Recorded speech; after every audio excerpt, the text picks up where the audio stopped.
Welcome to another exciting edition of the Voice of the Call Nation radio show. I've been having some technical difficulties. I might have to move to another part of my house or do it in my garage or do it in my clubhouse in the backyard or something like that. The connectivity up here in my room, it keeps getting bad like this.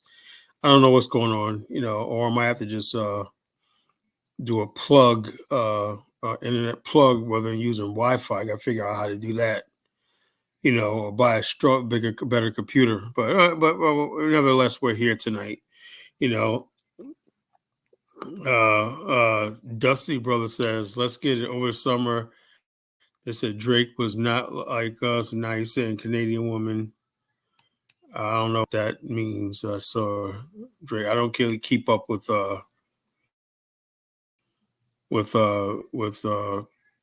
popular culture. I'm a culture critic, but I don't really think they, when you say they aren't Drake, the people who basically are talking this nonsense or they not like us aren't, in my world, politically, socially, or culturally relevant. If you're talking about the lowest common denominator of black people, the people who believe in all this friggin' nonsense, the ADOS FBA, and these are the lowest common denominator of black people. I don't deal with the lowest common denominator. I deal with the best in our people.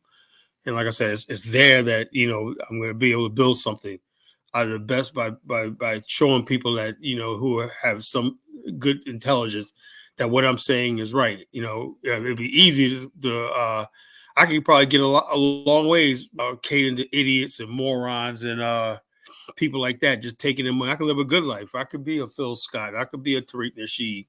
These other people who basically don't,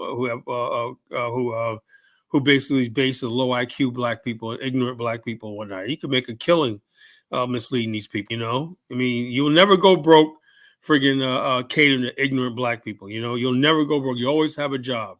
As long as ignorant black people out there, there's always going to be a Tariq Nasheed or Omar Johnson and all these other people that are out there and everything like that, So that doesn't appeal to me whatsoever, What I want to know is how intelligent you are, how you can look past the nonsense and see through a lot of nonsense and see where I'm coming from. Only the most intelligent black people could basically come to college, say, "Look, I like the college Genesis. I like what he's saying, and whatever." And they may not be pretty all the time, and he may piss me off sometime and everything, but I know he's telling the truth. And you know how most people are. Most people don't want to hear the truth, right? They don't want to hear the truth. They want to hear what they want to hear. They want you to soothe them in their ignorance and their stupidity and everything. And I'm not the person going to do that. I'm not going to. What was going to tell you was a king and queen and whatnot? You're somebody great. You were great. You were kings and queens. Get the hell out of here. You weren't shit, and most likely your ancestors weren't shit. For thousands of years. Why you're in the situation you're in right now? I got a group of people that don't love themselves and don't like what they are and don't like they can't get along with each other. They hate each other more than they hate than the people that oppress them. Talking about they were once great. No, it don't work like that. Great people, you can see it in their DNA. That you see these people right here and say, "Jam, imagine them 5,000 years ago. They were great, or they had some sort of period of where they were either down and they had this great big revolution or renaissance or something to say like this. They, people just don't basically are just great. There's a turning point in their history, So the bottom line is I believe in that. I believe that the reason why the black race is in the situation is because we haven't done shit for thousands of years. We refuse to do shit for thousands of years. And so basically we don't want anything challenging or anything. So we just basically like, okay, if we can't be great, we'll just tell ourselves we're great. It's almost like the Monkey Kingdom in the Jungle Book, where they sit up on high and give themselves titles and stuff like that, like King Louis and stuff like this. And they want to be like the humans, but they could live like the humans way up in the mountain because nobody there to challenge them or correct them or anything like that. And so, like I said, the foolish people, they're ignorant, and they think, but they're arrogant. Being ignorant and arrogant is the two worst things combinations together. You're ignorant, right? But you got your egomaniacal and you're arrogant. That's Black America. You're egomaniacal, you're ignorant, and you're arrogant all at the same time. You have a sense of entitlement that somebody owes you something.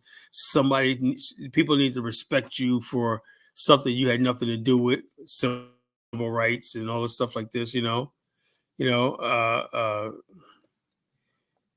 Dustin will say it's crazy that we can't get a real black person from this country. Why? Because black people have been beaten down to the point where we only think we're worthy to be human. There's no black. When you talk about president, you got to have a story, and you can't all the time talk about how racist America is, and every last single politician, everybody talk about how racist America is, racism, white supremacy, and then say you're going to be president of said country, where you're responsible for people's lives and the future and the posterity of this country. It don't work like that. The only reason why Barack Obama got elected is because he did not have ancestries in this country, right?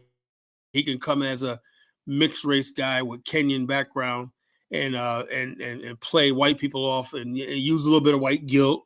White people say, okay, if we're going to elect a black guy, remember they called him an African American, because at the time the term African American wasn't really defined by, lineage. It was just defined by whoever had any African in them. It was called African American.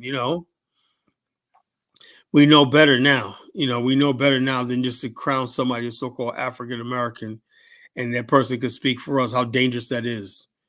How really dangerous that is. People who don't have our heritage, don't have our background, and everything like that. So, Dusty Bro said, I love all black people, but these countries should be run by a real American, whether black or white. Yeah, that's true. A lot of people feel like that, I think black people got to get to the point where if they really believe this is a country, they need to start acting like it, They need to start acting like this is their country, and then basically come to some sort of understanding, right? I think you're in a perfect time to do this, Come to some sort of understanding that, okay, something, and black people, you want to become a real American, you have to let Africa go. Yeah, they say, look, Africa is not worth it. Everything, we're going to concentrate on being good Americans, and we're just going to do the best we can. Then you got have a claim. We say, look, we're going to bygones be bygones. This is our country now, for better, for worse, and everything like that. I love this country, whatever like that. Then you can you have a story to legitimately say, I think it's time for one of us to run for this country, presidency, the highest office in the land. But you cannot have a culture and a political strategy that everything is America's evil, America's bad, white people are racist, and white racism, white supremacy, there's white privilege. I was like, if that's what you're saying 24 hours a day, 7 days a week, you're not being honest with other people. You're not being honest with yourself, because you don't really love this country the way white people do. White people have every reason to love this country. I've seen them at their patriotic events, at the 4th of July, stuff like that. These people keep the traditions of the flag and everything, the wars past and all that alive, and the commemorations and everything. We don't do that. I never seen a black person do a commemoration of the Revolutionary War or the Battle of Bunker Hill or reenactments of the Gettysburg Address and stuff like that. I've never seen it, And so, therefore, if you're not with the traditions of America and stuff like that, and the values of America, and the creed of America, then you cannot call yourself an American. Up to being in the office 9 times. Now we got people running for office, basically talking about how evil this country is and blah blah blah. Did this too? You don't do that, and you have white people doing it too. That's like I believe you. Even if you don't believe that, even everybody knows America did dirt to Indians, black people, and everything. But when you're talking about leading a country, right? At least for me, right? I don't want to hear that from people I was supposed to expect to lead me or be in a position where they can make decisions that affect my life and everything. I have to believe that you, above everything, you think everything is good and you ready to serve the best interest of the country. Because what happens is this: if you don't have it like that, what happens is people get in office, right? And if you start believing that this country is evil and stuff like that, then you're going to be corrupted. You're going to be corrupted to take bribes. You're going to be corrupted to sell the country out and everything, and put the people in harm's way because you didn't believe the country's legitimate. You don't. You're delegitimizing the country. And like I said, a lot of black people don't seem to understand that. Barack Obama did good his first term, but his second term, he went around the world just saying stuff against America and stuff like that and everything like that. I said, well, I was surprised. I said, look, if you're American, like I tell all people who are pro-American, black people, look, do you. I understand. You live in this country. I get it. I'm a black nationalist. That's me. That's the life I chose, Yeah. He said, you can hold it. Yeah. I think so too. But the bottom line is this: you cannot do it as forcible because you're a minority group. You can't. You could basically be interested in Africa. You could have an interest in Africa, as which we call Jews have an interest in the state of Israel. There's like a lot of Irish still have an interest in their homeland of Ireland, right? But what's happening with black people is anytime someone says, I want you to become American and be part of the citizenry and the culture of America. No, and you reject it altogether. Come on, I'm African. Don't work like that. You live in this country. America has to come first, and then you can go to Africa for, whatever reason you want to go to and everything to connect, whatever. That's understandable. But black people, and then what black people now is like when the Pan-African world's starting to fall apart a little bit. Now everybody's saying, I'm a foundational black American. I'm American. Well, you just spent the last decades talking about what a racist. You said America was the belly of the beast. How did we go from being in the belly of the beast to a foundational black American? That we're American. We're American instead of slave. See how stupid that sounds? You got to pick and choose what you want to be. You cannot basically talk about, I want reparations because America did us wrong. And then, like Yvette Carnell, you drape yourself with the American flag, talking, I'm American. I'm not African. I'm American. No, it don't work like that. And this is because the mindset of black people is still children. We're still children in our mind. Where parents, you say, your parents tell you, these are my rules. These are my rules. If you don't like it, get out. And they'll say, you can't have no place to go. So you stay with your parents, but under your breath, you're grumbling. But you ain't going to take that first step. He said, look, your parents will tell you, if you don't like it, hey, you could hit the road right now and be on your own, do what you want to do. But as long as you live in my house, these are my rules. That's how it is in America. You live in this country, these are the rules, right? A lot of black people don't like the rules of America, right? And so we always say, yeah, I'm going to Africa. I'm going to Africa. But then your card is pulled. And white people say, go ahead and go. Go ahead and go. Go ahead and go. And a lot of people went over there, didn't work out, whatever like that. And so, and there's no real plan to repatriate anybody to Africa or build anything, And so people don't listen to a group like the BAIO and say, look, if we want to have that option, like I said, BAIO, nation state in Africa, it's just an option, But black people don't want an option. They'll just hang around the BAO and everything like that just to show white people, oh, we're doing something else or whatever. You ain't serious about building anything. And the white man knows that. What's up, Dave? What's up, brother? So he knows that. He knows you ain't serious about doing anything,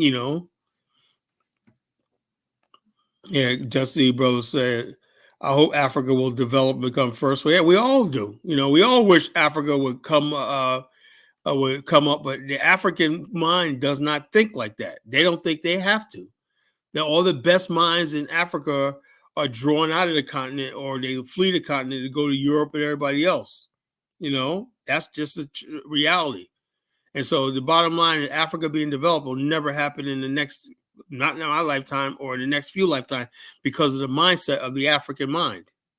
So that's what I said. I don't buy this idea that Africa has created civilization. We taught the world. So we believe it.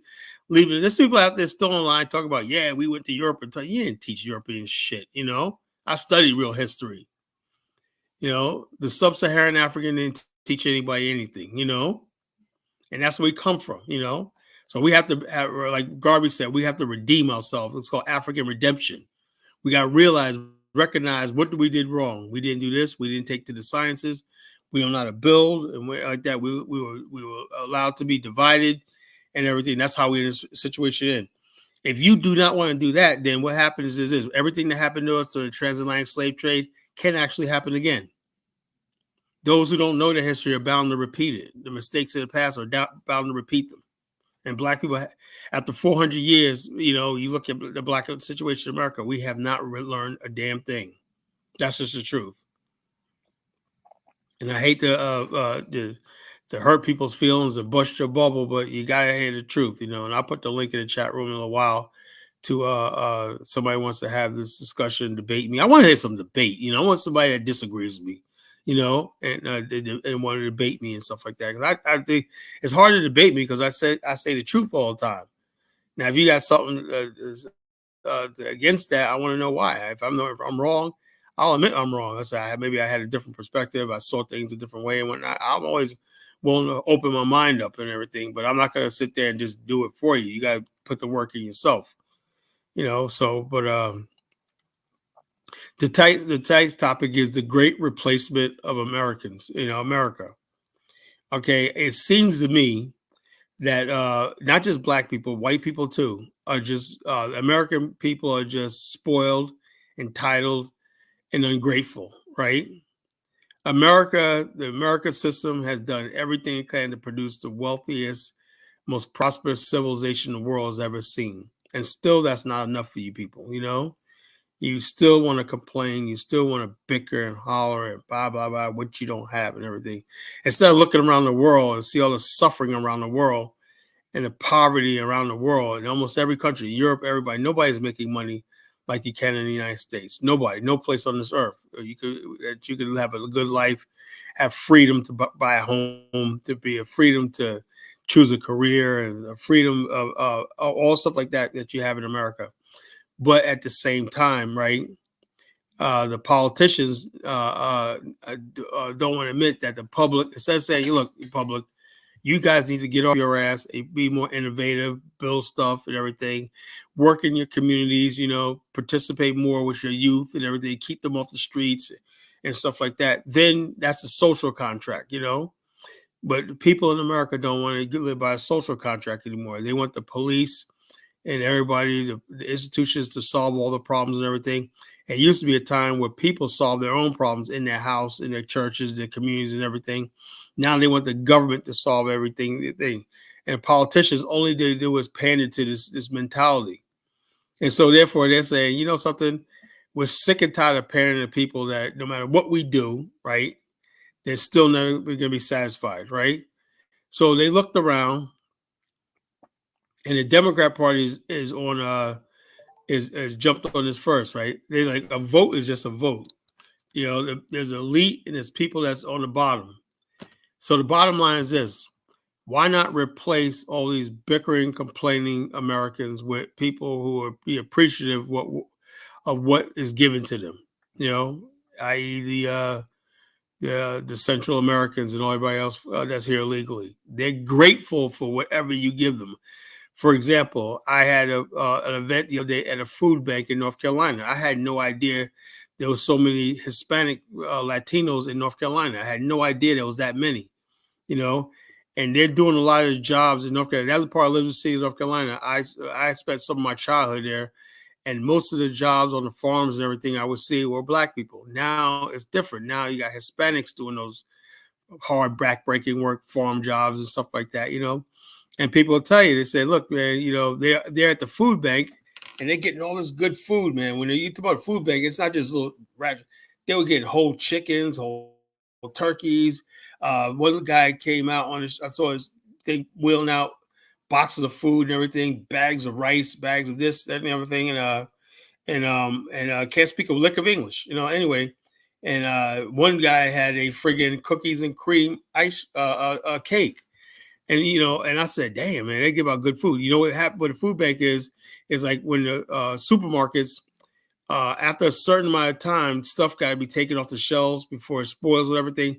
They donate it to the food bank while it's still good, and they get it as a tax write-off. Instead of throwing all that food away at the supermarkets, they give it to food pantries and food banks, And so I'm down there doing an event and everything like that. So, and my Spanish speaking lady in my agency couldn't make it. So I was down there trying to They said that was a particular day. That was Wednesday, and they said that day of the month, most of the people that come out on that day was Spanish speaking people. What I'm trying to say is, the white people out in the food pantry, the black people out in the pantry, right? They just basically live side by side. And I asked one lady, "What do you think about that?" The lady said, "Well, I see them working all the time, here in Elizabeth City and everything. At least they're not sitting on their asses collecting a welfare check and pushing out babies." That was a swipe at black people. So I'm telling you right now, white people already said they don't care about what happens to you. If they have it in their mind that these illegals going to work hard and feed themselves and take care of themselves and not complain, that's what's going to happen. In Black America, slowly but surely, you're going to get replaced by immigrants. Why? Because immigrants are more docile, they're more manageable and everything like that. People are just tired of people complaining, but they'll tolerate white people complaining because white people have a birthright. Black people complaining, no, they don't want to tolerate that. White people complaining moves politicians, moves heavens, and moves mountains. Black people complaining, oh, you just complaining again. He's another complaining nigga that just wants a free handout. That's what they say. Oh, he's want another handout and stuff like that. So there's a difference between white people complaining in Elizabeth City, Greensboro. Greensboro, I don't know what it's Elizabeth City. And also a dollar bill, that's a long ways. Greensboro is way down on the other side of Lake Gaston, way down there, about an hour and a half drive. Elizabeth City is on the coast, the Albemarle Sound. That's where my family's from, the Great Dismal Swamp, and the Albemarle Sound, the Pasquotank River. That's where my families are from. So but we're losing that heritage. And when I went by my grandmother's house, where she had a house that's all torn down now, and I've said to myself, I just sat there for a minute, right? And I just remember all the times, the summers we had down there as a kid, and I'm like, from the age of 5 to the age of 12, every summer we went down to Elizabeth City with my grandmother, and I was sitting there. The house is gone. They'd been toward the house down like 20 years ago, but I just sat there. But the thing is, the Henderson's house, the Henderson Cole, his house is still there. His house was a brick house. If you know anything about North Carolina, right? Having a brick house was a big thing. My grandmother, she was so proud of her house. She had a big house, front porch, and everything, but she was like, "This is my house." And then I remember the summer of '78, she got aluminum siding free of charge put on her house because they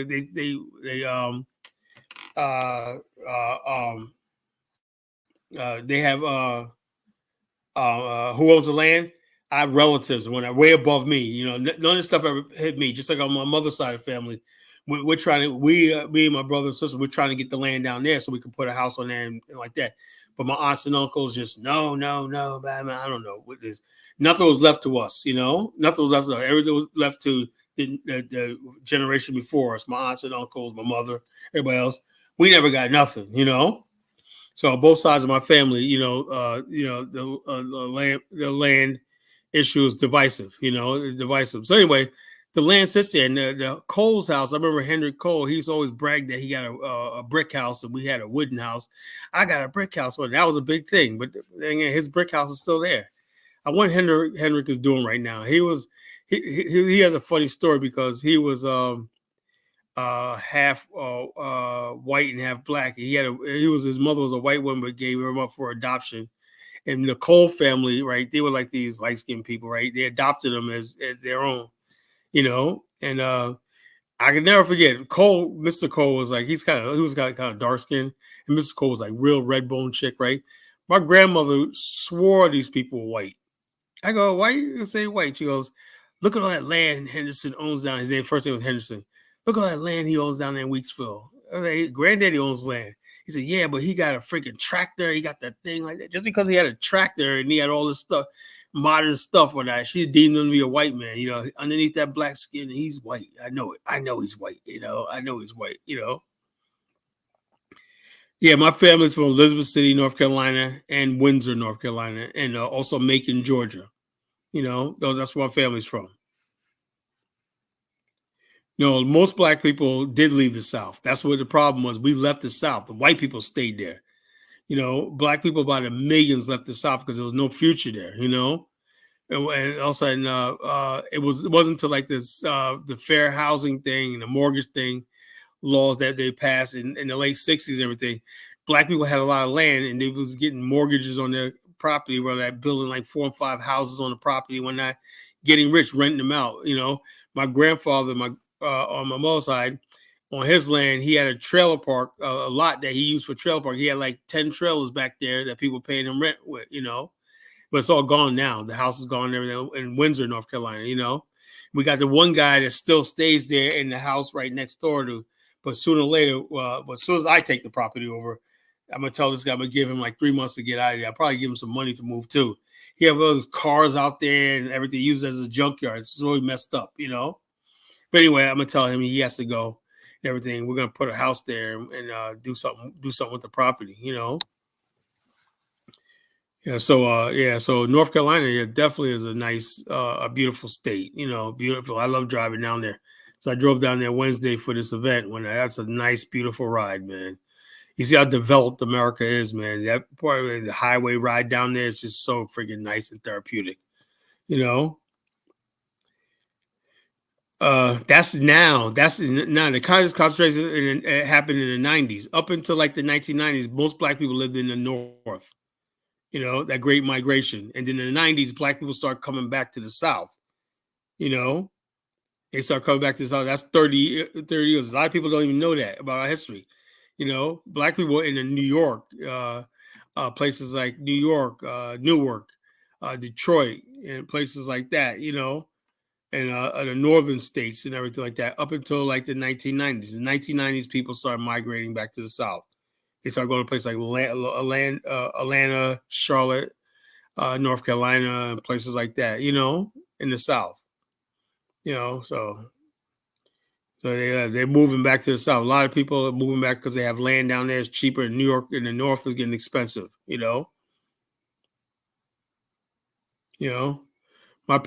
mother's from Harlem, right?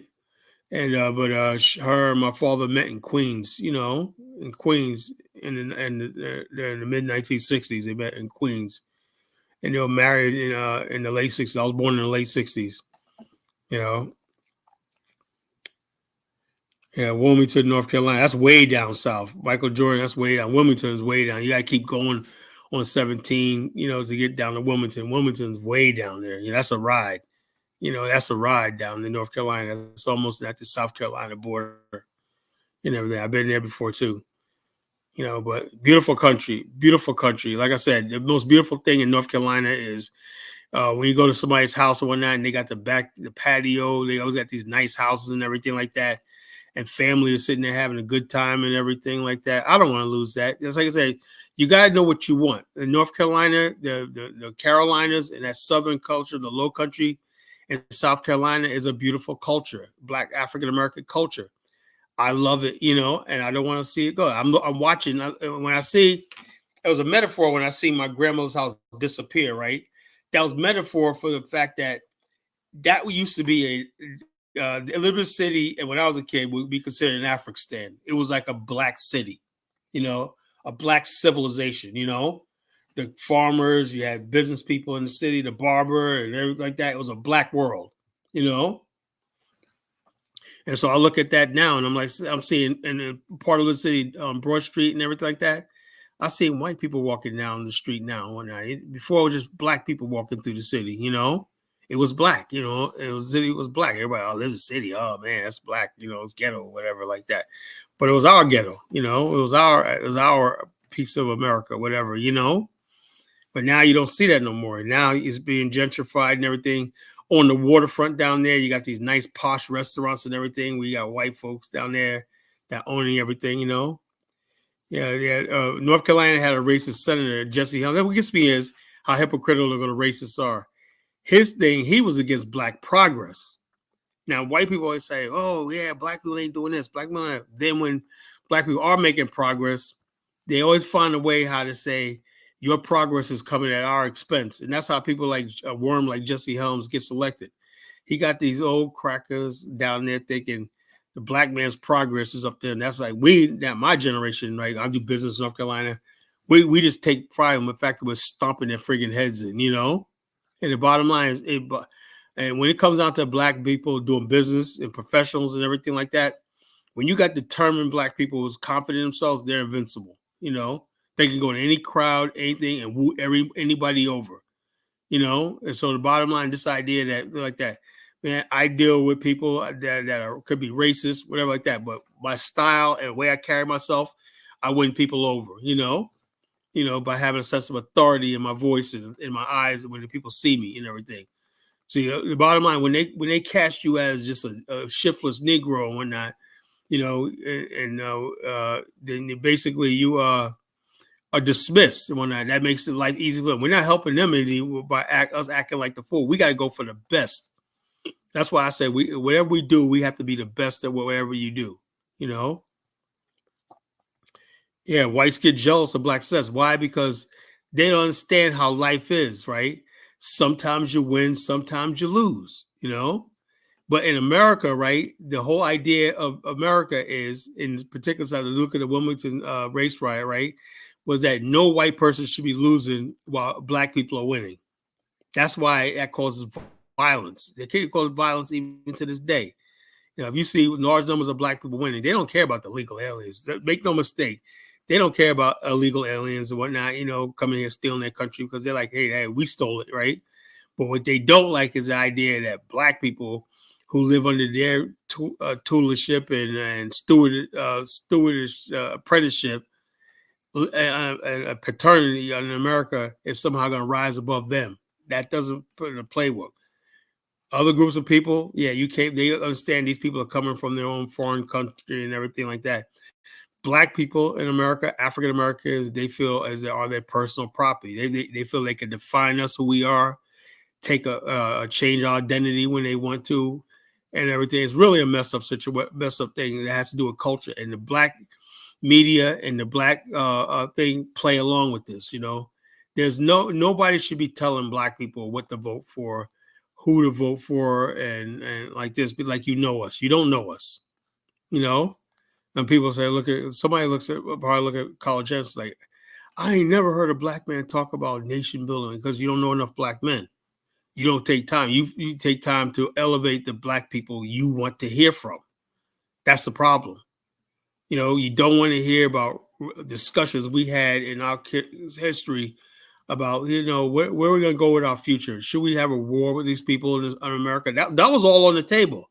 A race war with white America was on the table at one time, People talk about marching on Washington, not the freaking Sing Kumbaya. They want to march on Washington to burn it down, And that's in our history. I'm not trying to sound dangerous and radical, but you need to know Black America before you start speaking, And so, like I said, we looked at this stuff that happened to us, the Tulsa riots and the Wilmington riots and stuff like that, and nothing was ever being done. No justice, no nothing. Right? The side of us that's human, it will always going to come out and say, yo, look, let's do this. You want a war? Let's do this shit, And that's what white America is up against, right? And then Negro sycophants like Spike Lee and all these other people, I'm sorry, Kamala's not going to save the day. Donald Trump's not going to save the day.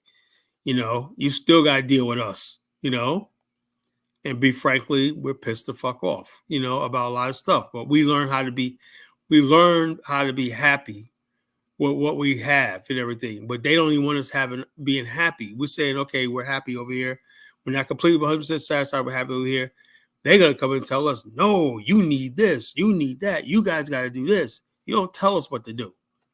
If we're saying we're good on Kamala, I'm good, whatever like that. Leave it the fuck alone. If black people tell you they're not really interested in this chick, don't be on the thing like Joy Reid. Oh, you're going to be ostracized if you don't smoke. Oh, you don't really know our people very well. Just like somebody roll up on Roland Martin.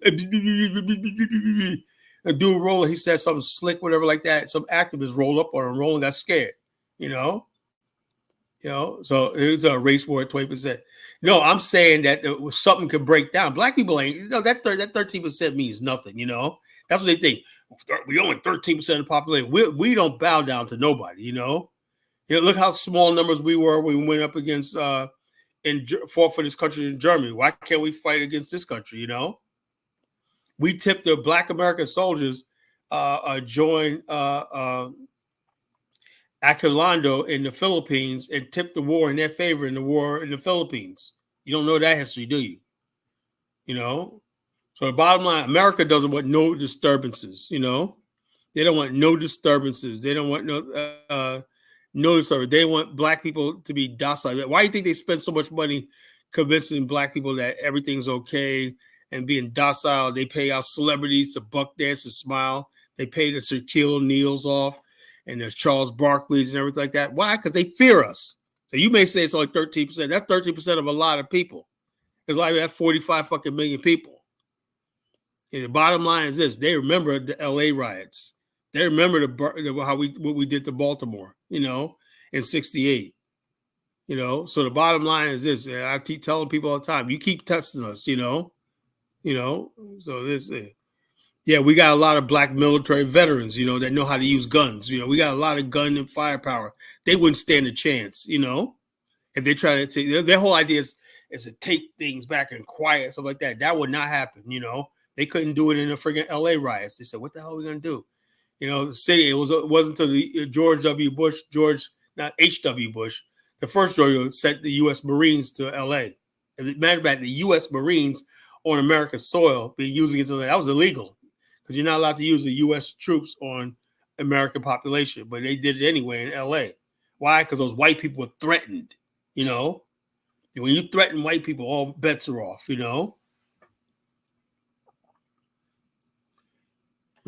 Kamala Harris didn't do a good job in California. God, she forbid. After 4 years of Kamala, Black people will be happy to go to Africa. Well, I don't know. By the time she's done, we wouldn't have the means to go there because the bottom line, they're going to basically destroy the community in thing. Yeah, I know there's a community named after Liberia in North Carolina. Yes, there's many towns called Liberia Street, Monrovia Street, and stuff like that, all throughout North Carolina, And Elizabeth City had the Pasquotank River was one of the places where people did board ships to sail down the Albemarle into the Atlantic Ocean and cross the Atlantic to Liberia. There was a connection between Elizabeth City and Liberia. My father told me about it. Now, I might have some relatives too that might have went over to there and whatnot.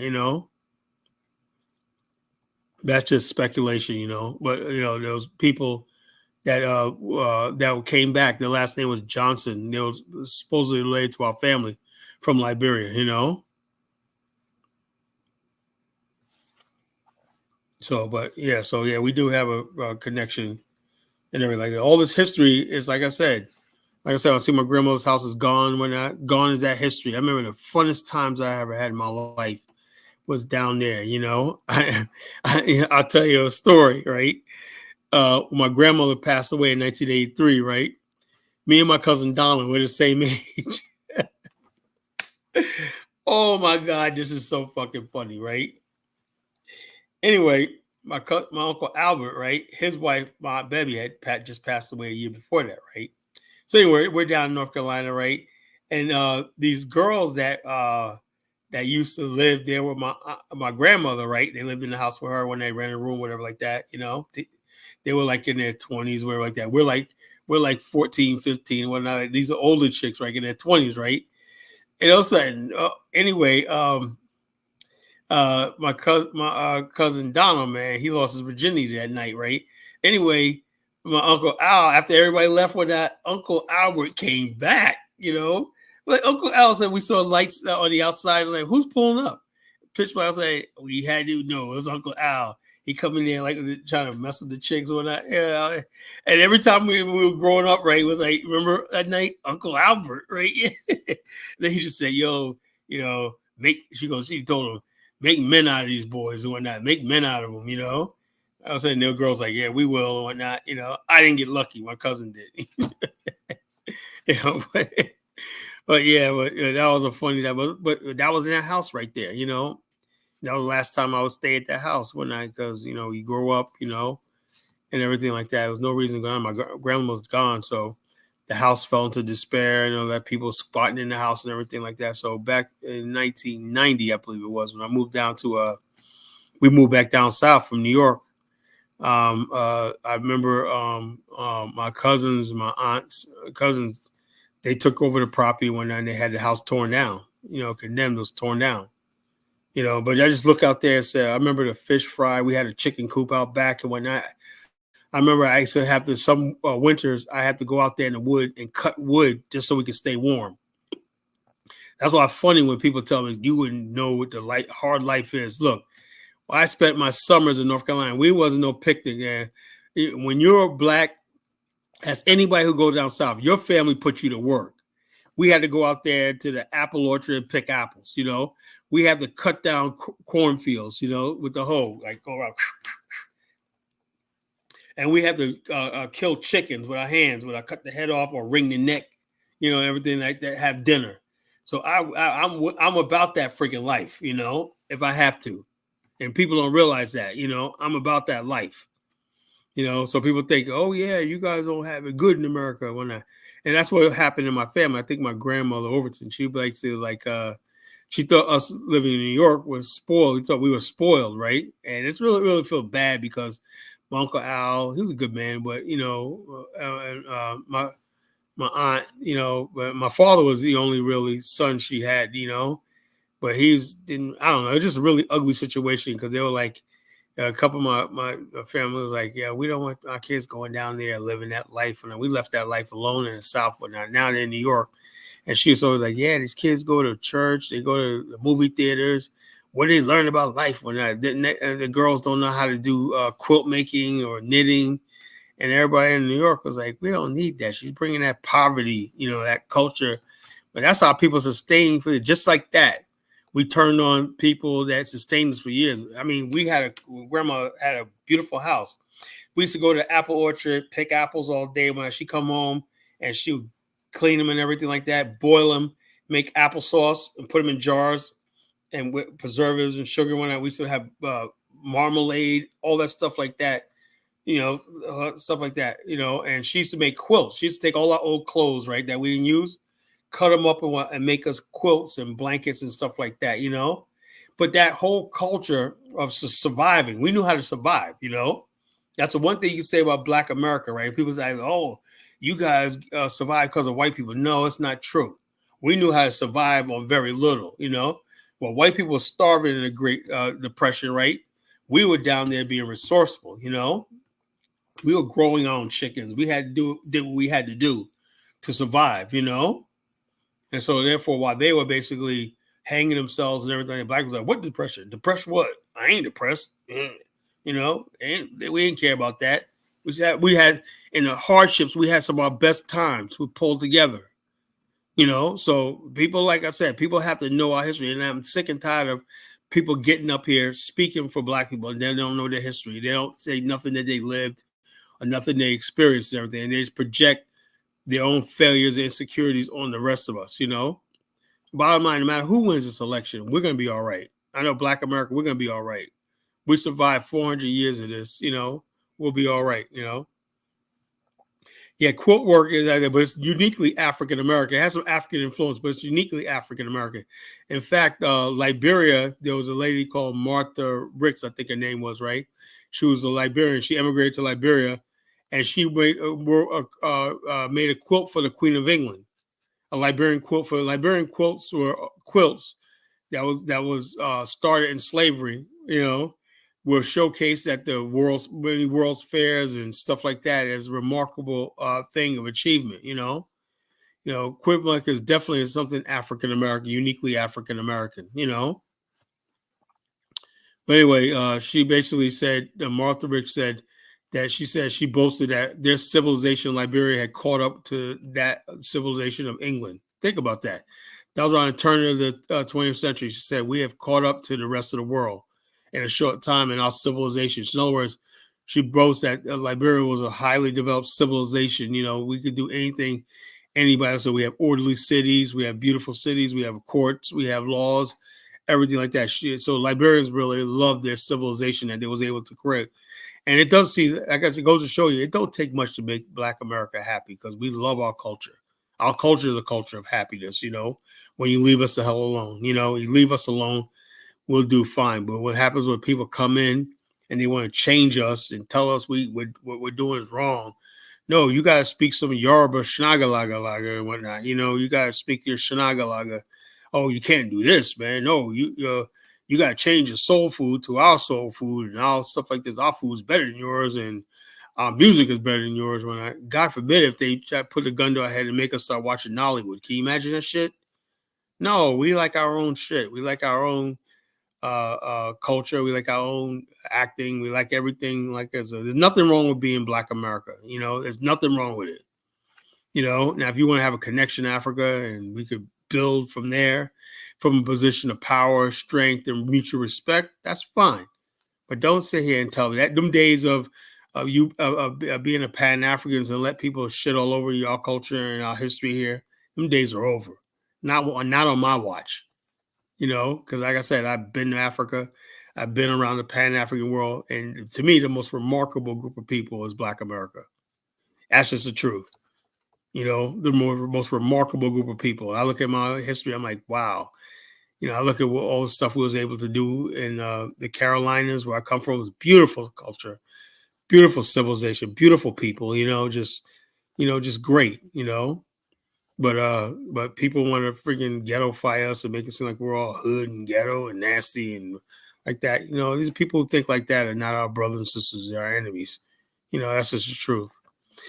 But the great replacement of Americans, you know, I just really believe that the time has come where Black people and white people got to decide, is this a civilization you want? If it is, then you need to start basically saying, okay, what can we do to make this country better? And how can we be better Americans and stuff like that? Why? Because there's people knocking at the door that want to replace you, you know, and they will replace you. I'm seeing it in lifetime. If Kamala gets in office and start giving illegal aliens $25,000 to buy homes, what do you think that's going to happen to you? Your communities are going to be gone, decimated, you know? MP said, my grandma and grandfather always took to assist volunteering. We mostly assist in elderly vets. That's good. Reading material quote made startling as a toddler. Yes, that's good. I like that, you know. You highlight your comment. You know, I like that, you know. But like I said, we have a country of ungrateful people, you know, ingrates. You know, everything people talk about what they don't have, and the government this and government that. And the bottom line is America's tired. You know, America's tired. It's tired of its Black people. It's tired of its white people. And the bottom line is, on the Statue of Liberty, it says, give me your tired, huddled masses yearning for freedom and everything like that. Whether they come here legally or not, that's what America needs, the huddled masses. People going to come here and appreciate the liberty and the stuff it means to be an American. And most Americans don't think so. You got people who really do believe this country is evil and oppressive, racist, and everything. America can't sustain this. You know, it can't sustain this. So since it can't sustain this, there's a great replacement. And you got people now that say, well, hi, Kyle, what do you mean by replacement? Well, the bottom line is everybody in America wants high-paying jobs. You know, you really want to make $20 an hour working at Taco Bell instead of getting your skills together and stop being lazy and go get some more education, you know? You know, your stuff like this, or basically, you know, can you imagine basically people right now? You got people, teenagers living with their parents, talking about, I don't want to make $15 an hour. I had to argue with this girl online. It's worse than you think it is, folks. This one girl said to me, she says she compared her thing to, this was the days when everybody was talking about these allies and shit like that. Now I'm glad Black America put these so-called allies in their fucking place. She goes, yeah, we're all slaves. I said, well, how the fuck are you a slave? You know, that's so dismissive and make a mockery of my ancestors who were really slaves. Well, yeah, well, the people like Steve Jobs. Well, Steve Jobs gave you an iPhone. He invented something. Why should so? In other words, basically, you got people, young people now thinking that if you invent something, you shouldn't benefit from it. It should be split up between everybody and everything, and everybody should have a little bit of somebody else's hard work and success. That's basically slavery. You know, slavery is you go out there and work sweat to your brow when and somebody else is sitting back collecting the rewards. And they want now these same people want the same thing now. They're like, yeah, but look, Zongo says America's a country. That's another thing. America is not a country of immigrants. America is not a country of immigrants. People, you don't just come here and become an American overnight. It takes a generation to become an American. Because I know I had friends of mine that were Italians and Irish. Their parents couldn't, and grandparents, you go to their house in the Polish, their parents and grandparents couldn't speak English at all. They were unassimilated. The kids were Americans. The ones my age were Americans because they were growing up in America and everything. They were born in America, grown up here, and they adopted away. The other people in the household never consider themselves Americans. They're always saying, I'm a Italian, I'm a Polish person, I'm a German, I'm an Irish person. Zongo doesn't understand that. So basically, he just thinks America's this place where everybody, oh yeah, it's like a Disney, like you could buy a ticket to Busch Gardens and you're just in. As long as you can show your little wristband, whatever like that. It don't work like that, Zongo. You got to pay your dues in this country. You haven't paid any dues, bro. What I'm saying? So America's not replacing. Yeah, they are replacing. I'm seeing it with my own eyes. White people and black people are being replaced. And to be honest with you, man, I don't see anything wrong with it because Americans are ungrateful. We reached the pinnacle of what America could do. And the bottom line is immigrants come in desperate, hungry, and obedient. That's exactly how they want you. Desperate, hungry, and obedient. So as long as you're desperate, as long as you're hungry, and they make sure that your country that you're coming from, it's always going to stay like that to keep you here. So you ain't got no choice but to stay here because for yourself, Zongo, you ain't trying to go back to Ghana. They know that. You ain't got no place to go. He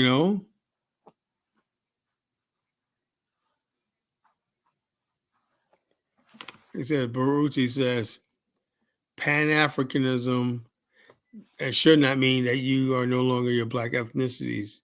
Like I said, these days and times, I'm seeing like a 20,000 different versions of what Pan-Africanism is. I'm lost, man. I don't even know what it means anymore, to tell you the truth.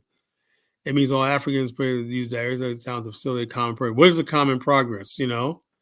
A common progress is basically watch a few handful of people make deals with the Europeans and Chinese, get rich, loot, wear traditional African garbs, and pontificate about how great Africa is, how much potential Africa is. And that's what Pan-Africanism. Nobody does it. There's no common plan. There's no common goal. Are you kidding me? There's no common progress. That's a joke. That's a running joke. And that basically, my friend, is the fault of the Africans, right?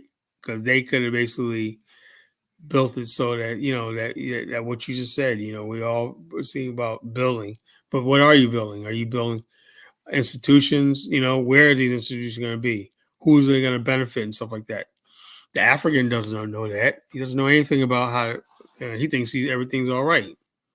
And we're so disconnected. No other group of people are disconnected from each other but the black race. And the bottom line is the mother continent should have been the one saying, come back home. We got the way and stuff like that. But they don't have it like that because Africa's a deadbeat parent.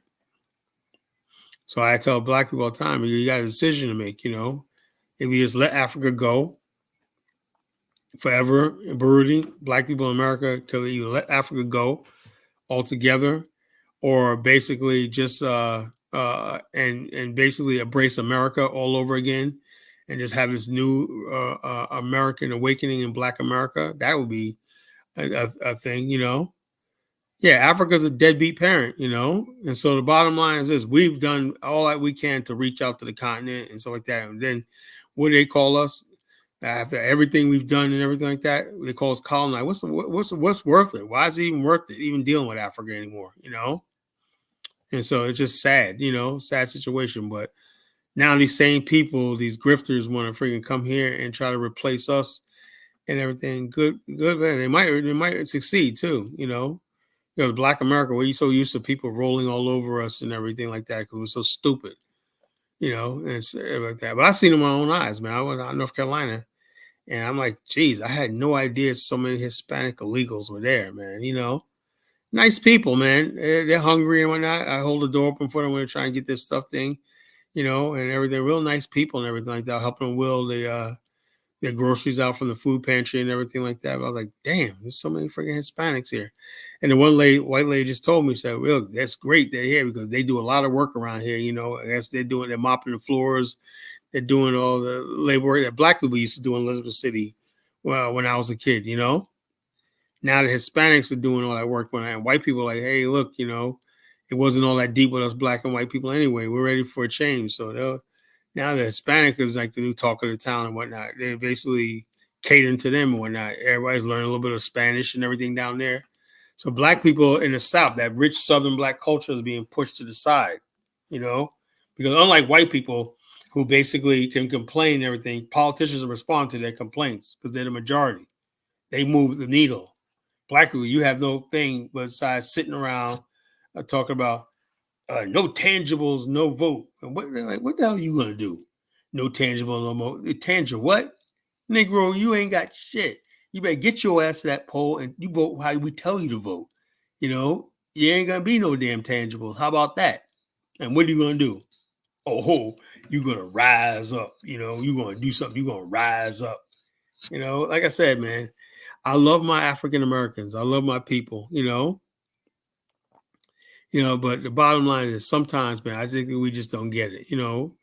We're dealing in a world that's cutthroat, evil, mean, everything. We expect everybody to play fair, and we're like, no, these people are hungry. They're coming for everything. And like what happened in Colorado, right? And I'm not trying to sound xenophobic tonight, folks, and everything like that, but anytime you can say, so imagine that you sitting down in Caracas, Venezuela, or something like that, whatever. I don't know if it's Caracas. I think it's Caracas, Venezuela. And you're saying something, I think I'm going to go all the way across the border of America. I'm going to go and find an apartment complex. I'm going to kick all the blacks out and take over the place and start charging rent. You think people say, man, SA, that's a crazy idea, man. Local, you can go local, whatnot. But guess what? These motherfuckers did it. They came all the way from Venezuela, took over apartment complex, kicked out the management, kicked out all the blacks and whatnot, brought all illegals in there and charged them rent. Can you imagine that, And with nobody stopping them, police can't do nothing. And what happened to all the tough-ass black gangs and everything like that? The black gangs in Chicago are running scared. They're like, yeah, man, these guys coming over here, machete, they're on a whole different level. You ain't no match with these guys, These guys are bloodthirsty, And so the bottom line is even the black gangs can't even protect you anymore, So it's just a sad situation, very sad situation. The great replacement is here, Not only, the only thing that's saving Black America is, like I said, I don't see them taking over the black professional class. You're in a black professional class and everything like that.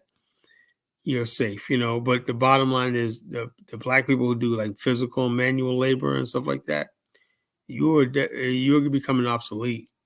They don't need you as much as that you think they do. Yeah, there's black jobs. Jobs that white people don't do, because white people have real jobs that they friggin' make real money at and whatnot. They're not stupid. They think they had us thinking that we were making some progress with affirmative action. They don't move the goalposts. They moved into jobs that they create courses in college and everything like that, and they be steering white kids to these courts saying, "This is the next big thing. You better get in on this." We don't have those. We don't have those discussions with our guidance counselors telling us to get into this field because this is what's going on here, and guiding them through every step of the way. And every step of the way, you're meeting somebody new, and they're saying this, and next thing you know, these white kids graduate from college right out there, and they're making $150,000 a year and whatnot. Black people know you're on square one. I'm in college, man. I can't find a job. Well, you got a worthless degree in sociology. What the fuck do you expect you're gonna do? So this is what we're talking about tonight, folks. The great replacement of Black America. It's coming. All I can say, only chance Black America really has is somehow basically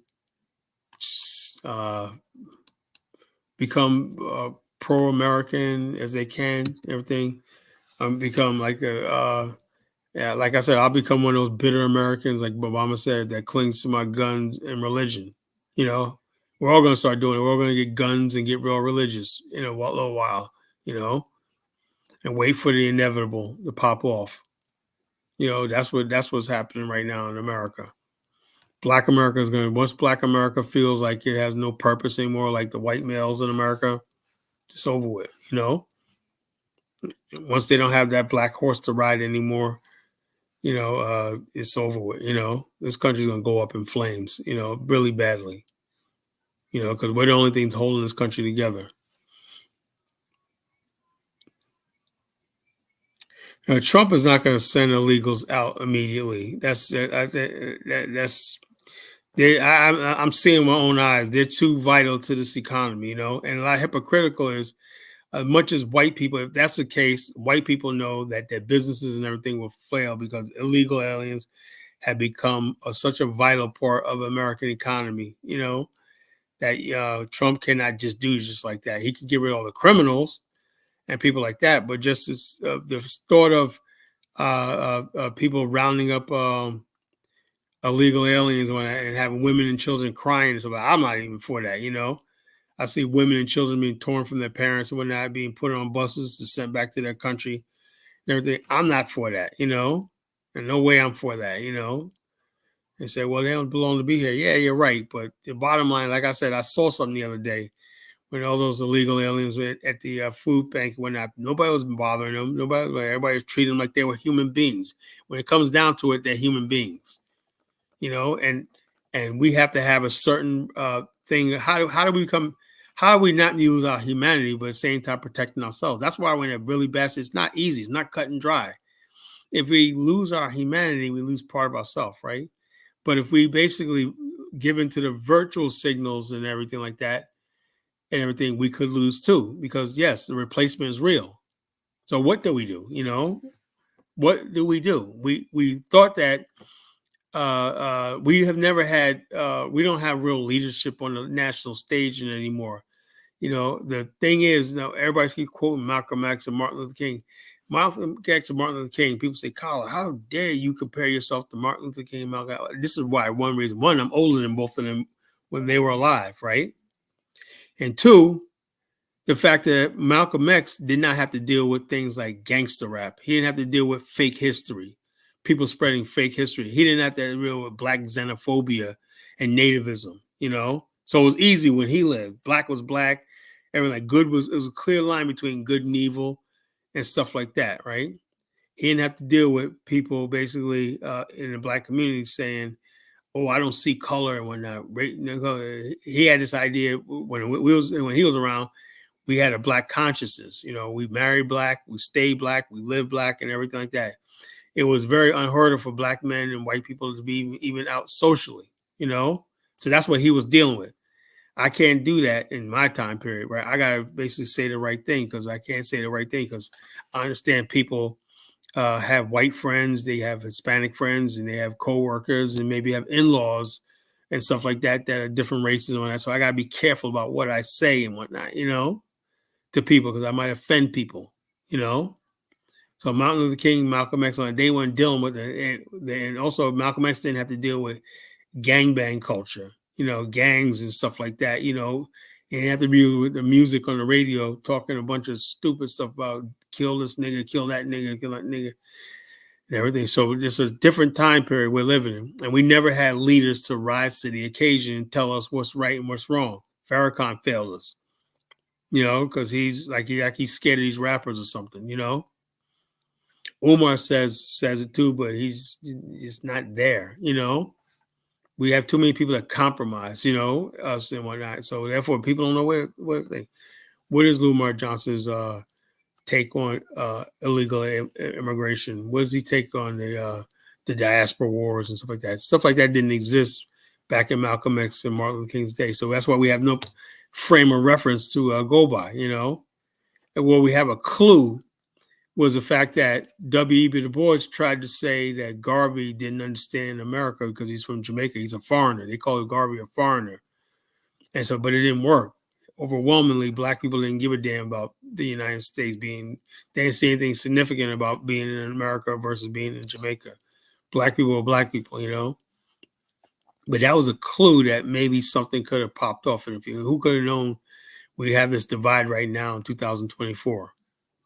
But these are things that Martin Luther King, Malcolm X, Stokely Carmichael, and all these other people did not have to deal with, All that stuff is dumped on my lap. I got to deal with this stuff. They got a lot of Black people in America who simply don't like immigrants. They don't like Black immigrants. They don't like anything. They don't like Africa. They don't like anything to do with Africa and everything. That was unheard of a generation ago. So what do you do with that? I keep losing my people because people keep putting out these Pan-African talking points that really hasn't gotten any place. So what do we do? I said, look, we could do both. We could basically build in America, but also basically build in Africa. We can have both. You don't have to get one up or for the other. Size is more important. So if you want to call in tonight, here's the link in the chat. Put the link, post the link in the chat room again.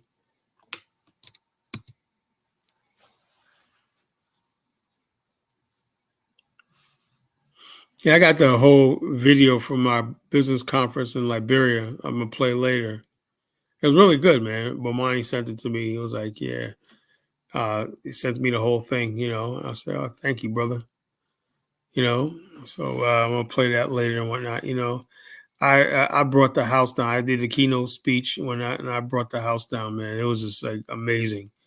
That was my moment of truth, and I sat before all these Liberians and whatnot. They look at me like, wow, who is this guy from America talking all this with this authority about my country and stuff like that? What it means. They're like, okay, I guess I'll let them see the greatness of this country and stuff like this, that they probably didn't see themselves,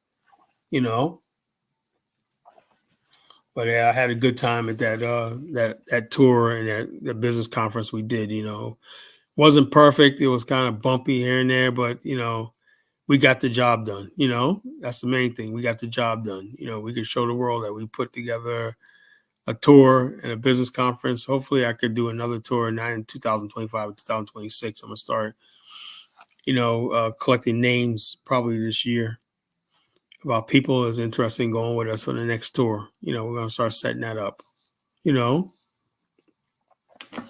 you will have the time of your life and everything like that.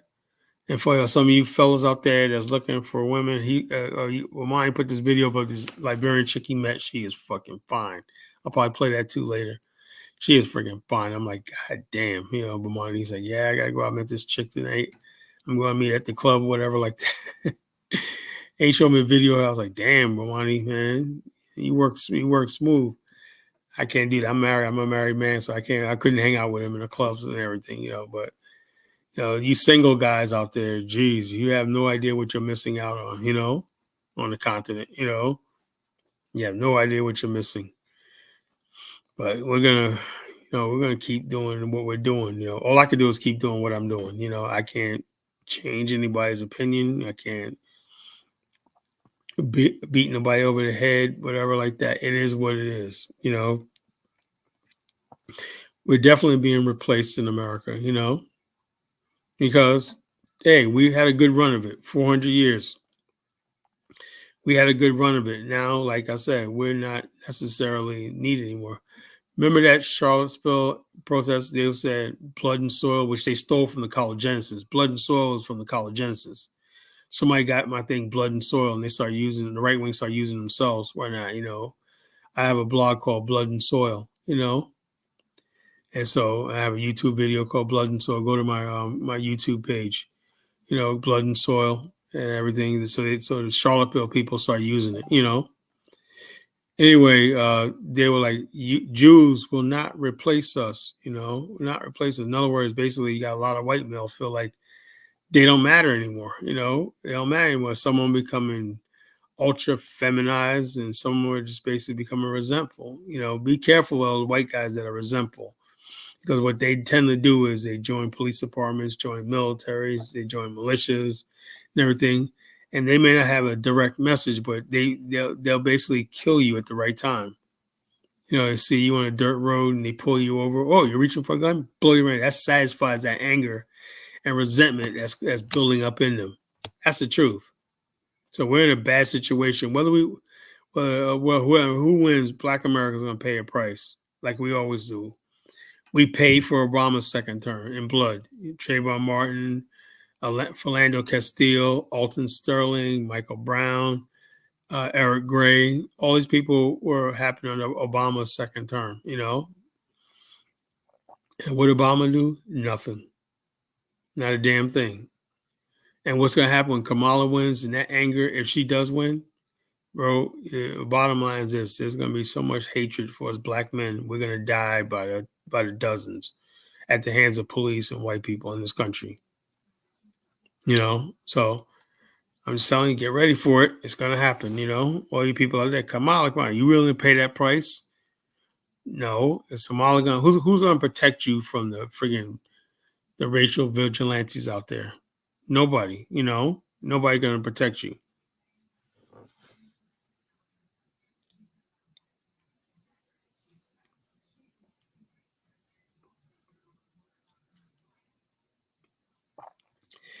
Somebody said, "Well, you finally blocked me." Respect the two street. What? Respect the two street idiot. No, it's called two-way street, fool. You want respect, give it. Miss Chantel, pedo, motherfucker. What? You gotta follow up. What the fuck are you talking about? You have people out here just get on the thing, start running their friggin' mouth one night. I don't know a damn thing. Can somebody interpret this for me? Well, you finally blocked me. Respect is a two-way street. You want respect, give it. Oh, this Miss Chantel, pedo motherfucker. Oh, this must be Chantel. I didn't block you. It must have been Frenchie. I didn't block you. I did not block you. You must have pissed Frenchie off. Now she called me a pedo. How am I a pedo? I thought pedo means you like children. My wife's not a child. She's a woman in her 30s, So what the hell are you talking about? You know? Oh, somebody blocked her. Who blocked her? I didn't block her, She might have blocked herself one night and blame it on us. Who else? Any other moderators here? Somebody else must have blocked her,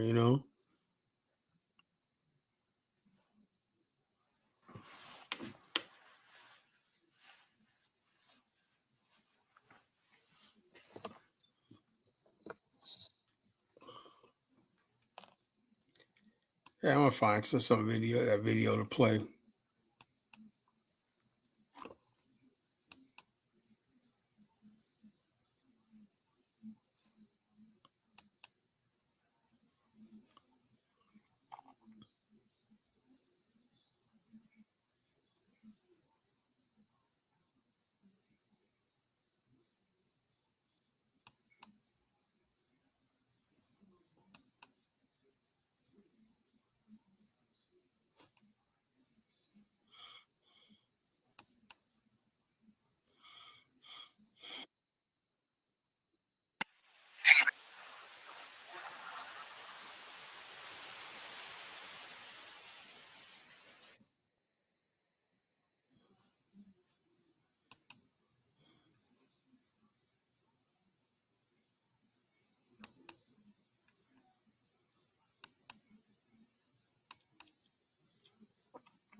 Else that want to get up and say something uh, say something before we get up, before I bring Brother Nuan on with the Tourism Association? All right, greetings, family. I appreciate everybody coming out to connect with us on our first Liberian Wushu Culture Business and Investment Conference. And the purpose of what me and my good brother Khaled Genesis is doing from the Black African Infrastructure Organization, our organization Africa for the Africans, Tourism Investment. The goal is for us to work together as a people and to put all of our energies and efforts, put aside egos and things like that, and put the energy of our investors and people that are open to being a part of the future of Liberia. So that's what this energy is for. So somewhere we're going to have to just come together and figure it out because we have a whole world to compete against. And if we don't get it together, the rest of the world will dominate us. So my brother, keep it strong and keep this energy going. One of the biggest things that we have to really build on is the energy of tourism, which a foundation creates many things over. So let's keep on working at a family together. And yes, and for those who don't know me, I'm Bowen Samba, and our organization has been building this energy from Atlanta from 2006 to now. And this is our 18th year doing this journey. This is Liberia, our 12th country traveling to. But also, it's a foundation to really connect the greatness of what our ancestors did. So once again, family, appreciate everybody coming out and giving us support. And let's work together. We can only go stronger. Thank you. Thank you so much. I want to say something about Brother Wine right here. This man has been dedicated to this movement. He's given his life for this movement for his last 20-something years. As a young man in his 20s, he thought it was important to connect to his roots and let people connect to the continent of Africa. He started with Ghana. He had trials and tribulations, okay? He sacrificed a whole lot, sacrificed his life, for this movement, okay? And that's why we all give him the respect he deserves, okay? So we are going to honor him. He's the one who organized the tour. I suggested it, I pushed him. We figured back and forth for almost 2 years. We fought everything, but here we delivered, okay? And in the future, there'll be bigger tours. There can be more tours. People are going to duplicate what we did. But we're laying the foundation and the blueprint. Not only tours, but investments, education, okay? Cultural exchange, sports. All these things, as the world becomes smaller through the internet, we're going to be connected globally. And we don't want our people in diaspora and here locked out. So with that, man that's responsible for the Tourism Association, okay, my good brother, the chapter president of the Liberian chapter of the Black African Infrastructure Organization, Ross Juan Dunbar. He's going to speak about the Tourism Association of Liberia. These are my two partners. Good afternoon again. Before I say anything, I'd like to invite one of our members to speak on a property that's a tourism property in Kinmount County. She's here also. She came all the way from Great Kinmount County. So let her speak. Okay, yes. Sorry about that. Want to keep your hairline where it is? Through Hims.com, you can explore a range of options. I'm going to play these shorts. Hold up. Let's see.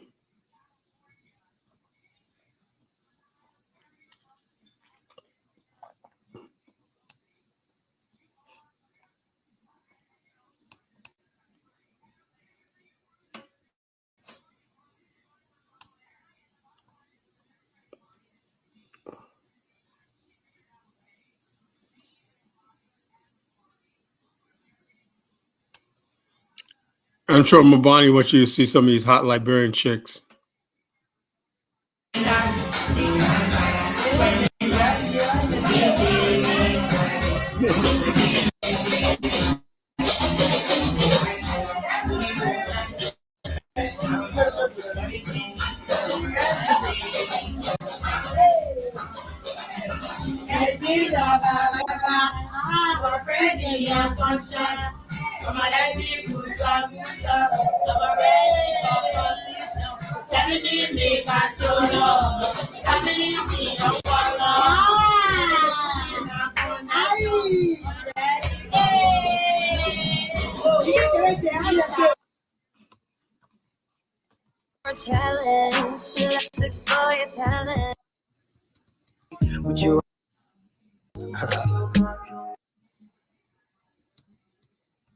All right, video.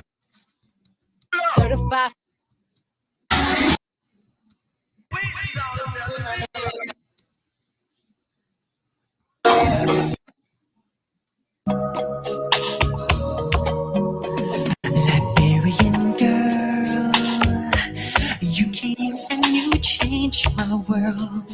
A love so brand new.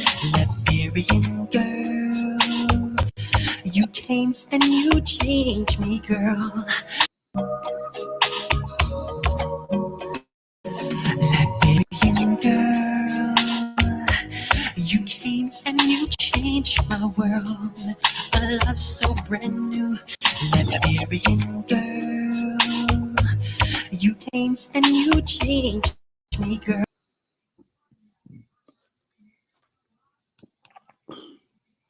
Somebody said, asked me a question: is FBA replacing African Americans? What the hell is? That's the dumbest question. There's no such thing as FBA. Only What's semantic. going on, Colin? What's going on? Who am I speaking to?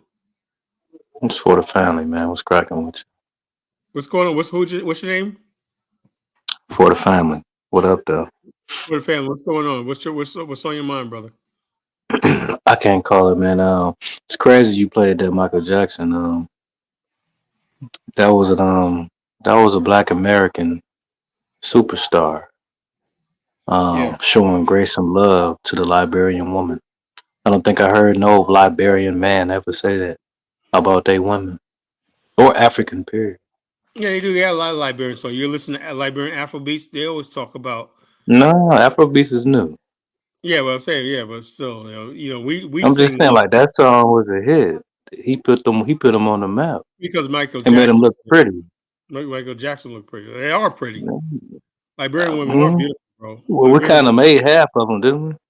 No, most of them do. They look better than the chicks over here. Come on.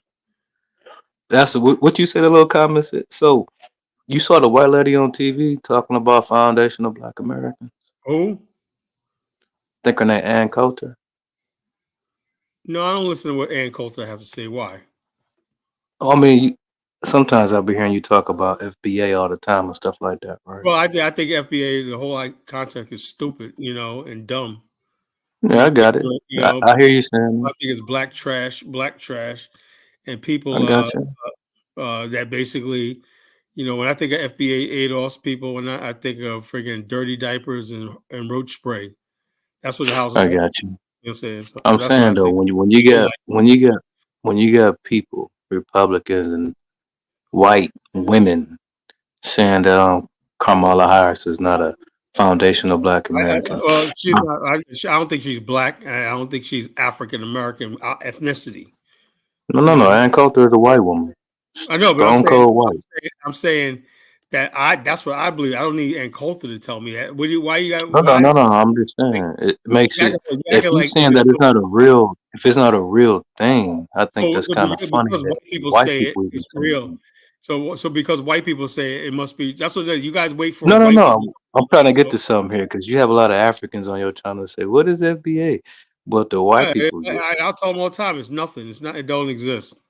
I'm You know. saying, but white people get it though, right? Yeah, of course, white people will do anything to go along black people ignorance. It's not new. But they understand the White difference people like the between white a people like the foundational Black shibby wop wop American. bamboo. They like the shibby wop Okay. wop bamboo and everything black people do. It's You ignorant. know what? When you be having like these other Africans from Nigeria and all that stuff on here like daily, right? They be talking about white people can't tell the difference between us. Obviously, they can. Well, I don't see what personally, me personally, right? Hmm. What do you gain by that? White people can see you get Rulership. from what? I mean, rulership. Because Rules are like what? You if don't rule anything, man. well, this if you let me explain to you, I'll let you know. Tell me what you gain. By You separating control yourself from nothing. others and You having control nothing. direct competition with the dominant society, you have two different kingdoms set up on the same land at that point. Everybody else is just peasants. Yeah, you know how stupid that sounds, man. You have a kingdom. Mm. You don't have nothing in America. No offense, nothing like that, but that just sounds ignorant. You don't have Says any you. control over it. You don't have no control over everything. You can't. Don't even have your own political party. Who owns the most land in America to this day right now? Well, how come you don't have a political party? No, just listen to what I'm saying. Who owns the most land in America today? Well, private corporations and then the government. No, it's Black America. I'm talking about, well, let's just say family Well, passing down by heritage, I by got heirs. I got It's black. land. It's Black Americans. They Bottom have the line is most black people in passed America. down land. Yeah, black people. The thing is, you could be land rich and money poor. You know, you can't I do that. mean, whatever you wanna say. I'm just saying So we the bottom we are line, the that land land, owners. what does the land do? Having land and you living in the projects and in some projects in New Jersey. Well, you just have to admit that you don't know what to do with the land. No, I know what to do with the land. You know, I don't need it. So You what would know, you do with it? If I'm you saying, own look, 100 acres right now, bottom what line, would you do with look, it? the land that I don't have, right? I own my own house, but the land I have That's my not family land. don't have. There's land. You know, you own it. No, you own the house, but you don't own the land up under it. So you don't Yes, own the I do. You house. know, see, that's why I'd say you're ignorant. I own the Mm, land. That means I own okay. everything from the sky to the core of the earth. You don't own the minerals under the land. You don't Yes, I own do. nothing, man. Anything that's in this land is mine, unless they could basically have eminent Yeah, domain. now you starting to sound like a FBA. I'm saying Everything in that's this no land is yours, FBA right? nonsense. You guys are freaking ignorant. You guys are stupid, man. I You mean, guys, I'm just talking how you what you talking. guys do with your FBA stuff. I think you guys need to do more studying because you guys embarrass us a lot, man. With the Okay. way you, So and look, an African stand. What do you call your project? I say it like this. I say African. I say that's an idea, right? That could I got probably you. I'm work. just saying. Let's just say It work, boom, you work can make it better tomorrow, than right? you're never going to get a Where would you reparation. place this app? What would be the first Afro-San city? Where would you place it? Well, the bottom line In is America or African Africa? starts with the family. It starts with the community. You know, if you You don't have see, a that's why community, my name is for the family. Good well, job. no, the community and the family. I'm talking about the real family. I don't consider everybody my family.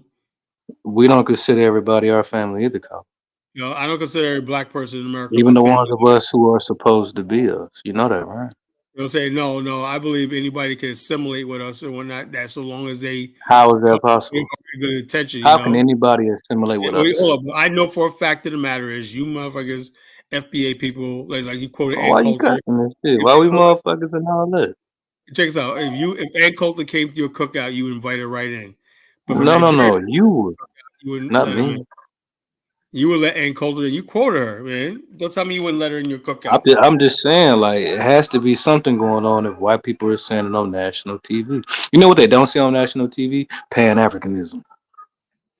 Well, Only the niggas bottom on the line internet is, say well, that. first of all, one, I never said I was a Pan Africanist. That's Well, one not thing. no more. I'm just talking about as No, far as I how never power did. works. I never did. You know, I never did. If people look at my thing, I consider myself a culture critic and a geopolitical pundit. Right? What I does that never. mean? You don't critique white culture, You know, I can. African culture, Well, look, Latino culture. a You're a culture critic of critic. Black Look, American culture. Just say that. I'm part of the black culture in America, right? So I'm a Cool. culture Just critic. stick to that Yeah. then. And so the Look, bottom line is are you a this: good you ask critic? me, Are you a good critic? I'm an honest Or you critic, just talk about the negative aspects? objective. You know, I'm No, objective. You factual. know, Okay, cool. I understand what objective mean, but are you a good critic? Like, do you try to help make it better, or do of you course. When constantly people say listen to me, you're not shit? it'll make it better. But like I said, I'm not. What I'm not going to do is have people get up on my channel and start telling me What fake have you history. said? Hold on, listen. You being a critic of Black Americans, what have you said to make us better besides to leave America?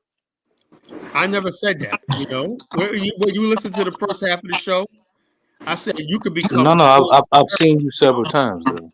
Hold on. In the beginning, if you listen to the start of the show, I said black people got to make a decision. Either if you're gonna stay in America and be American, be an American, 100%. If not, leave it alone. You know, so I'm giving you a chance. Say, hey, look, you say that you're an American. Show me. You know, show me that you're an American. Show What me does like that that. mean to you? You know, How does one show you that it they're an means on American? one hand, you guys say that you're an American, and on the other hand, you say, well, this country is racist. They owe us money and everything. That means you don't believe you're American. You believe you're a foreign entity. How? What are you talking about? The country is racist, but it's still ours. How is it yours? How is it yours? How I is it think not? I think I heard you on TikTok say that with somebody. You Mm. sound stupid. I heard you on I TikTok. told you that we own the most land passed down from era You to don't era. own the most land. That's the dumbest thing. No, you don't. I said era to era. Yes, we Hold on, do. hold on. You don't hold on. You don't have Pull any. it up right now. Hold What on. is the most? Who has You the have to most pull it. era Hold to on. era No, passed I'm not gonna down tell you. land? And you Hold gonna up. see You it's pull Black it up. America. You pull it up. I don't have capability right now. I'm Oh, just yes, you talking to do. you though. You say so. The bottom of you running your mouth because you know you stand. You Let's get back to you stand, being a but critic though, you right? know you You're a can't back. critic, right? You can't back it up. You're a So critic, right? one thing I'm not gonna do Is is your advice to us no. to act Hold up, like other hold up. You races? either got to source Is up that or what you it get is? off. Yeah, source up or get out. You know, can you Okay. prove that black people own all the land in America? Yes. Want me to put a link in the back for you? Yeah, you put a link in the back chat. Okay. I see you're lazy, so I get to work. Go ahead and do your thing. Let me back up when I get it. So the bottom line is I'm you gonna put can't. myself on mute, man. Go ahead and have your conversation. So yeah. What's up, Ben? What's going on, brother? Hey, what's up now? Can you hear me? Yeah, I can hear you. Yeah, I just wanted to make a comment right quick. I remember you were saying about you didn't want to see kids being taken away from their parents, from the immigrants or something to that effect. Who? The kids being taken away from their parents, that they were Yeah, being I said like deported. me personally, me personally, I can't watch that. You know, I can't Okay. watch that. I mean, I just think about if I was 5 years old and my parents who I love when that, and next thing you know, my mom's getting put in handcuffs, being taken, and I don't know if I'm going to see her again. That I mean, I'm thinking, putting myself in that situation. Even though you may say they broke the law coming here, but come on, man. Hey, You gotta be human, okay, go ahead. you gotta I be want to human. say okay. I'll say this about that. Every day in American court system, black or white, if you have kids and you Right, get sentenced to prison, they don't give a goddamn where your right, kids go. They will send exactly. them to Adi homes to be abused and raped. They will keep kids away That from their is, parents for 20 years. So if it's good for us, why the fuck if it's not good for people that intentionally broke the law? Why do they get special privileges? I got plenty of friends in the crack era who Ben, didn't have their fathers there because they separated them. They didn't give a fuck if they did 20 years and they didn't see their goddamn father or mother. So why is it all this compassion for some low-life scum that ran away from their country, that broke the law? They should be glad they ain't got a bullet in their fucking head, because some countries will shoot your ass for coming over the border. So fuck them. well, like I said, you know something. I'm at the point now where people are listening. Like, college, like, I'm like this. You're entitled to your feelings, and I can't change your feelings. That's the way you feel. That's one thing I say about this show, right? If you're honest about, even if you disagree with me, right? If you're honest about your opinion and everything like that, and so be it. I'm not gonna what type that's gonna browbeat you and virtual signal you. Like, oh, see, I'm saying that's the way I feel about it, right? And it's people like you, Ben, that don't feel like that. They're like, the hell with you. You're right. The guy said that to Osario Cortez. He said, if you go to court for a DUI, the judge's not going to say, well, what am I doing to my kids? Well, your kids got to stay someplace else. You're going to jail away from your kids for a year. So yeah, Yeah, and, absolutely. they'll put them in these institutions where you know they're being abused.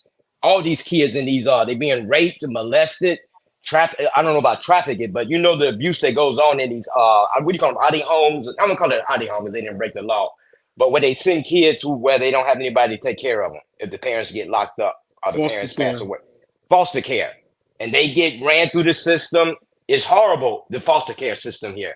And if our kids can be under that system who are citizens, I'm not saying it's good for either group, but let's show some compassion for our own people. Kids are being put through hell. Why do they get a special pass? Now, we have to share this same grief for all humanity. If we want to be humans here, let's not pick and choose who to have all this humanity for. You know what I'm Right. saying? Let me read what this guy, Mike, it's in the back chat. I don't think he read the whole thing properly. He said, this doesn't mean passed down through most lands. It tells you right there in the first sentence that doesn't mean that they own most land. It says, heirs property is when land passes through multiple generations without a will. That's what the black people had the most of. land that's passed down through air and not a will. White people have wills, and people like they contingent about a thing. Black people don't write wills, so it's passed down through who inherits it. Like that. Yes, that sounds about right. Don't mean black people have most of the land. Man, it said most of more ethnicities, and it said the reason that we don't, the reason why we lose it because it's passed down through word of mouth. You're not reading it properly. Read it word for word. Well, I'm reading it. You know what I'm saying? And I'm telling you what they're saying. They're saying that the problem is that black people, the most of the land that's basically undocumented and passed down through air instead of having a will and stuff like that is done through black people. Black people are more likely to have properly inherited than they do. If you listen, I need you to read to understand. It says the reason why more land is not passed down is because we're not doing it on paper, man. Yeah, so the bottom line, what we're does that more mean? than likely to have heirs property than any other ethnicity. I need you to use your brain, man. Hold up, you said black people own most of the land in this country. Where's that? Read it again. I'm reading it. Black people don't own most of the land in the country. What about Montana? So it says we don't pass down more land because it's being taken from us because we're not doing it on paperwork. But we're more likely than any ethnicity to do it. You're trying to pull a fast one on the college genesis. I mean, if you say so, believe what you want to believe, man. That's on you. I'm going by what you just sent me. Read it word for word. Sent me. I read it word for word. Look, you can pull this up on the screen and you tell me what it says, okay? If you go to Google, right, and you type in, let me see. All you gotta do is type in this. Black Americans pass down the most land in America, right? Passed down through air because the bottom line is they don't have wills and stuff like that. That's why. That's the reason why most land is not passed down. It does not mean, man. If you pull it up, we all can look at it, brother, man. We're about helping each other out, right? If we can figure out how we lost it, then we can figure out how to fix it, right? Hold on. Well, how do you get to that where black people own most of the land in America? How did that happen? You're not paying attention, G. It's like this, right? If I got a business in a car lot, right, and I keep giving my kids my cars.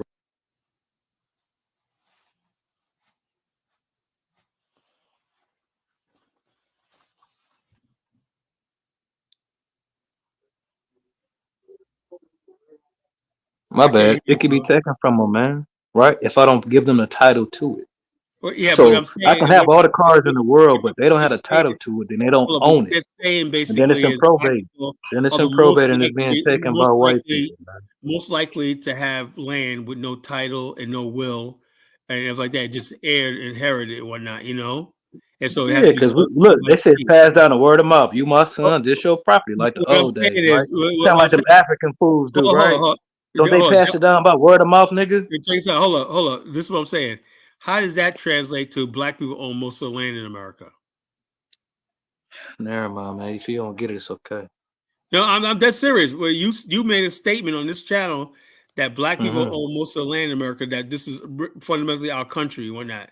And all you just proved to me that not only black people don't have the most land, we're the most incompetent when we have the land. I'm going through the same thing with my family right now. That dollar bill on me can make some sense out of this. Yeah, I think he doesn't really understand the concept. Yeah. So I'm trying to break it down to. I don't want to talk to this old ass dumb nigga. I really don't. No, you can't disrespect. I can't deal with him. And everybody, you love everybody but us. I can't. You don't even know me. First of all, ass over to Africa. Hurry up and quick and do it. Beat your feet, nigga. That's the problem with you. My problem is I'm tired of old niggas like you. Yeah, well, you know what? The old niggas got the money. I don't know what. So why are you even talking? Why you talking like that? Old people got money. See, that's the whole problem with you. Neighborhood that you love and shut the fuck up. First of all, why you being disrespectful? I didn't say anything disrespectful to you. You ain't earned my respect. Well, I don't have to earn your respect. You need to respect yourself as a black man. Everybody respect on this motherfucking earth. Okay, everybody, you're cursing like a little fool and an idiot. You're not even eloquent enough. You're not even eloquent enough to use your voice as a black man. I don't have to. You're an idiot, and the whole world is looking at you and saying to you, you're trying to present yourself and your people. And you're presenting like an idiot and an imbecile. Grow your grow. Listen, you've done so much better, right? I haven't cursed you out. You've done so much better at saying nothing. Yeah, well, you know what? I've done so much. I've done so much better because I have an education. No, you're the bum. You're the bum. I'm not a bum. I got an education. I'm gonna let your old ass talk yourself to death, nigga. You have. I'm gonna go on mute. Go ahead, run your mouth. Do you have a job? No. Okay. Do you do anything with your life? No. Does anybody respect you in this world? No. Right? You don't have anything. You don't know anything. So what you need to do is shut up and listen and learn something. You couldn't even get the concept correct. First of all, black people don't have what is called a living trust. You see, white people, when they get to a certain age, they know, I think it's like 5. I'm not talking to you, man. I'm talking to the people who are listening out here. You ain't never said this shit before. I'm not talking to you, man. I'm not talking to you because you're an idiot and you're beyond repair. I drop him down. Go ahead, Dollar Bill. Thank you. So what happens is, and I'm having the same situation occur with me in my family. Yeah. So when you get to a certain age and you've got a pension and you've got homes and you have wealth, what white people do is they have what is called a living trust. Trust, yep. Okay, and they put this stuff in a trust so people can't take it. So when you go to a nursing home or something like that, and you have something, Bill, I know white people, they got lots of money, right? They put their money in trust, right, and they collect Medicaid and food. Yes, well, you can do that. We'll do that, you know, because you don't own anything in your name. The trust owns it. Yeah, right. And so what they do is they go back in 5-year intervals and they're going to look and see if you had any money. So what you do is you put everything in your trust. So when black people don't do this, to happen in my family, we've got some air property down in South Carolina. And one of my uncles, he pays the taxes on it every year. But the white people down there know that we don't go on the land. So they take all of the timber that they're taking off of the land.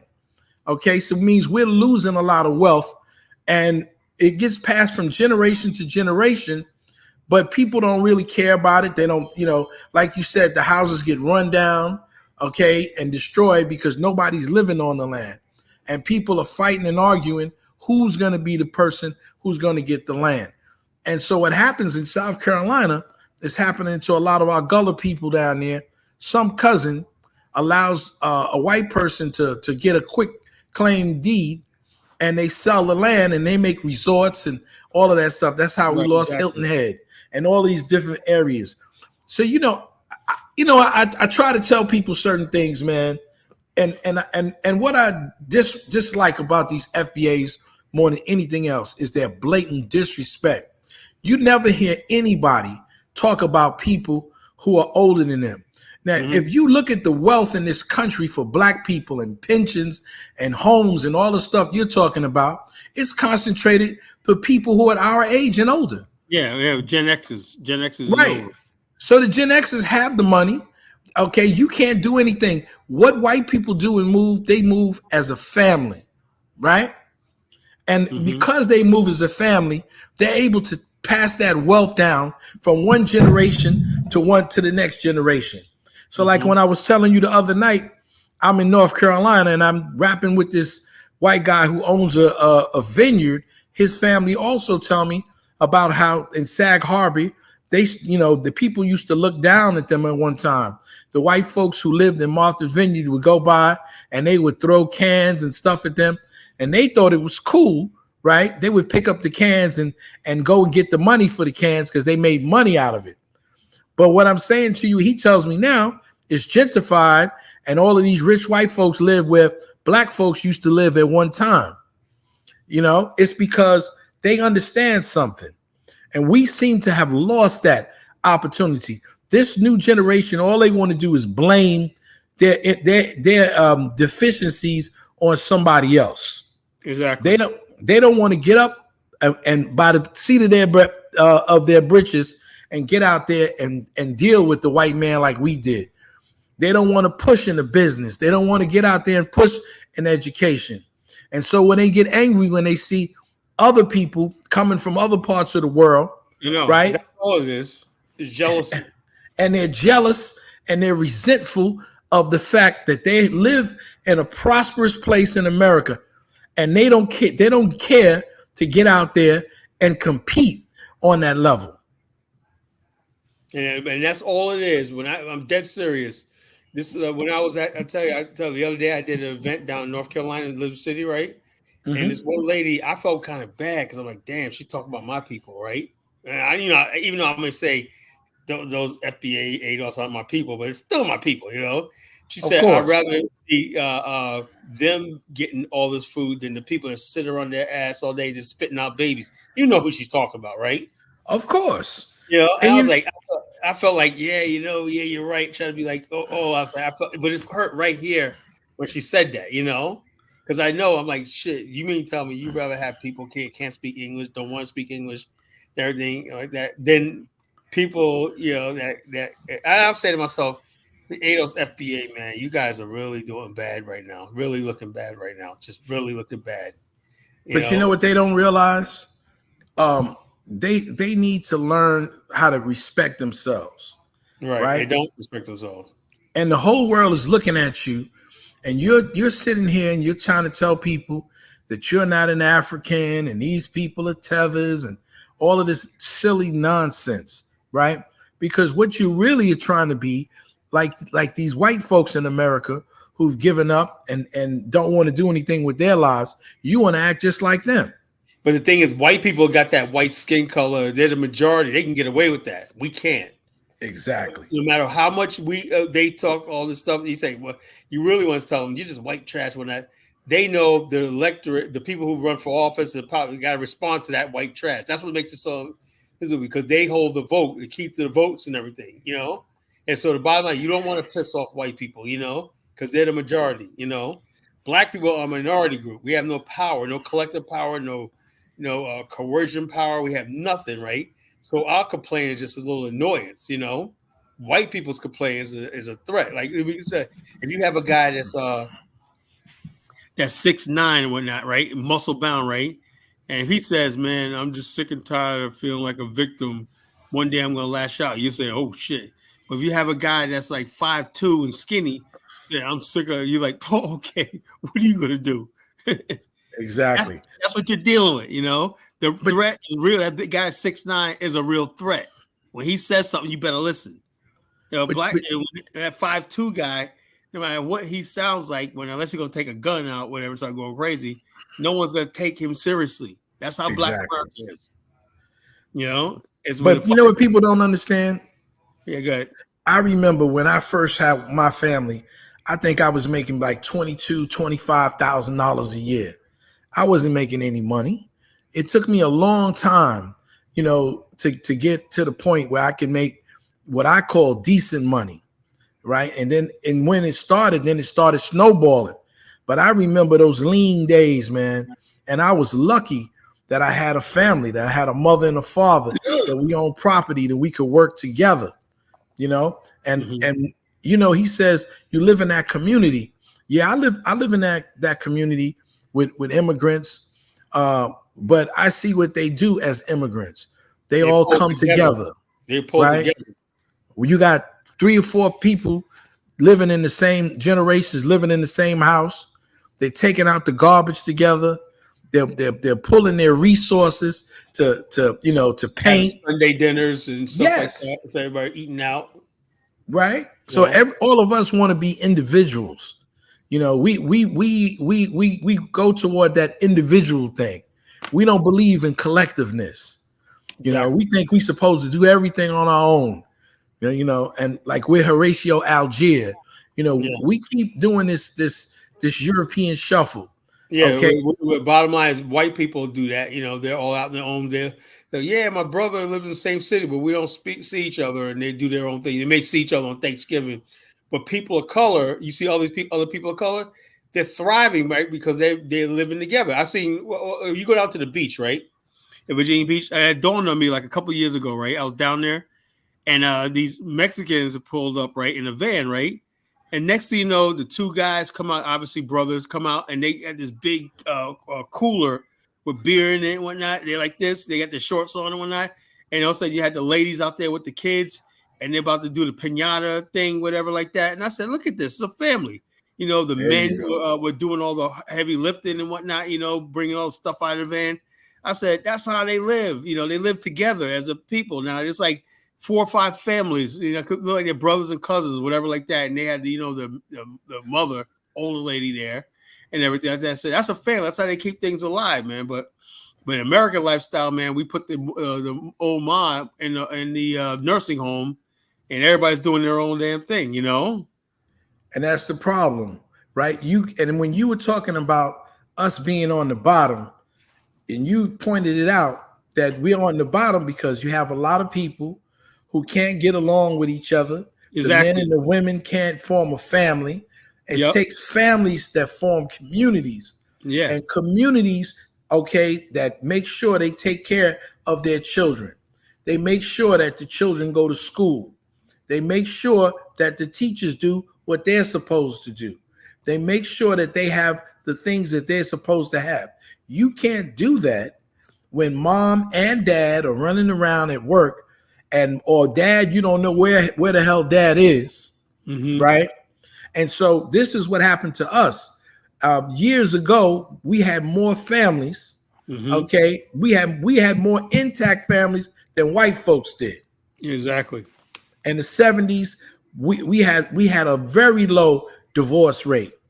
In our that was society. Unheard of in Black America. We had people loved even shows like Good Times and the Cosby Show and stuff like that. It was all about the Black family, And somehow after the 90s, man, everything just fell apart, When we have these so-called activists speaking on behalf, elevated and normalized the single mother and all these things, the hood culture, that bad. I would say in the hood, but the bad elements of the hood culture. Well, in the hood, you got people going to a Bible study on Tuesday night. How come that not talked about? Well, because people got away from that. Nation of Islam and the Christian brothers are having a debate at such and such church, man. They're gonna be throwing down. I remember Khalid Muhammad used to go to the debate Christmas church, and one guy got him. One pastor got him and ate him alive, man. Khalid was like, "Yeah, he got me on that, man. He just got him." But we used to have that's what Black America was, We were our brother's keeper, Oh yeah. And I look at that, man. Like I told you, I grew up in a nationalist orientation, right? And I would never come out and start yelling and screaming and talking irrational and disrespectful, maybe in his family, right? And I'm not, and it's not, something that he might have had any control over. Maybe in his family, he didn't have that structure. Maybe he didn't know his dad, right? And that's so we're not. A lot of these FBA people, ADOS people don't have come from strong Black families. That's what I'm just saying, just broken families and everything like that. We're just dealing with people just broken and destitute and everything like that. And that's why their target is Black immigrants. Black immigrants gives them a model of happiness that they know they can never have because they don't have a family. And you know what? And they could have one if they really wanted one, if they really wanted to work toward that orientation. And the idea that and the thought process that he feels that he's young, he's going to stay young forever. One day you're going to be an elder. And what are the young people going to say about you? That you didn't want to work with your elders, that you didn't want to work with the people in your community, that you had no respect for them, that you had no respect for anyone. You know what it is? These people believe that their problems that they have is because of older people gave them problems. So they're giving society a pass. They're not going to say nothing about the drug era. They're not going to say anything about mass incarceration. They're going to give all of these people passes, and then they're going to put it on the people who had to deal with these situations. And we're the ones that came out of those situations good. So you can't deal with it with your father because he's in jail or he's dead. So what you do is you take all of that out on the people who made it out of that era, the people who were successful, who kept their heads up, who did the right thing, who didn't go to jail. Those are the people that you're angry with. And I told Brandon that. Don't be angry with me because your father gave you an orientation to be a gangster.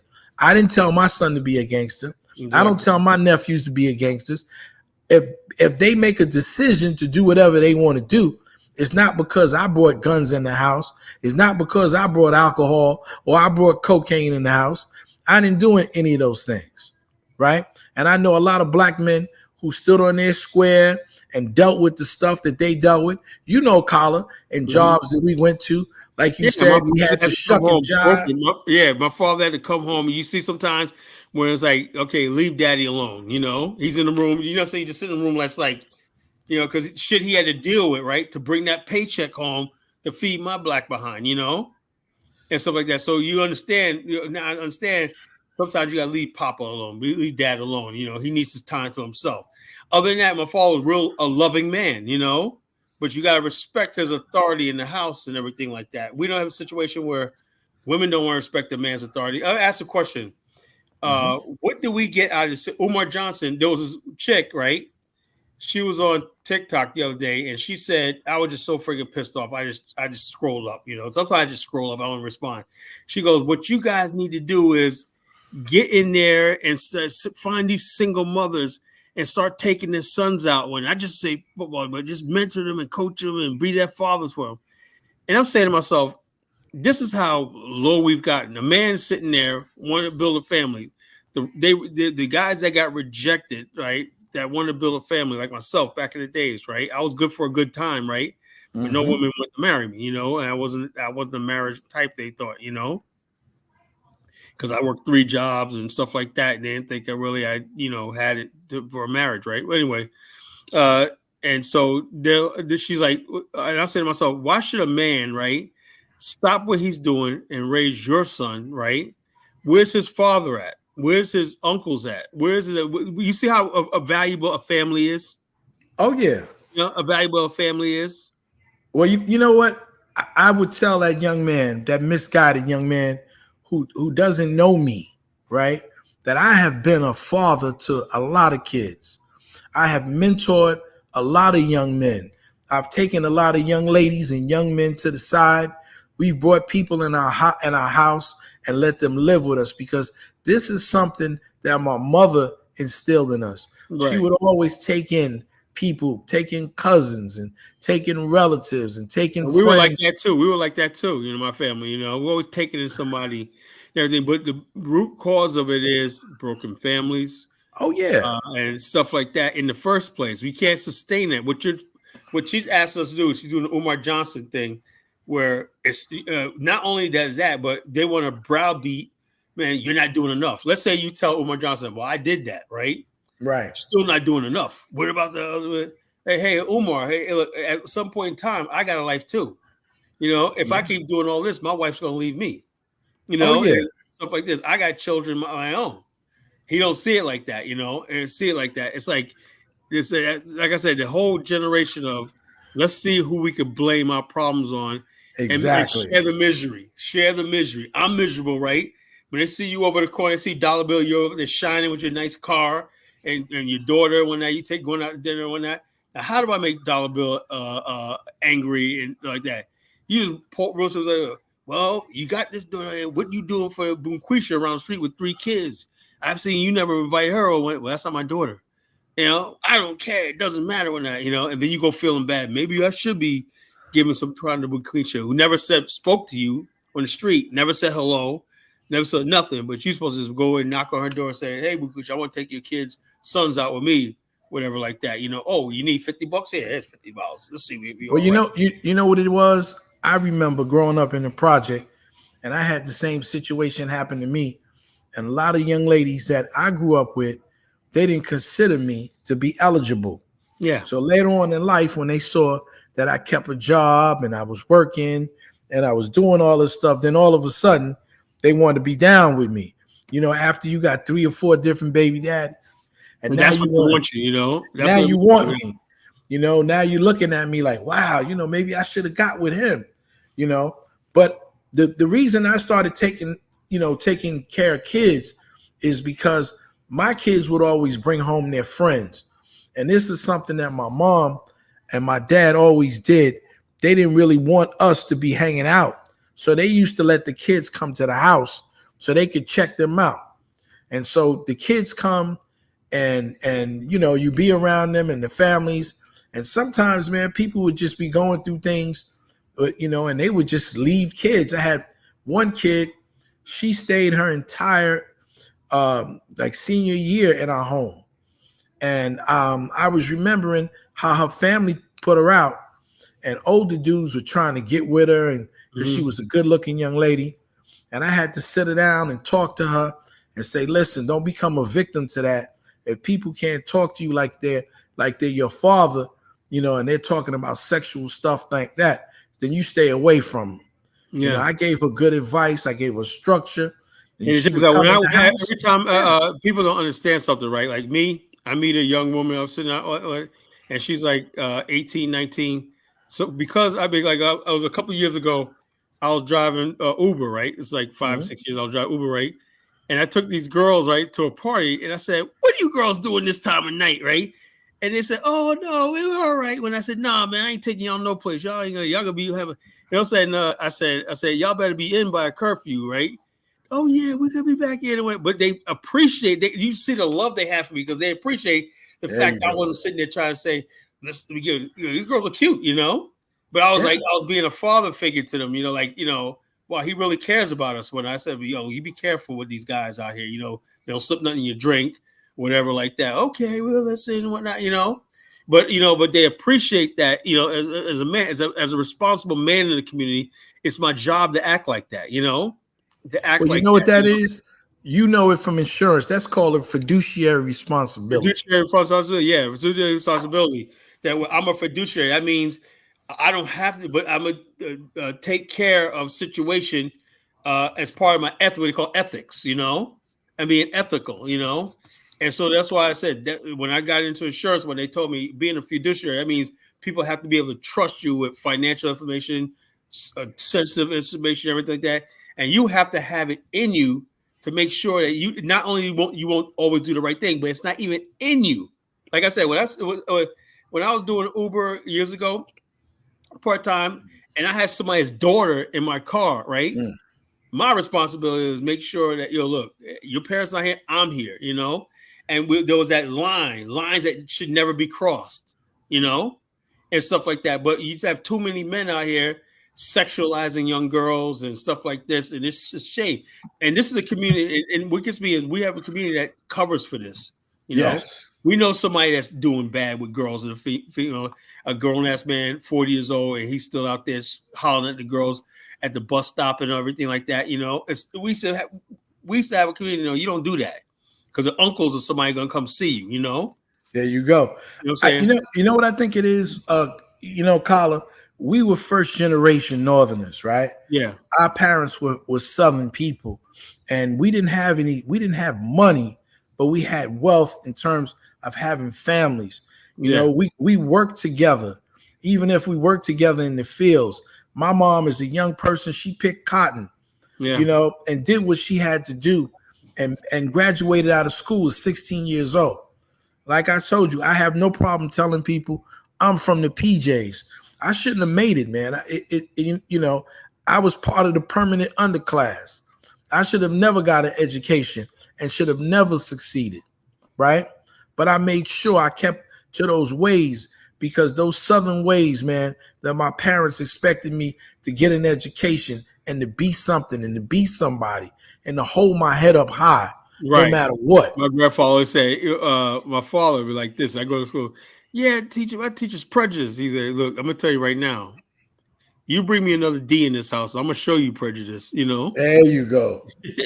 That's my father. He was like, yo, you bring me another D or F in this house, and see, I'm going to show you prejudice. You haven't seen nothing yet. I remember I was a young man, like maybe in my early 30s, maybe late 20s, and I was working on this job, and this Jewish dude used to wait for me every day. I used to come in with my suit and my tie, my job, and every day he would get on me, man, like wait for me to walk down the hall, man. And he used to say, you know what? You think too much of yourself.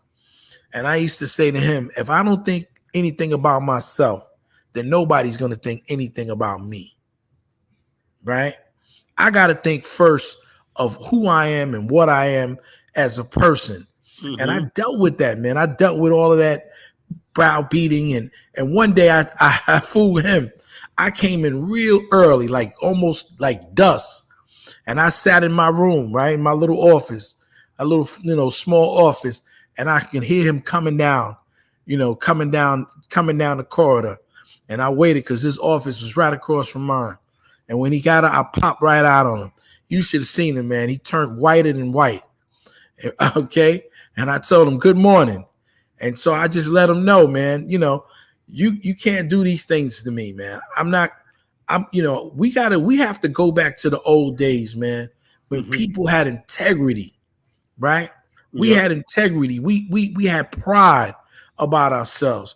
You would never sit there as a black man and sit up and worry about what another black man has, right? Yeah, you would never sit up and call them names and hate on each other. We used to praise each other when somebody was successful. Look at here, man, big money. There you go. Money and whatnot, why? Because it inspires you to do your own same thing. Now, people hating on other people and that. And what gets me is like black people hate on immigrants. That's the saddest thing I've ever seen in my life, It is very sad. I used to tell my kids, I know immigrants used to tell their kids, I don't want you to be like them African American kids. But what I used to tell my kids is, if you allow somebody else to come from another country and be smarter than you and get more than you get, that's on you. Right? Because I never felt anything. I've been around Nigerians, man, for 30 years. And they used to always say to me, like I told you, I've never been to Africa. How you know so much about Africa? How you know this? How you know that? I said, because I read, bro. I read too. That's what I learned. Yeah, I read, And so you got to take pride in yourself and stop thinking about you could be a beggar, that you're going to beg the white man to give you and restore you. That means you're not a man. Yeah, that's why men restore themselves. Yeah, that's what people don't see. They're like, and then what gets me is they say that proudly to the world that the white man needs to come and repair us and reparate us and everything like that. But yet they say that they're the true. Like this guy said, we're the true Americans. I heard this guy that was arguing with you. I heard him on TikTok. When he said that, he go, "We're the true. This is really our country." How is it your country when basically you own nothing? Exactly. And we're trying to be slick and say we have the most land passed down through air. No, we have the most unclaimed land that's not in trust and stuff like that. Land with no will passed down. That don't mean. I said, where's the part where you said we have most of the land in this country? And you try to say double speak. See, that's what I said. When they get on these other platforms, they get away with that nonsense, lying, about history, lying about stuff, And so I can't tolerate that no more, And it's sad. Check it makes us look weak. Brother, they said the one guy said that I think it was him, I think it was the same guy. He said that the pyramids were actually in America, and the Nile River is actually the Mississippi, and actually the pyramids they moved the pyramids over to where it is right now to try and fool us that America's our real history. I mean, people actually saying crazy shit like this. Yeah, they believe that nonsense. It's a shame, man. It makes us look weak. It makes us look like weak-minded men that we don't, that we can't get up and do what we need to do as black men. That we can't have black families. This man's going to try to talk about me. He's calling me the F word, and I got 30-some years with a woman and I got children. Come on, be real with yourself, brother. Be real with yourself. And I remember, Kala, when I first started working, and it was $3.35 an hour. Yeah, I remember that. $3.35. That was New York minimum wage back in 1982. $3.35, man. And I get up there and get my little McDonald's job, man. You couldn't tell me nothing, man. I had after I bust suds, man, and clean up the dining room. My thing was my pops, man. He just he was right there when I got paid. And where's this cut? He just come and just take. You know what I'm saying? Yeah. Yeah. But that was like, you gonna pay something, man. You come here. take Teach you responsibility, man. and just taught me responsibility, right?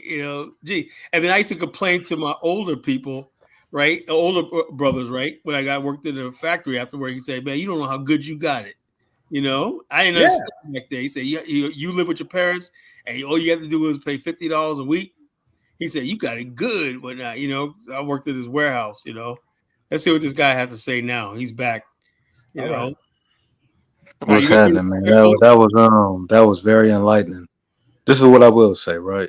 Not to disrespect nobody. The chain is only as strong as its weakest link, right?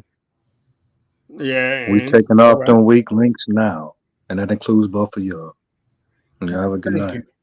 Thank you very much. well, We'll thank you, stay thank you, weak. man. Jeez, whatever link you're linked to, I don't want to be linked to. Yeah, I think his link is he wants to be impoverished mind, and impoverished in the bottom When it line. really comes out to the only FBA person really making money is Tariq. Because they all give Exactly. money to fucking Tariq, and which we call it. So He's their pimp, he's a pimp. and they're his They don't mind hoes. being pimped. They don't mind being pimped, right? Tariq is like I would say when I did the political zoo, what animal does super remind you of, right? We said Umar Johnson is like a bed bug. He bites you, but he's not really dangerous. He's like a Right. bed bug, bed bugs. Umar Johnson, Yes. yeah, like that. Tariq is a fucking leech. You know what a leech does? A leech, you go to North Carolina, right, and get a leech or anything, you will not know the leech is there, right, until you see it. A leech has a way of secreting some enzymes and some numbing pain so you don't feel the bite. And they suck the blood out of you, and you don't even know they're there sucking the blood out of you. You're thinking, oh, man, that's what Tariq does. He's like a leech. He leeches onto the black community and whatnot, put some extentative on the wound, and it sticks his tube in and starts sucking us dry and whatnot, And I don't see where they get anything out of it. They're not getting anything from it. Other than the fact that they want Tariq is their champion against the so-called immigrants that they hate and jealous of. Same thing with the Ku Klux Klan. The easiest way how to make a living back in the days as a white man is become a racist grifter. They go around demagoguing black people, mob, whipping up mobs and stuff like that. We learn from the best in America. Yeah, that's what it is. And I say that Tariq, the other half of Tariq is Afro dumbass. Afro dumbass, yeah, dumbass. The only thing about Afro dumbass, he's making things harder on African and black immigrants, because they don't have the numbers, So I don't know what dumbass is doing, I guess people need to vent, a place to vent where they could talk shit about us. Zongo should know. He was on there earlier today, him and Kodala, and they're arguing, going against each other. It's the Ghanaians against the Nigerians. Oh, wow. I would love to see that. Yeah, because the Nigerians have a bad reputation. And so, so Mike Kodala had to say, it's just like the African Americans. They don't want nothing to do us under the bus anytime we get. No, don't want nothing to do with Africans. And, I started to say, that's the biggest lie. First of all, Marcus Garvey couldn't get anything established in Jamaica. Right. So he had to come to America to deal with us, right? Yeah. He could not. They didn't accept him in Jamaica. So that whole idea and ideal that he was coming and that Jamaicans or other people in the West Indies were so involved, though they were not. The biggest Garveyites were right here in America. Right there in Harlem. Okay? Not so just stop Harlem. Lying. Garveyites was like in Norfolk, Virginia. They were in places like Jacksonville, Florida, places we don't think about, right? But they had huge black national, that working class, warrior class black people, that's what the Garvey's thing was, and so they said and these were basically the Great Migration. Yeah. The giant journey to the space like Chicago, they were migrants from the South. Malcolm's father was a Garveyite.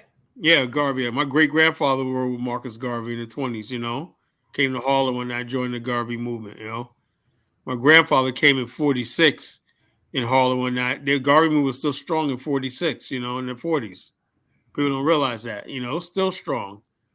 But you know what they said? My grandfather said, yeah, well, when the chance come to buy a house out in Queens, whatnot, Queens, that became our little Africa or whatever like that. Black nationalism is stable in Black America. Build Black families, support Black businesses, the Black church, Black colleges. You know what I'm saying? Oh yeah, Black world. That's what Black nationalism is. You remember that brother out in South Jamaica, Queens? I forgot his name. He became a senator. He did a lot. What's his name? Not Weeks. No. I know who you're talking about, but yeah, I know. I remember he was from my grandparents' district. Yeah, AME. He was in AME, and he built a cathedral out there. Yeah, out in South Jamaica, Queens. Right? And a lot of South Jamaica, Queens people had ties to the Carolinas and stuff. Because you had whole blocks of people coming from the same region of the Carolinas. And South Jamaica, Queens was like a Black friggin' city, Black heaven back in the day. Hollis, Queens, and all those areas. Black upper class, and going out towards Hempstead, Long Island, and Central. I had some cousins that would live next door to Run DMC, and they had this guy named Dr. Dees. He was a doctor that used to actually make house calls to their home. I remember Run DMC. Run DMC lived not too far from my cousin Al in Hollis. Yeah. That was when you got to Queens and Long Island. You made it, man. You made it. That was our Liberia right there. There you go, Long Island. And then when I go out there and visit my relatives out there, they all have beautiful homes out there. Unimaginable home. Like you see LL Cool J's neighborhood he grew up in. Yeah, St. Albans. God damn, houses were nice. Yeah, we had it going on out in Queens. I don't know what people talk about. Jamaica Estates. You remember how beautiful the Jamaica Estates were? Yeah, my cousin Debbie lives there. Man. Gorgeous, brother. Nice. Gorgeous one family houses. Yeah, beautiful tree lined streets. And that was all African American people there. All African Americans. Watch the movie Coming to America. Yes. Jamaica Estates. When Queens was the top. Black people in Queens were the top of the world. Top of the world. That was the pinnacle. No other people. People try to say Mount Vernon. No. Jamaica and Queens out there, man. Jamaica Estates. That in Hollis, out there and where Eddie Murphy is from out there. Roosevelt, Long Island. That's when when you were Black and you made it. That's where you went out. That's where you went. You ever been to Amityville, Long Island? Oh yeah, I've been out there. Yeah, me and my boys went on a double date with these girls out there. We went to go see Eddie Murphy Raw at a theater in Amityville, Long Island. It was like Black and Italian. That was all that was there. Black and Italian. I said, I don't know how this is going to work out. Nobody see all these Italian Guidos and brothers out there in the same movie. There was just nothing but white kids were Italians. The Black kids were African Americans, Well, when we brought our first house and family in 1980, we brought it from an Italian family. Yeah. So like when we moved, when they were moving out, we were moving in. Yeah. Into in the northeast Bronx. Further out to like places like Levistown and places like that. Mm-hmm. We were moving to their older neighborhoods, in Queens, and parts of Brooklyn, even in the Bronx, everything like that. So. People don't know our history, man. They don't know our history, but they're gonna get it on this show. People think they know us. They don't know us. They don't know anything about us. They have no idea who we are as people. They have no idea. They've come. It's like when you're in Rome, and if you go and see the ruins of Rome, and you don't know the history of Rome, you would look like, dang, look at this old beat up Colosseum. What kind of place was this?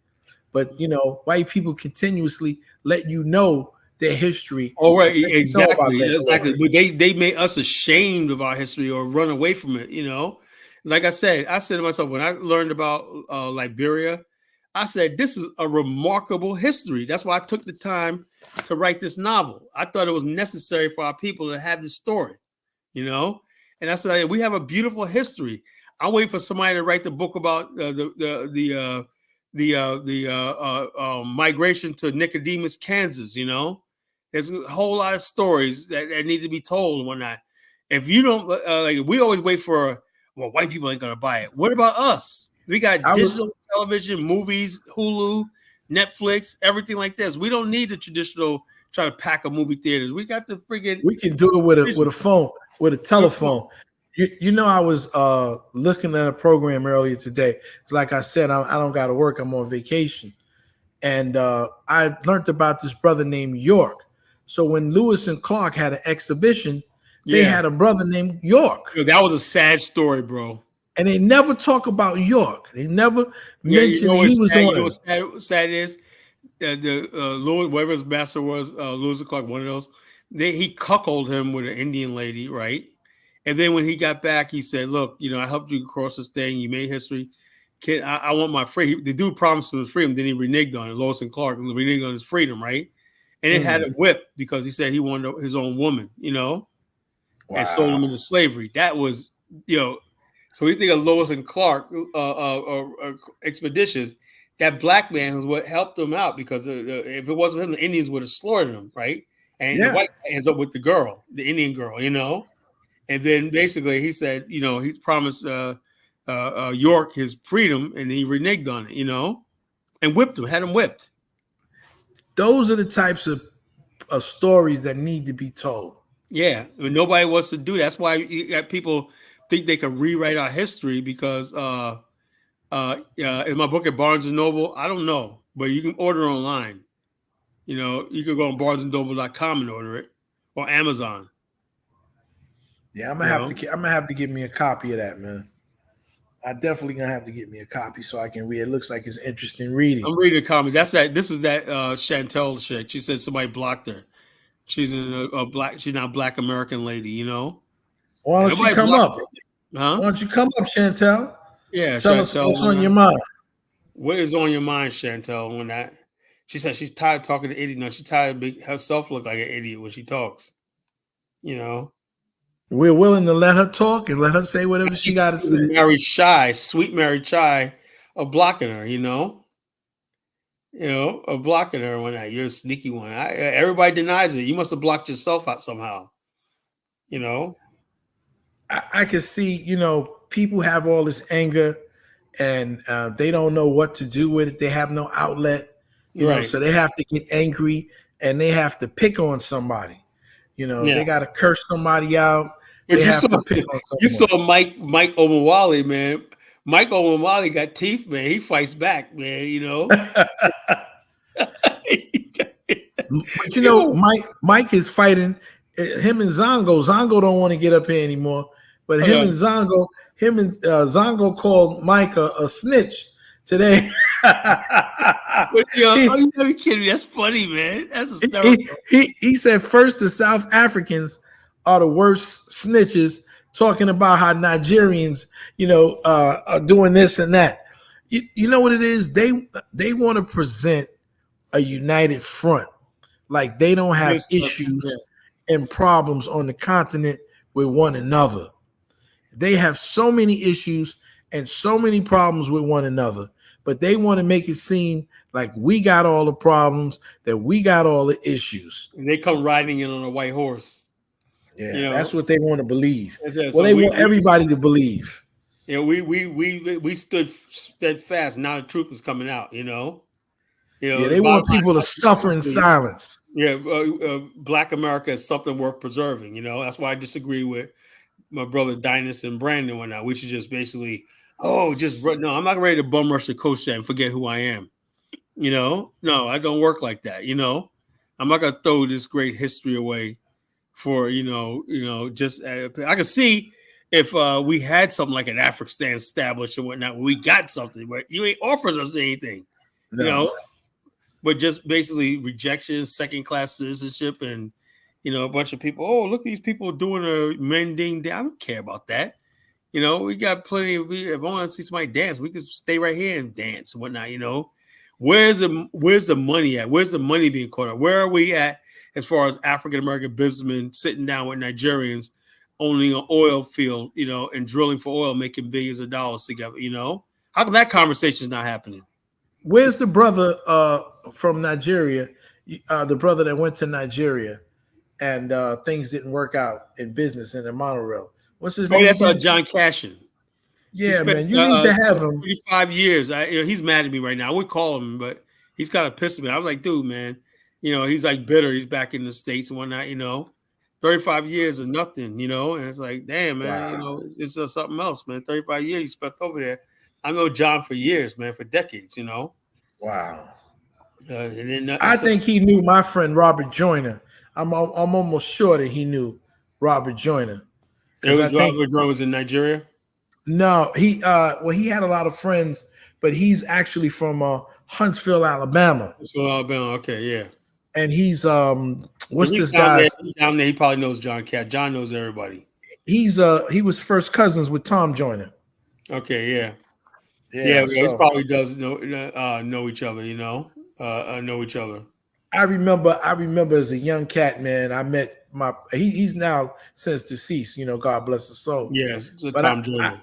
I remember as a young dude, man, I'm sitting down and I'm trying to explain certain things to him about history that I read in the book, and he lived it, man. He was a person that knew people from New Africa, and he also marched with Hosea Williams, and he broke stuff.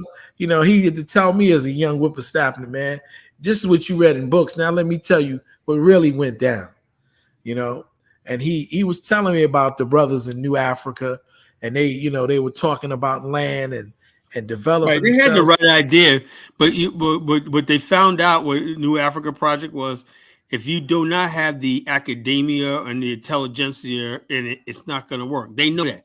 Why do you think during that time period they've been recruiting the black intelligentsia to do their bidding, like in the Democratic Party, Republican? You know what I'm saying? And so they didn't know how to cook. They didn't know how to husbandry. They didn't know how to, they were from the inner cities. They didn't know how to put, the people from the soil. They know how to put plants, and seeds in the ground and make them grow. They know how to deal with animals and stuff like that. That's the problem. I did it when I was a kid. Planting fields and stuff like that. I did it when I was a kid. Raising chickens and planting fields, raising hogs and like that. I worked on a farm when I was a kid. It's not fun. It's not easy. People act like it's romantic, but the problem is though, you got to leave that to the farmers. Oh yeah. On the way how to you got farmers, you got buyers. Only way it would have worked was the capitalist system. Farmers sell their stuff to the market. Market sell itself to the wholesalers. Wholesalers sell it to the retailers. Retailers sell it to the people. Whatever like that. That's simple mathematical calculation that works. It's hard work. It's hard work. Even doing logistics. You got to be doing when you're a farmer. Do that, right? If you're a truck driver, do that. Everybody has a job and duty. The problem with the Black Power movement was everybody wanted to wear 20 hats. And nobody ever got anything done, I say, okay, well, who's going to clean up? Okay, it's time to clean up. We got to turn this hall back over to somebody. I ain't cleaning it up. I ain't doing that. Who are you to give me orders and whatnot? That's how it starts. There you go. That's how it starts, Who are you to give me orders and whatnot? Who made you die and made you boss? A whole lot of chiefs and not enough, a whole lot of chiefs, not enough Indians, right? Not enough Indians. That's exactly how I did it. The white man knows that. He knows that. He knows that. Well, he knows, okay, they're going to do something. And he knows the fact that, okay, let's say he'll study somebody. He'll say, such and such looking at such and such wife the whole time. Oh, really? Let's build on that. Next thing you know, an anonymous letter comes from somebody's wife to somebody that might hear that. My wife, you've been seeing my wife? Whatever. No. See this letter right here, blah, blah. The FBI was good at that, COINTELPRO. They were good at that, See, these guys don't really understand this. They don't really they have to understand history and know what happened with these movements and know how I believe the ADOS FBA, not to cut you off, brother, it's part of this pseudo quote, but it's not even probably government, just people saying, let's just have a little bit of fun, right? These are rich white people that got money, right? Mm-hmm. So let's prop up Yvette Cardinal. Let's see what happens if she starts talking her nonsense. Let's cause a divide between black people in America and black people in Africa. Can we do it? Remember, like trading places? Yes. A dollar bet. Remember that? Oh yeah. I'm pretty sure. What's the usual bet? It was like $1. That's probably something like this. Oh no.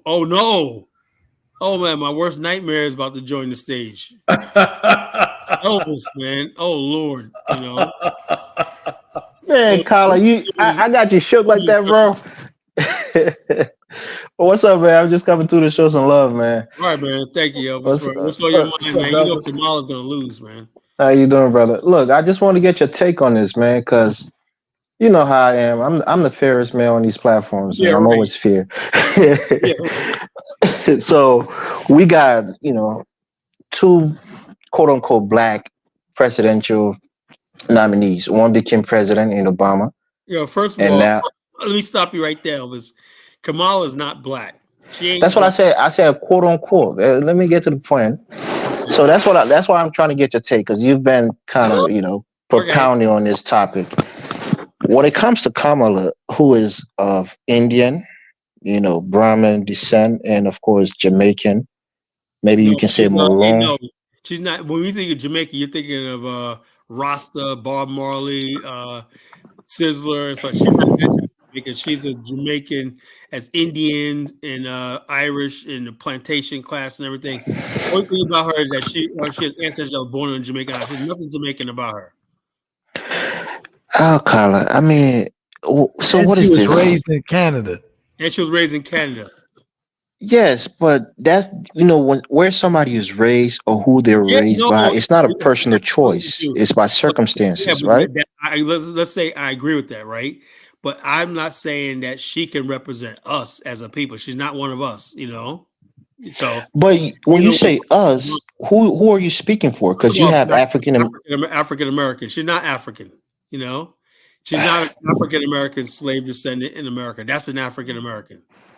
Right, and that's what I'm saying. I want us to distinguish those words because African Americans, is different than when I hear the word black, right? I'm thinking black people, including the No, diaspora. no. What you call it?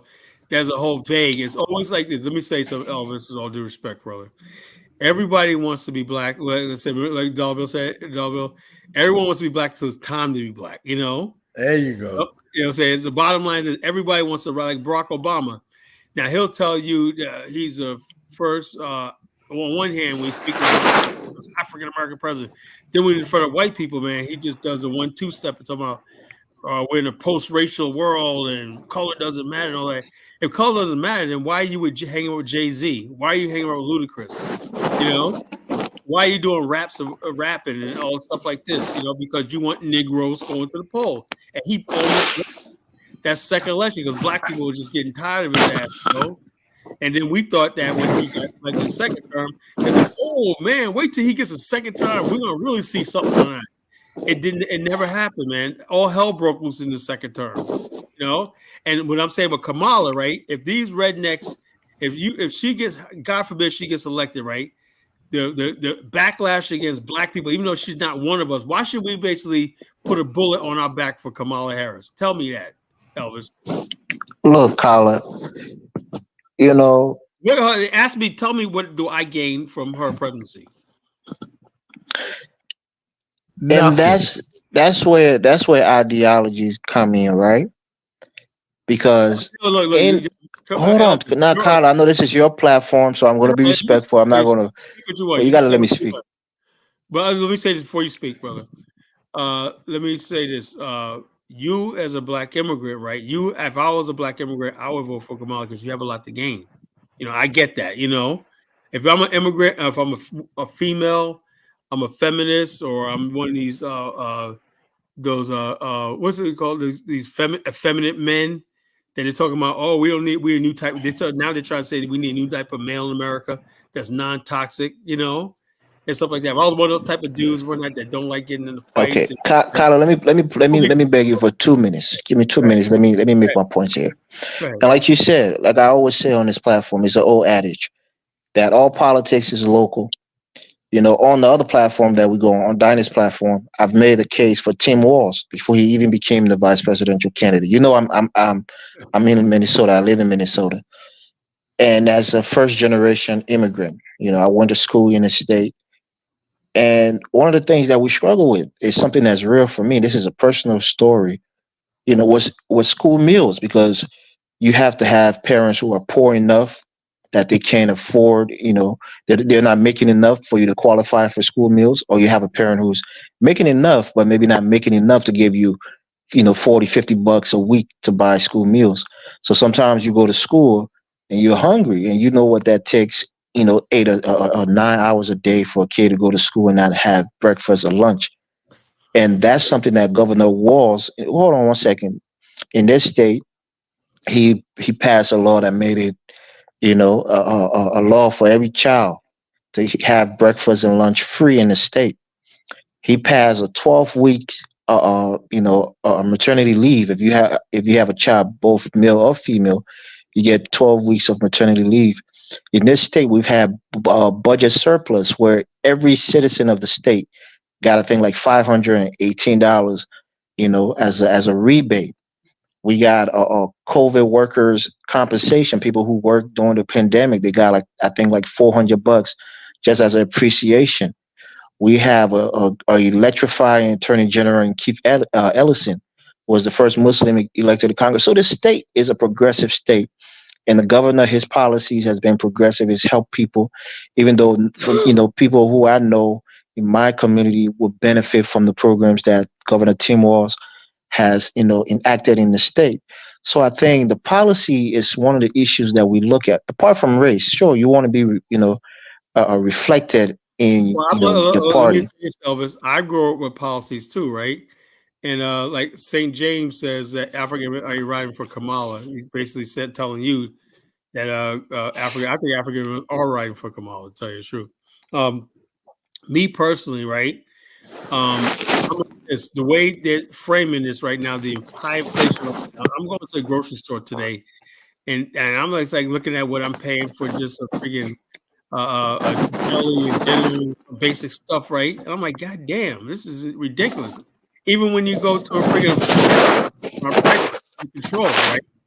And I'm saying to myself, when people say, well, inflation's up or not, well, it was happening under Biden's administration. Gas is up there, $3.50. That's not entirely true, Carla. What caused the inflation? I remember when Trump was in office. I remember what I was paying for gas. Well, I didn't think about stuff like price of gas. No, let's not be disingenuous, bro. You know what happened when the pandemic came? Trump handled it so terribly, and that caused a ripple effect on the global stage. We know that. The pandemic was exaggerated, and they deliberately shut down the government and shut down right there. I mean, Carla, hundreds of millions. No, I won't say hundreds, but let's say tens of millions of people was out of jobs.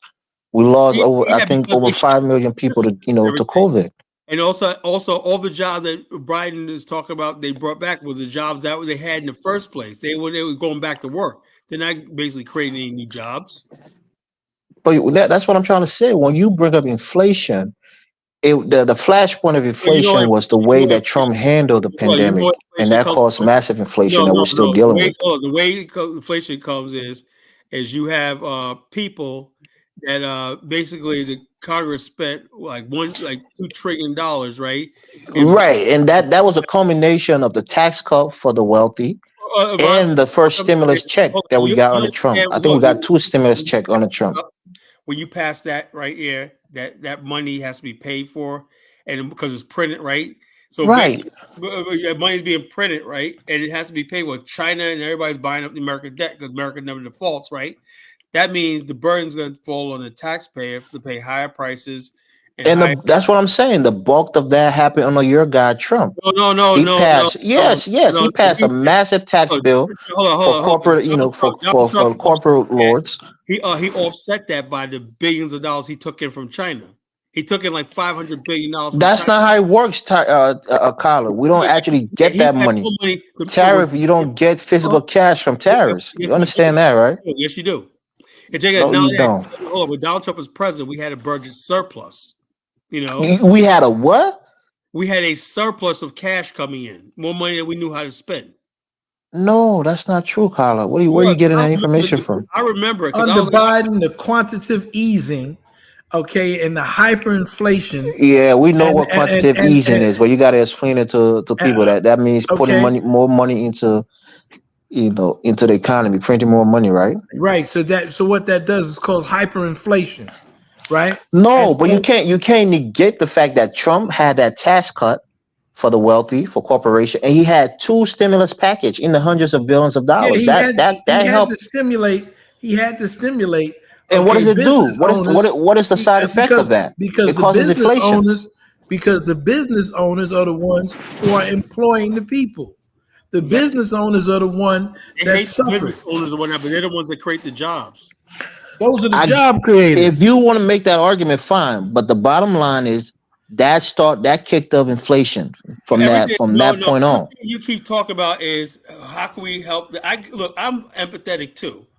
Like like I said, I worked at a food bank this week, right? There's plenty of food to go around. If let's say kids want to, why does the taxpayer always got to pay more for people, whatever like that? Why is that? Why is that cool? When we got charities and everything that could step in and feed the hungry children in school and stuff like that. Why should a taxpayer be on the hook for it? Which you know is corrupt because the people that supply the schools and everything are corrupt business people who make it a profit. Kala, I mean, are you not an American? Are you what are you? You from Mars? This is the American idea. Like what? Giving people handouts? What are you talking about? I mean, I don't even understand this, Kala. I don't even understand that you have that mindset. Oh, when I was coming up, we didn't have all this. If your parents made too much money, yeah. If you grew up in the 1930s and 40s, yeah, probably you didn't have it. 30s and 40s. You didn't grow up in the 1930s. I'm exaggerating, of course. I'm exaggerating, of course, right? A lot of you people think that America's this gravy basket where everybody gets free shit and everything. It's not like that, bro. It's not like that. No. One of the things that make this country great, Kala, is the social programs. The social safety nets. No, it's not. No, the great, the New Deal with FDR. The fact that the government leaves us alone and build our own lives. And hold on, like that, Democratic presidents like FDR with the New Deal. When you have that was to give white people jobs. Hold on. The New Deal was set up so he could take white people who had been under the Depression, Social Security.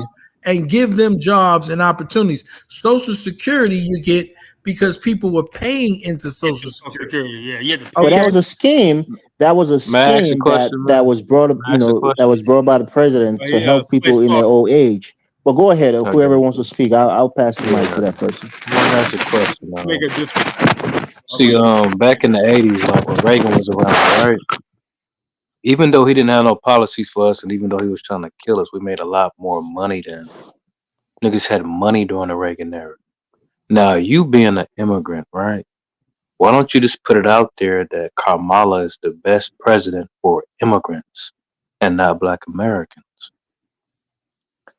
Be honest. You can be more specific in your. I'm very direct to you right now. You said Kamala is your president, right? I support her and I'll vote for her.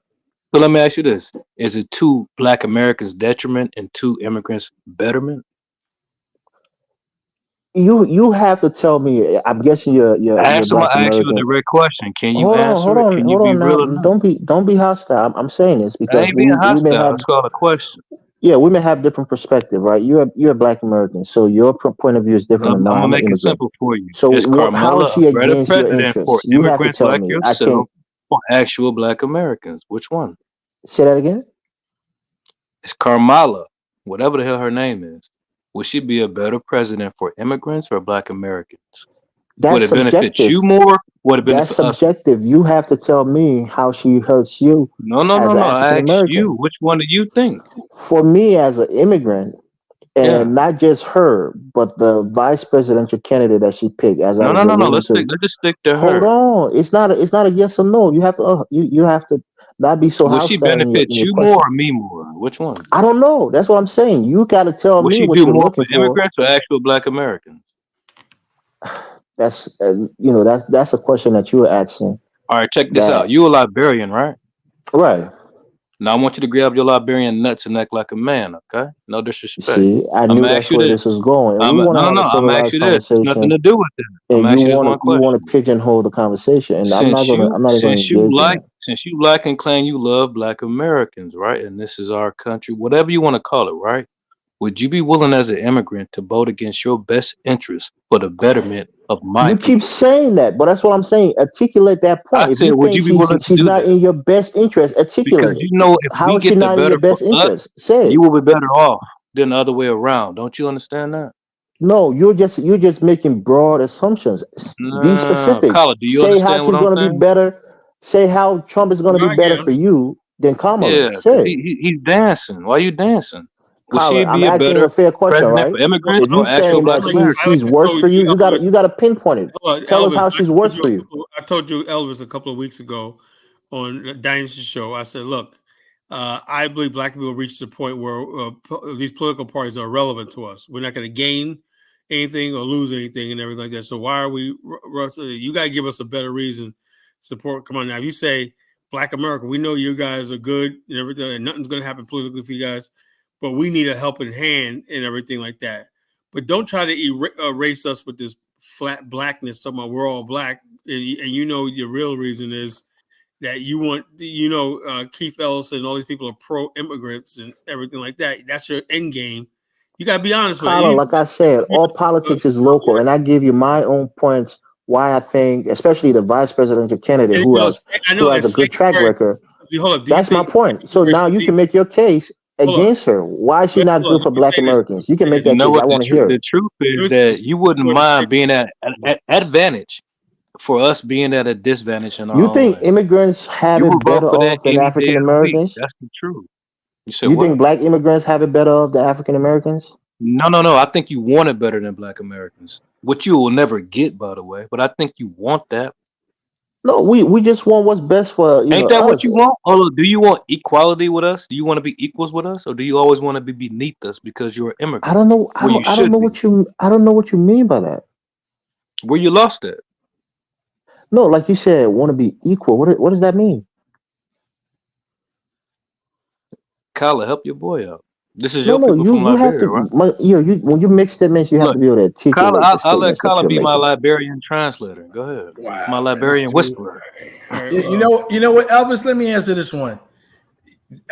Immigrants do have it better than we do because we don't have some disrespectful young cats like that Exactly. disrespecting us. So I will say, yeah, immigrants got it better than us because we don't have to deal with disrespectful scoundrels like that dude. Yeah, you guys don't have to Like deal with who? that. The Like guy. that guy that was just on the thing, talking the way he talks and being disrespectful the way he is. The He, bottom line is, he hold on, Elvis. I like this. What I say, I don't consider you my enemy, and I don't think you're taking anything from me being here. That's my personal opinion, Right. But at the same time, right? If you guys feel like you want to do this, go for it, But don't expect me to get all excited. Don't throw Kamala flag in my hand. Tell me to get out there. I look like a fool as a Well, heterosexual. and that's what I'm saying, Carla. That's why I say it's ideologies, right? Some like for And you, I you're don't black. hold on. I don't agree. Kamala, this is what I'm talking about. This is what I'm gonna break this down, right? And I thought about this, right? Because I think about stuff before I say it, right? The one thing I like about Barack Obama was this, right? When the healthcare business bill was going through the Congress and whatnot, they kept calling it Obamacare. Hopefully, they'll demonize it, Obamacare. So it's like, you know what Barack Obama did? He said, "I'll take that. I'll own this. I'm putting my presidency, everything on the line because I know this is the right thing to do." Right? And when it passed, he said, "I own this now. It's mine." While everybody was walking away from him one night, he said, "I own this. It's not no." He could have said charges come from the Romney man in Massachusetts and stuff like that. He said, I respect him as a man because he said that, right? And then on that, not only that, he won against the Hillary Clinton political machine, and he took responsibility, everything. When he was handed the presidency, right? He didn't go up on George Bush spent this trillions of dollars. We got an Iraq war going on. He just made so that we can get them out of there, and he did it. He saved the banks, saved everything, but he took ownership. You don't see that with Biden. You don't see that with Kamala because you got a media want to pass the buck and blame everybody else but themselves that they're screwing up. That's what I'm talking about. Donald Trump's the same way. I think Donald Trump and Barack Obama are two good presidents because Carla, let me ask you a question, right? You don't see Let me that. ask you. Let me ask you a question. You think if Ben Carson was the Republican nominee for president, you think majority of black people will vote for him? It doesn't matter. See, me, you gotta understand something. It does And that's not why I'm matter. trying to tell you, it's about ideologies. If the My whole presidential thing candidate was about a white Kamala, man, if it was Tim Walz, I would be Yeah. supporting him. if If it was Kamala Joe comes Biden, out, I would be if supporting him. I'm Kamala not just comes supporting out, because she's Kamala. yeah, but if Kamala comes out, right, I think about interests, right? Everybody has to vote toward their own interests, right? And that's Right. what he was saying, Kala was saying to you about his interests. If she comes out and she says that I'm not going to do anything special for black people, I don't feel she's in my interest for me to support her because she's already telling me that I'm not going to give you nothing. So if you're not going to give me nothing, why should I give you something? Well, what is she? Okay, and that's the point, right? Hold up.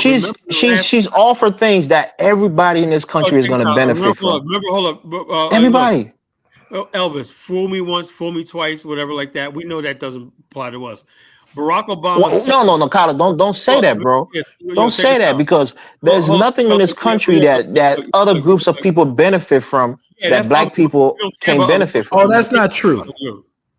You know, but let's check this out. Barack Obama's second term was a hell on earth. That's when we had Trayvon Martin murdered, George Philandos Castile, Michael Brown, Alton Sterling. All these people were killed under Obama's second term. Why? Because the anti-blackness that was in this country, and he did nothing.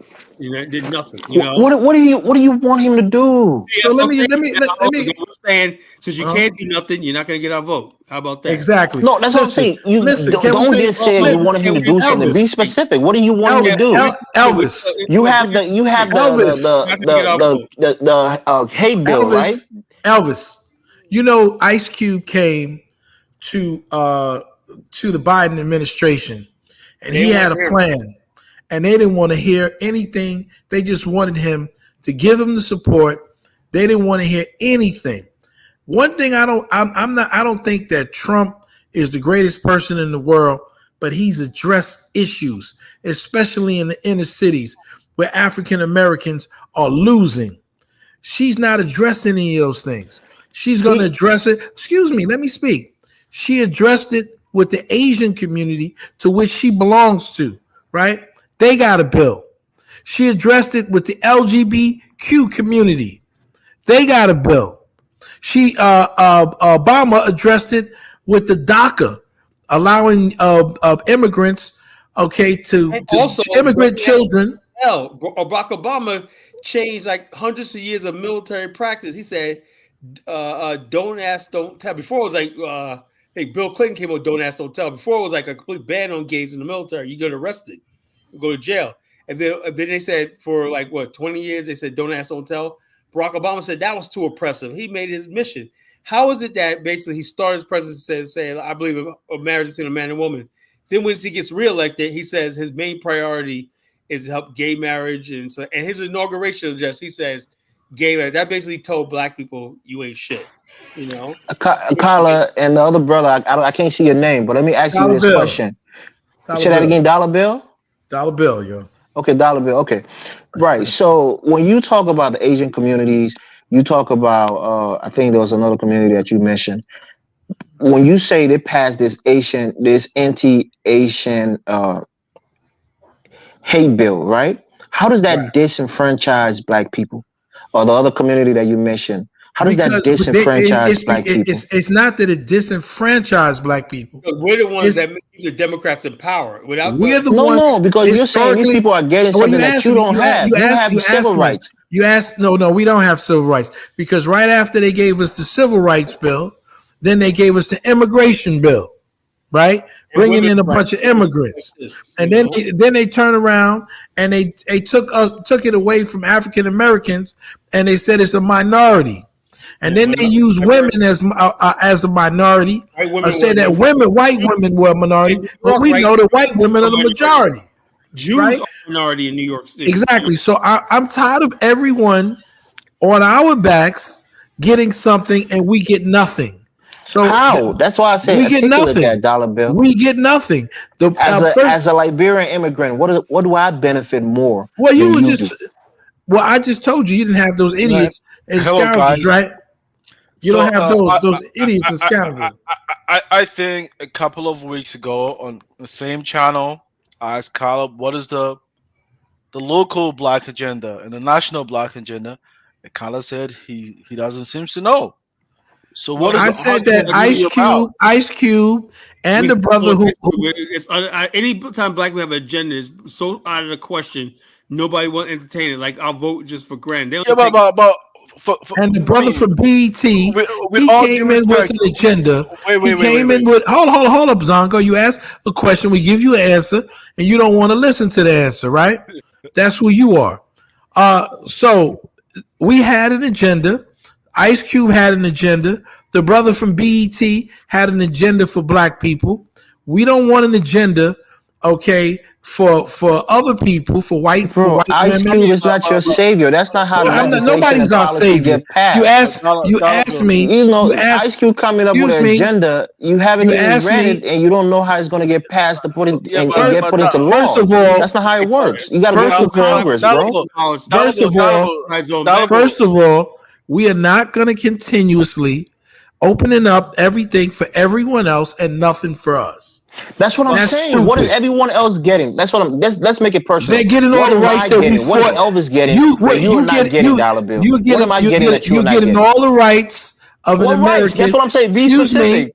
You're getting all the rights of an American. That's why you were born in this country, and you got rights because that came off the back of slaves. That came off the back of slaves. Okay, you want me to tell you thank you, and I genuinely mean that. Thank you, thank you for fighting for it, and we appreciate you and your ancestors for fighting for it. It's not that you have to. You ask me. I'm not mad with you.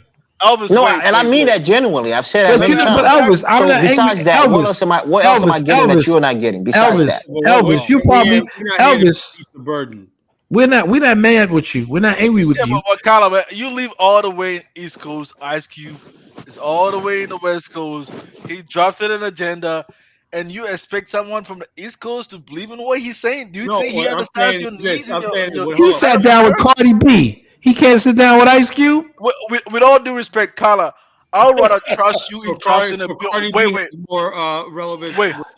Sitting down with Cardi B is one thing. She didn't pass any policies. She didn't bring any agendas that Biden put into effect. Elvis, wait. Kamala has recruited Spike Lee. With all due respect, all these entertainers and everything like that. What do you think that's all about?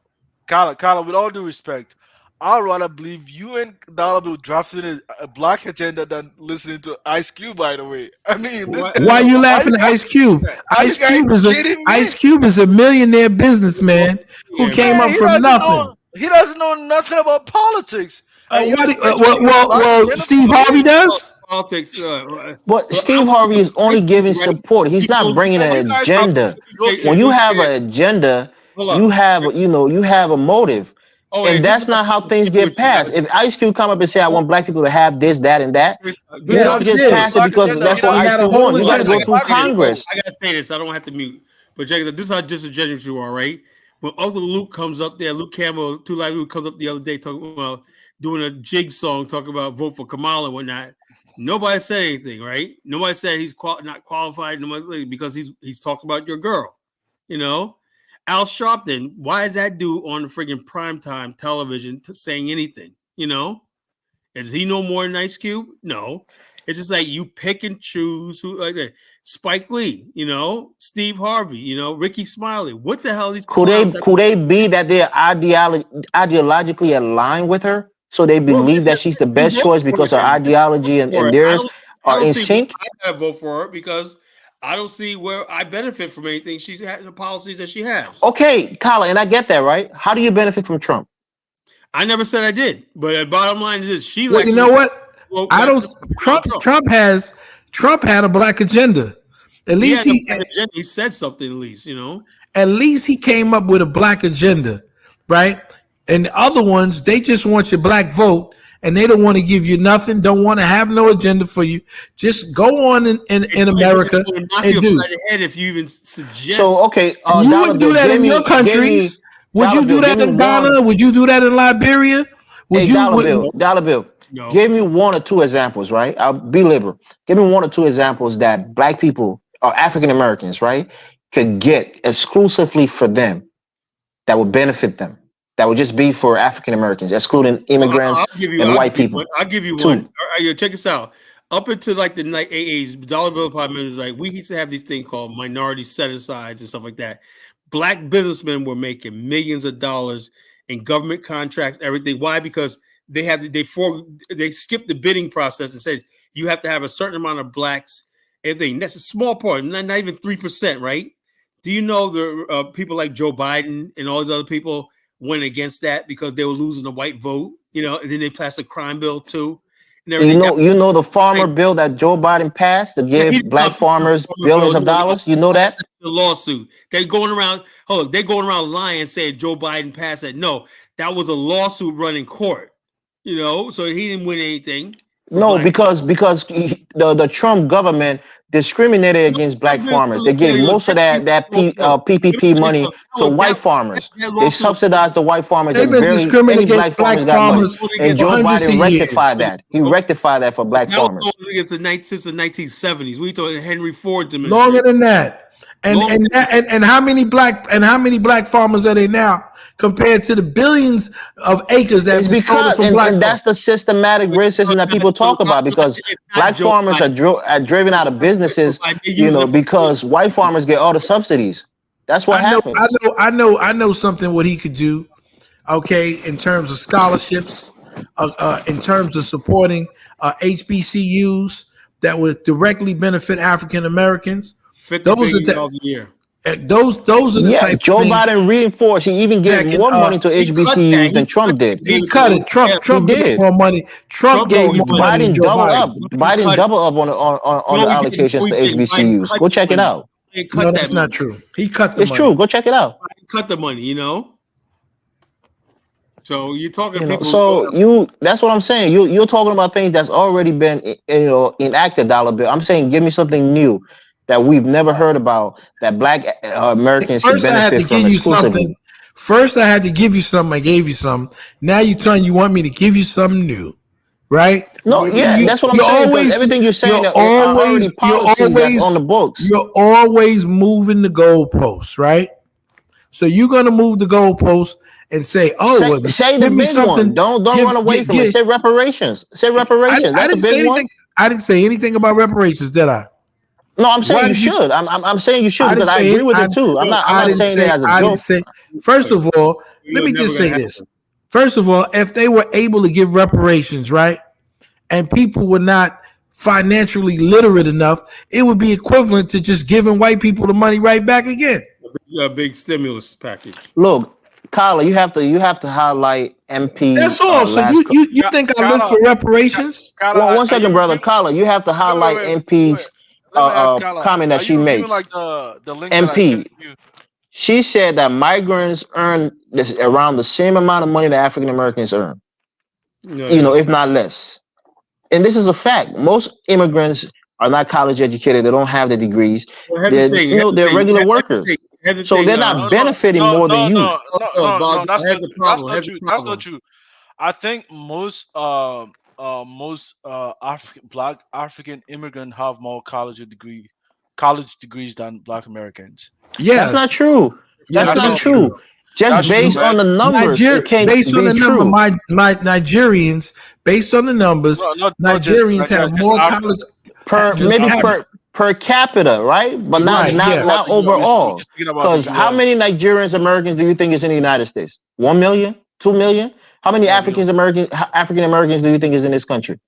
Something like 40 or 30 million? You're probably like 4.5 million from the Caribbean and African all together, right? Out of the 50, so it's a very small number. Right. So I'm not saying to you that you're the problem. I didn't say one. See, Kala and I both said that you're not our problem, right? Right.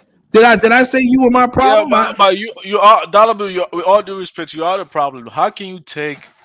I'm the problem now. An agenda drafted by Ice Cube to be the representation of. It's not a representation. It's that he can listen. Oh my God. Bob Johnson. You want me to say Bob Johnson also came up with one? How come she's not listening to one of the first black billionaires who run a successful business? right? Where's Robert Smith? How come Robert Smith? And the only way you validate his agenda is because he's a millionaire. And Carla has Well, been you were speaking. disevaluating Ice Cube. Wait. And Carla has Bro, been. I just want you to understand, black Let me finish, businessmen don't Elvis. make Let me policy finish. in this country. You have to go through Congress. That's the only way you get policy passed. I don't know why you don't understand that. Congress goes through lobbying. They're rich people who lobby Congress. They buy them. So stop acting like this is such a lobbyists. Like you don't act as if this is such a democratic thing. Stop trying to tell me that you know American politics. When was the last time in the history of this country that a businessman proposed a policy and it became law? Ice Cube can't propose anything and it becomes law that benefits you. A lot of them Congress. Did. The guy who. First of all, let me give you a little education since you asked me a question. Adam Clayton Powell was chairman. When was the last person who did it? The man who named after the Chase Bank, the richest man in the world, one of the richest men in the world, actually gave money because they had more money, than the whole United States had. So that has happened many times. The people who have set up the banking, those individuals, Carnegie, all of those individuals who gave money to the United States. That was one of the last times that a businessman. You asked me a question. Do you know that history? Yeah, but the money doesn't. All right. Say that again. Say that again. I didn't the Carnegies, the Carnegies, the Mellons. Yeah, Andrew Carnegie, right? Okay, all of those people. He was a robber baron. You know what the robber baron was? Yes, I know. You lend money, and they lend. Well, you asked me a question, Elvis. I gave you an answer, and now what you're trying to do? That was something that was terrible. Elvis? That's why unions was formed in this country. What you're trying to do, Elvis? Robber barons was pretty much being aristocrats and being oligarchs. What you trying to do, Elvis? We don't want that. You asked me a question, and I gave you an answer. And because the answer wasn't suffice to you. No, in this day and age, not during those days when you had the Rockefellers and the Carnegies and JP Morgans who were pretty much running this country because they were so wealthy. And have monopolies. So you want that? You think that's a good thing? And they gave I didn't ask you. You didn't tell me whether it was good or whether it was bad. What you asked me was how businessmen can influence the government. And I just explained to you how a ruling class of elite of robber barons, like you said, like you called them. The Gilded Age, right. So that's all I was telling you. But that's what I'm saying. That's not going to happen now. That's why they busted up Standard Oil with the Rockefellers because they had a monopoly, and Teddy Roosevelt did a great job of doing that. So the history of this country now, you have unions, people who can collectively bargain for better pay and for better workers' rights. So that's not going to happen again. You have to go through Congress. You have to lobby and go through Congress. The unions on the take and the lobbyists are owned by these multi corporations, that push everything that's wrong in the society for what they want. They own the government. So stop with this lying crap about this utopia. It's not. You say the unions. Say that again about unions. Say that again. The unions are failing in America. Big labor, big money. It's a big money making scheme. It's not the same as you think. You guys read too much as fantasy about. So you guys are not against. You guys are now against unions. Now unions are bad.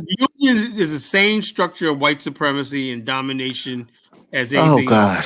You never win. We don't know the history of the unions in this country. We don't know how the unions. We know the Teamster unions. We understand they got infiltrated by the mob. We understand all of those things. But unions overall, the idea of it is a good thing. You have to believe that. Discriminate against black people, right? But the black longshoremen was so good, so strong. They said, so if we don't let these black men in here, we're going to lose our jobs. So they let the black people in because the black people will build our own neighborhoods. They have to worry about integrating with them.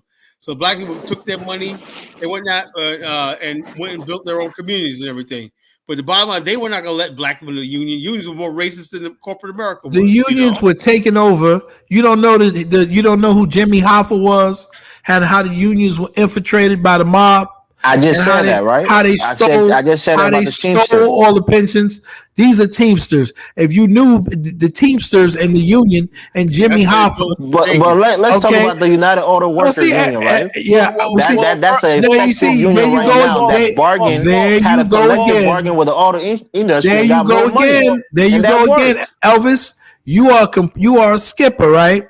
You skip and dip. I'm giving you examples. You're talking about, you're talking about something that happened in the past. We're talking about what's happening today. Look, anytime What you're trying happened to in do the anything, past the has shaped wealthy what are going to happened fight today. against you. Really? Those who What have the happened? money Well, and let me who ask you a wants to have question. monopolies, they're going to fight against you, and they have more money and sometimes more influence. If the car union, manufacturers union was so great, then what happened in Detroit?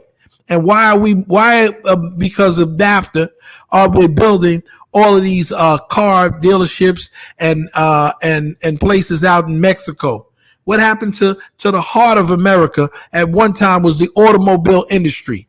What happened to that? You think that's the union's fault? You don't think that's the corporate greed that these companies have, that they want to cut It was the costs, union's so they greed too. go to countries The where they pay a lower Unions wage? You don't understand that? About The unions had a lot union, of the Unions were union, then fighting for higher wages, and the and the unions, corporation said no, they want to go to do you countries know where who they can Jimmy pay lower Hoffa wages. is? That's Do why they you move know? the companies. Do Come on, you man, that's know easy to who? understand. Do you know who Jimmy Hoffa is? Bro, Then ask a don't question. act. Now you I know don't who want me to Jimmy ask you Hoffa is. questions, right? He was the leader of the Teamster Union. And what happened to him? He got killed, and they bury his body. He's never been found. We know those things. And That's elementary. they took over the biggest union in America. All right, they infiltrated. That was one person who got entangled with the mafia, and that's one thing. That's the Teamster, right? Now you Yeah. have different unions. You have the steel worker unions, you have the auto worker unions, we have different kinds of unions. They were Not all all of them are Teamsters. corrupt. They were Some of them, all Teamsters. right? But some No, of them they were fight. all Teamsters. Some of them fight for what's right, and they get it. Like you just saw with the United Auto Worker Union, they had a strike, they fought, they picketed, and they got their money, and they got that raise. I think it was like a 10% raise or something. Don't tell me about the union. My mother worked in the garment district in New York City, okay, for years. And after they infiltrated and took the money, she ended up with a $100 a month pension from them. Don't tell me about the Bro, union. you have to pay dues. Everybody, I don't know your mother's Don't story, tell me but you understand that if you're in a she paid union, her dues. you have to pay dues. A lot of people don't like the dues because they're kind of exorbitant, but you have to pay them. She paid her dues, young man. Yes, You don't know the history, brother. You don't know the history. You don't know how they went in. So that's what I'm saying. I want you to say this. Unions are bad. Is that what you're saying? Unions are bad? No, there's anything else that's okay. Then, so what are you saying? You're using I'm saying we cannot depend on unions. Unions overall are for the betterment of the workers, and I'm in favor of unions. That's my take. I know you're in favor of everything.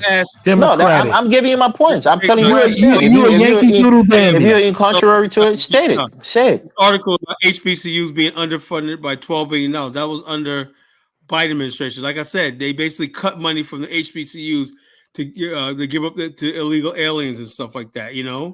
There's right there, NPR, October 2023, less than a year ago. 60 say have been underfunded by the H-Story Black College University by some $12 billion. Tennessee State University, I think that's the biggest HBCUs, the bigger loss. Trump wanted to fully fund these things permanently, And you said he wanted to? What's stopping him from doing it? No, he was in office. It was funded. Then he got out of office, and Biden took it away. That's not true. Come on, Colin. Don't do that. Right we're not dummies. It's not. That's not how it works. Are you saying it right now, Colin, on your platform? Sended permanent funding for HBCUs? I mean, Colin, yes, no, that's not it. You gotta read what it says. They've always been underfunded. Trump didn't quote unquote fully fund them. He just gave them a certain amount of money permanently, but they were still being underfunded, even with the money that they were receiving. That's what that article is telling you. They're still being underfunded. Colin, can you produce your evidence, the executive order from Trump that says they've been permanently funded? Do you have a proof of that? And that it was rescinded by Biden? Yeah. What he showed you was what he showed me is something we already know, that these universities has been underfunded, and they've been underfunded under Trump. The only thing that was quote unquote good is that he had permanently funded them, but they weren't fully funded. Trump wouldn't be able to do that. It has to be a bill through the parliament to No, he could do it. No, he had a thing where he could bypass Congress. Unless maybe listen. That's what I'm He asking. Wait. That's what I'm asking you. I'm not done yet. didn't need the Congress for that. executive orders do not need Congress. The Emancipation Proclamation was an executive order by Abraham Lincoln, and then we it was understand ratified. Executive orders good for a year. Oh it doesn't need to be approved through Congress. We know that. These are elementary things. We understand it. Can you produce the evidence, please? Bro, let's not stick on one issue. We're just having I'm not even gonna deal with Zonga because Zonga knows he's losing. He's 0-5 or something like that with me. He knows better than to say something because he knows he's gonna lose. You don't know Elvis, but Zongo knows he's gonna lose when he's dealing with us. Wait. I'm gonna lose in what regard? Haven't you taken too many O's already? You not happy? What are you talking about? I mean, every time. First, do I have to reiterate each and every loss every time you come on? Hey, Dollar Bill. Yes, Dollar sir. Bill. Do you be on Dinah's platform? You go by a different name, or is this? I've always been Dollar Bill, man. I don't know if I've ever engaged with you. I'm just asking if maybe we've been on the panel Dollar before. Bill. No, I've never gone. I've been in the chat before, but I've been on what's this guy? Pan African Strikes Back.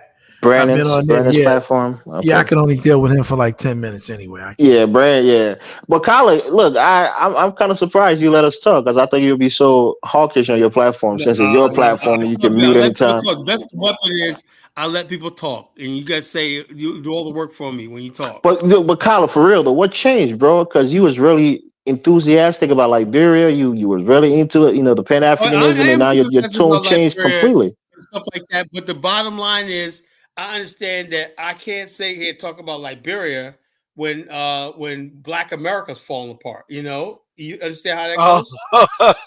Oh my God, Kyla, I think that's an exaggeration. I think it's an exaggeration, bro. Why can't you do both at the same time? I am doing both, but the bottom line is I am not going to sit here and let our community die. What are you actually doing for Black America then, Kyla? Well, I'm just waking people up. You do not have to. Black people in America are sad because they get beaten down and browbeaten by oppressors like Mike O and Zongo.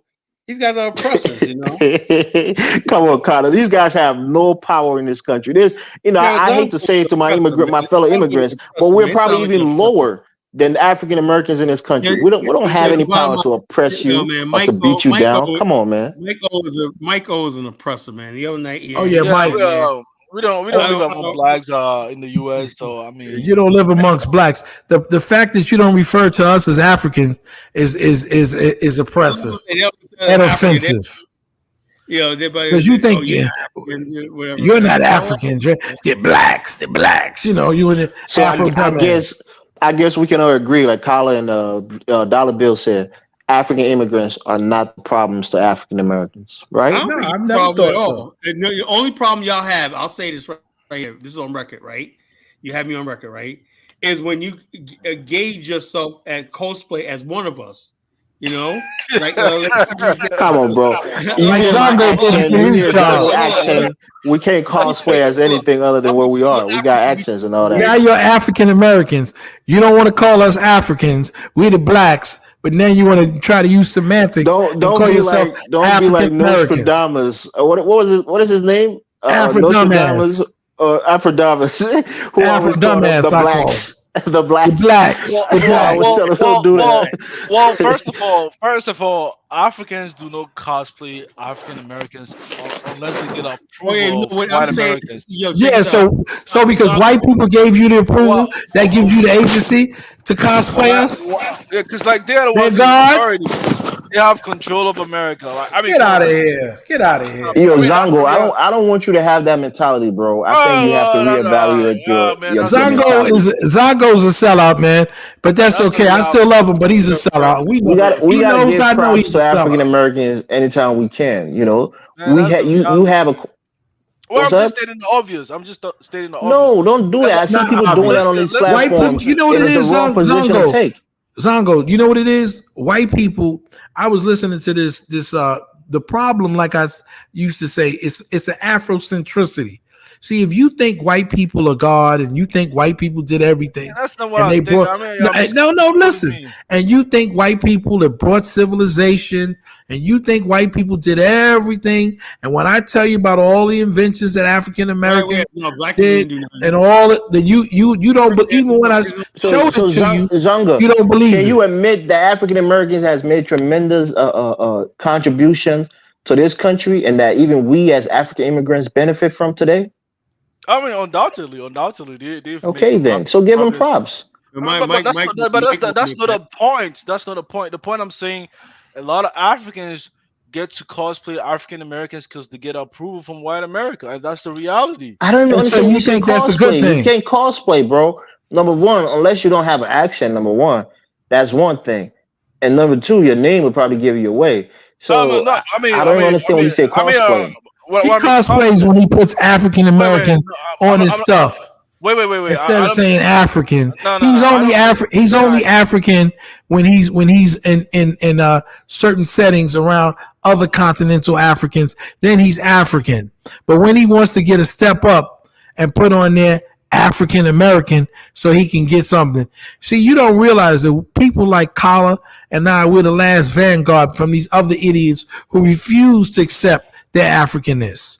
They want to be Native Americans and all kinds of other weird stuff. Hey, Dollar Bill. This is kind of a trivial point, right? It's trivial a little bit, but I notice it when you do applications, for jobs or even at the DMV or whatever. When it comes to identity, right? It's either Black African descent, right? There's not a part that It's a says race, but the thing is, Elvis, a lot of Africans don't believe in the concept of race. Like when I see a couple of black brothers out there in Nigeria and Jamaica going at it, I say, dude, y'all look like brothers, man. They're like twins, And Jamaican and Haitian can't tell them apart, And that's the thing in this country, Colin. America is about race. It's not about ethnicity, right? It's about race. But not So to you when they guys. look at black people, they put African in that same category. They don't say these are Africans and these are African Americans. The ethnicity is not the issue here. It's just about the race. They bundle all of us together and put us in before they one see race. where you came from and everything like that. What I would suggest to Zongo, I said like this: like you got that Nigerian brother always doing that freaky dance, and muscular brother. There's always getting in front of white women. Yeah. He's a Nigerian, the big muscular dude. That buffoon who does the dancing and eating. I think he's a clown. He's a fool for There should be a that. law passed where he has to carry a Nigerian flag on. Oh my gosh! You need to tag him at the border. My issue is not that. My issue is that one second, Zongo. Hold on, Zongo. My issue with immigrants is right. They have to make it their business to they'll come in what we call code switching. We do that with white folks, right? We're good at code switching. We have to do that to work at these white establishments, right? So they'll code switch like that African American. And then they'll turn around and say, well, I'm not an African American. My family's from Jamaica or my family's from Africa. Aruba, from Aruba. Let me say this, right? I'm sure you know this. So now you got all these other idiots who are on there talking about, we got to delineate from these people because you guys started this stupidity. Let me say this though, right? Am I wrong? Am I wrong? One second. I wanted to make a point before I answer your question. Tyler, 1 second. And they just take it to the extreme. Jamaican Americans, we underestimate this or we don't point it out enough. But next to African Americans, Jamaican Americans have made a lot of contributions to this country, whether it's in the arts or even in politics. I mean, there have been a lot of high-profile Jamaican Americans, even some of the ones that a lot of African Americans uphold and they don't even know, like Jay-Z. Jay-Z is half Jamaican. Jay-Z's not a Jamaican. His mother might be Jamaican. His father's an African American, and he didn't go. And so don't claim him. Don't claim him. I mean, how can Don't you say he's claim. Don't not? claim. He's not. Biggie But his Small. father is. Biggie Small, Your who many father. people consider the greatest rapper You of all are. time. You He's of are who Jamaican your father ancestry. is.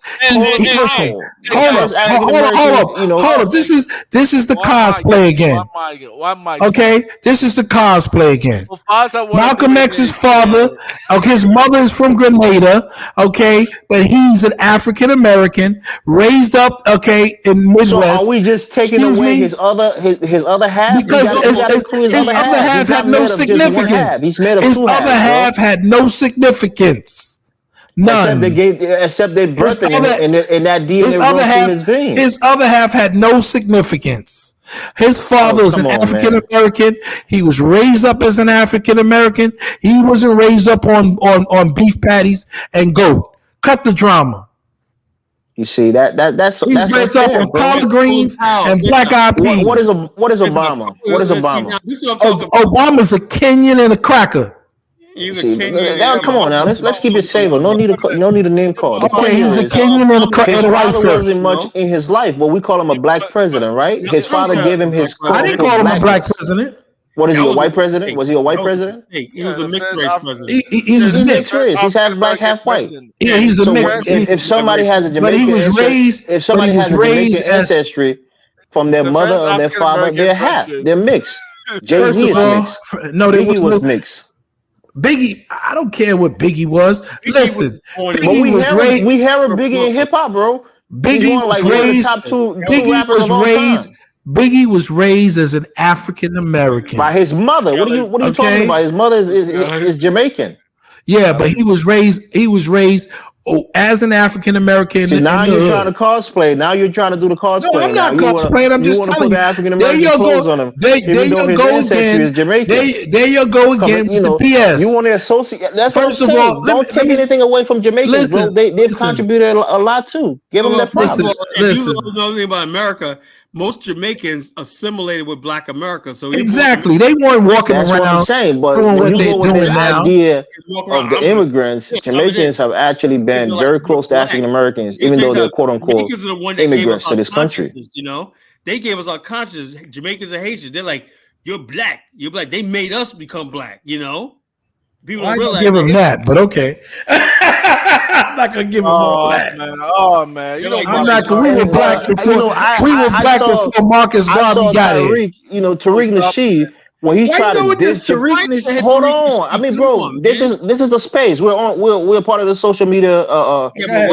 platforms. Tariq he's a relevant person in this space. But I'm just saying, I think he did a disservice when he tried to undermine the role that Jamaican play or Jamaican immigrants or people of Jamaican heritage play in the development of hip hop. I think that was so out of place. I did too. Tariq's a Bama ass. I did too. Yeah, I don't agree. As a guy who helped pioneer myself, I know that there were Jamaicans there, and okay, so it was a black thing, and there was some Puerto Ricans that were down too. So I have no issue with any of that, and I don't subscribe to that at all. Yeah, I get the smoke with some of us new immigrants. But what I will say to you, been here for the longest. What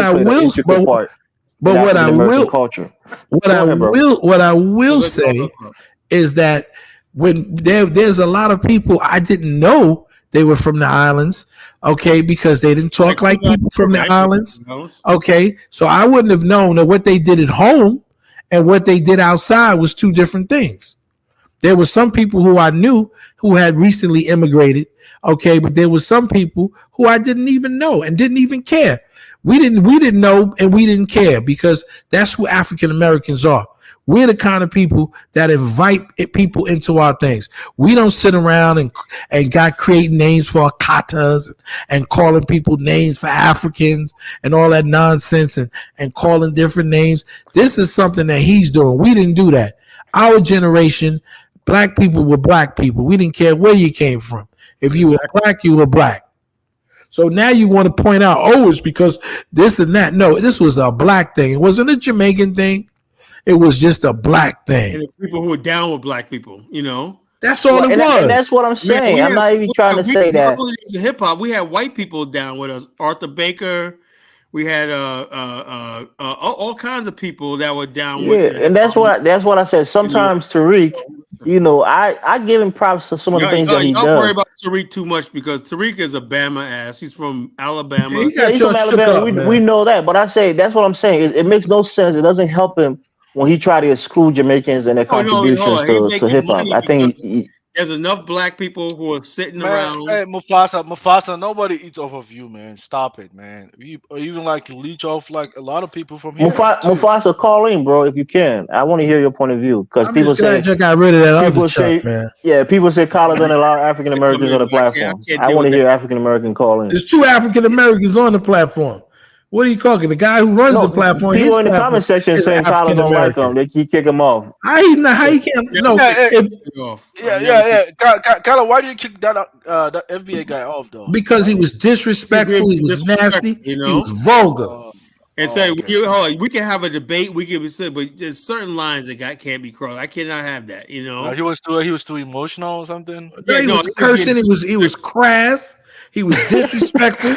And you think that Okay, I like that. If Tyler, if you're want going us to do that, I like that. If you're going to put people, because like Sim Police, we're on these platforms. We can discuss it. Look.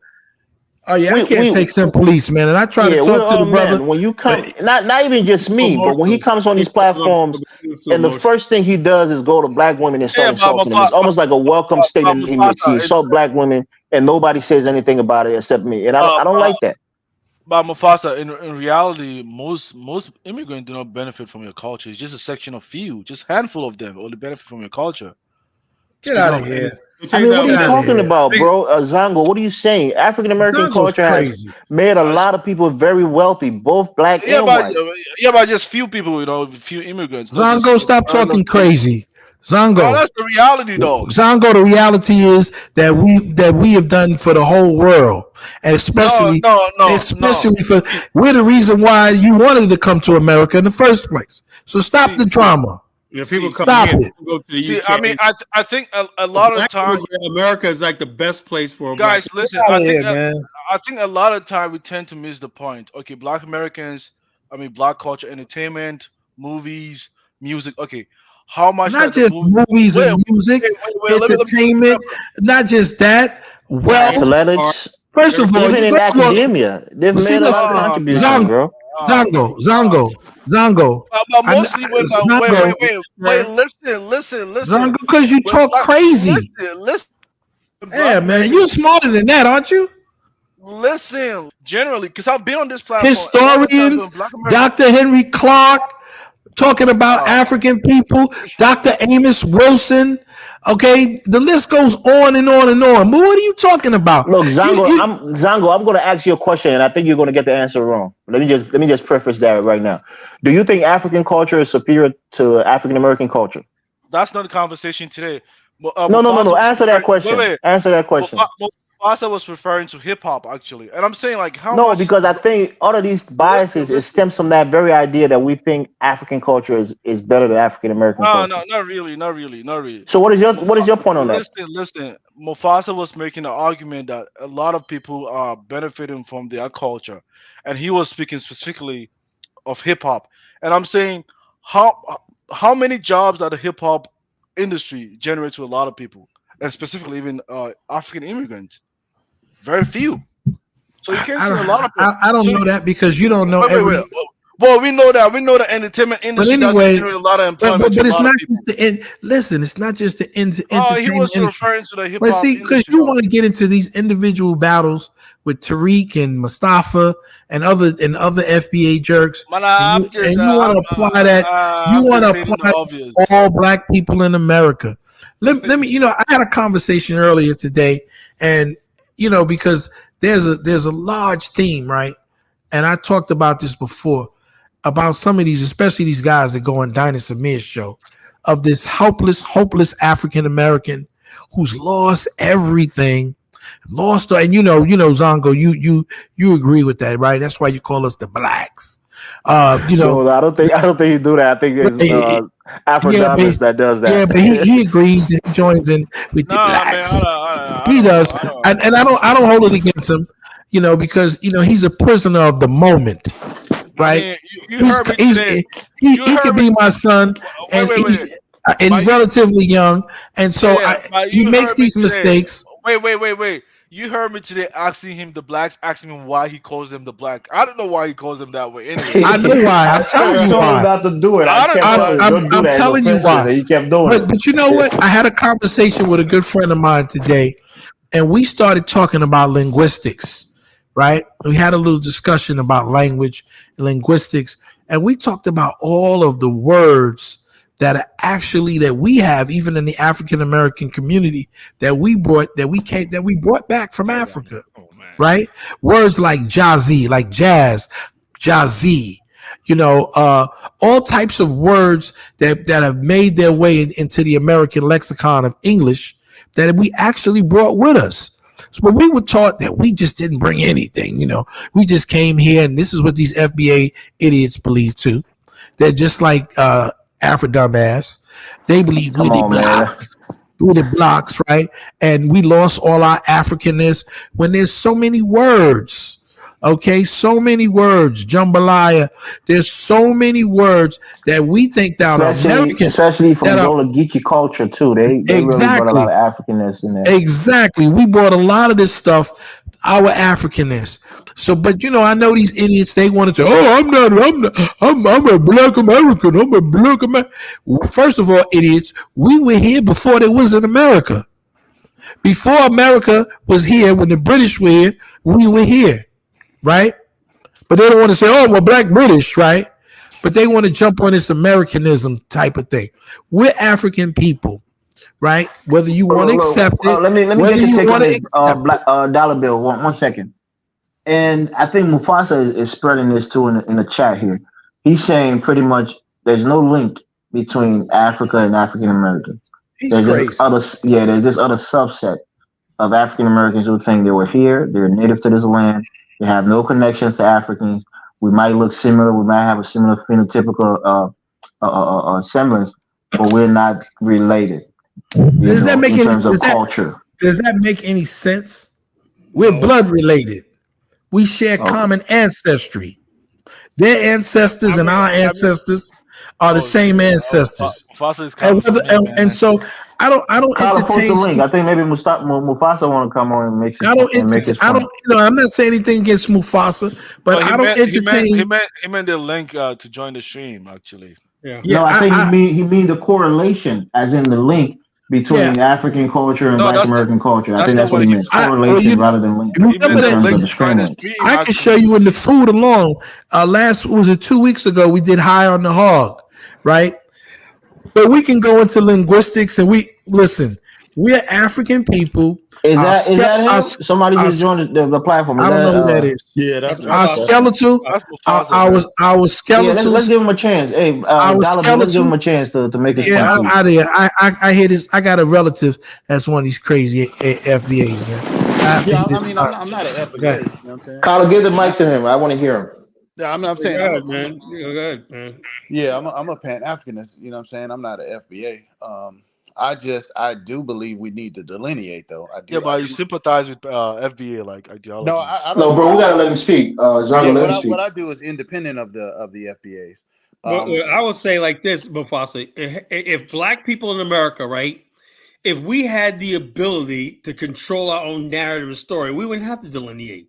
If we had our own television stations and stuff like that, where we had our own program and everything, people would have an idea who we are, because we control it. But what you call a brother, Dollar Bill was playing the other night when we had people like Percy Sutton, people like that. That's what they were moving toward. Black America was like our own internal country here, our own media and everything. We don't have that anymore.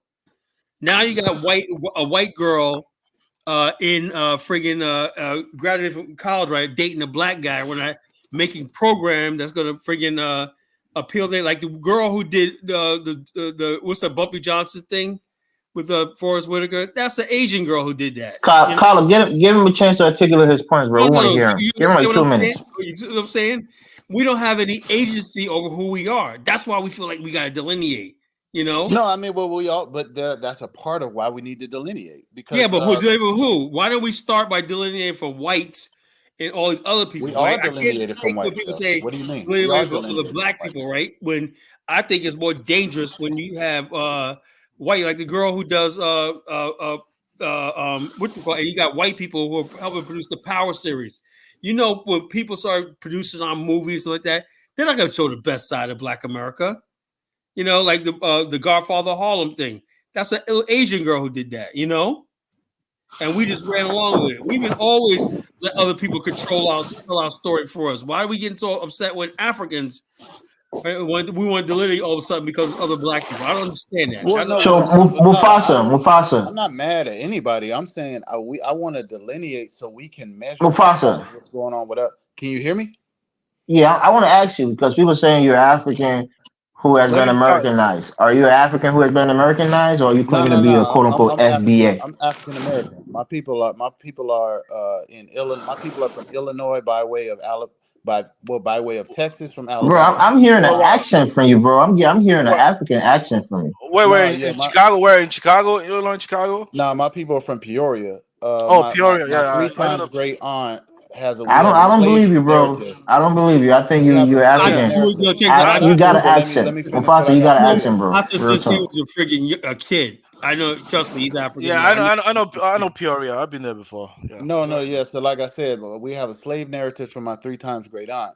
They were in Alabama, and after slavery, they chose to follow their former slave master to Texas, just because they know what else to do, and then my people ended up migrating to Illinois later. Yeah, I'm not. I mean, I'm African, but it was centuries ago. My people are from there, from Texas, and then Transatlantic slave trade. my mother's lineage is Maybe from my ears are Texas as wrong well. because I thought I But heard an I accent. don't know. Yeah, I don't know what So type of so what do you African believe? What do you accent you believe speak. then? You don't believe there's a correlation between African culture and African American culture? Yeah, there is. I think there's a lot of difference with it now, but if you know history and you understand how cultural appropriation and things work over time, like there's a lot of things that are tagged as just American today that really came from white people watching us, making fun of it, and then copying us over time. Yeah, Just like cosplaying today. us. But I believe what Thomas Sowell was saying that a lot of African American culture came from From like the the south, it's taken from the whites in the south, Thomas Sowell yeah is the white there's some correlation to that too. the white Thomas, people from England the white hold people from on. I England. know that we basically those of us who live on the east coast of America, right? The culture here is like Irish, Anglo-Saxon is a hard culture from the British Isles, right here. We sort of adapted into that culture, but we were like Africans who had to adapt into an Anglo-Saxon culture. That's what we are. Yeah, okay. And we So call if we if call you this culture a listen, bro, Creole even culture. go even to a even black even like church. even Sowell was able to prove that even Ebonics sound like the words from Ebonics to speak Sowell about is a joke. Sowell doesn't even know about. white British people from that region actually. Yeah, There I are. do think He he's a was coon, but he has some research that has some No, bro. Okay. So legitimacy to it. explain the black church, bro. Y'all been to the black church. Explain the difference between the black church and the white church. our Where in church How is is Britain it? do you see a I church go to like an that? African church, bro. I think we're a little different than the black church. Similar but different. How is Yeah, Thomas I've Sowell been to cool an though? African church before. What are you How, talking about? Thomas So the Liberian Sowell, church, he steals a lot of white talking white, points. the African, you just that's a get some lie. Elvis. That's a That's lie. Hold true, on, He's just being bro. about That's obvious. Elvis. true. Here's something. He's just being The obvious. African Methodist Episcopal Church was started in America and brought to Liberia. The Yeah. African Baptist started. So how can you be different? You basically we No, brought I mean the way we worship, we're part of the Southern, like for my church, we're part of like the Southern Baptist convention, right? The church I used to go to more Southern Baptist frequently. was mostly African Americans. What are you talking That's what about? I'm saying. But you ever been to an African church? You go to Liberia College, you I've see been how to you see African how we church. worship, how we dance, They the music we praise play. and It's dance. It's different. the same It's thing. all African spirituality. When you people do shouting, you feel the Holy Spirit and stuff like that. That's straight out of African culture. What are you talking about? You know, everybody wants to Black Yeah, be like, churches that's oh though. yeah, I mean, I don't go to a black church. I go to quote unquote African church. The way we do things is a little more and also we go to a Africanized no. church than I mean, black African church, unless you're in a African church. It Catholic don't church. really matter. You If you're can't in tell a which one you're in. You know, if you're in a Catholic church, then yeah, y'all ain't doing all that. But if you go to like a Protestant church, they get down just like the black church, just in a different way, just a yeah. slightly different way, but it's the same. Everybody wants to be different. We're just What's the new person? There's another person on the platform. The guy who was talking. Dave, he's Liberian. My boy Dave, he's Liberian. Okay. My BAO guy in Liberia. I didn't see where you were going with the whole. You're saying, what was your issue with the Jamaicans contributing or whatever? I was giving props to the Jamaicans. I said they've been an integral part of African American culture. Are they doing it as Jamaicans or are they doing it as I came here, I watched the African American guys over there, I acted like them, I assimilated with them, I did everything like them, I even moved like them, and most people didn't even know I was Jamaican until I said it way later, Buster Rhymes. Yeah. Is that Jamaican or is that African American? I mean, bro, what I'm telling you is, take Tariq Nasheed, which is basing this whole movement on quote unquote lineage, right? And he's saying that African Americans are just they're different, they're better than other immigrants that come and quote unquote tether onto them and try to steal or hang up to their glory. But my point here is that Jamaicans are people who have contributed through music, through the arts, through academics.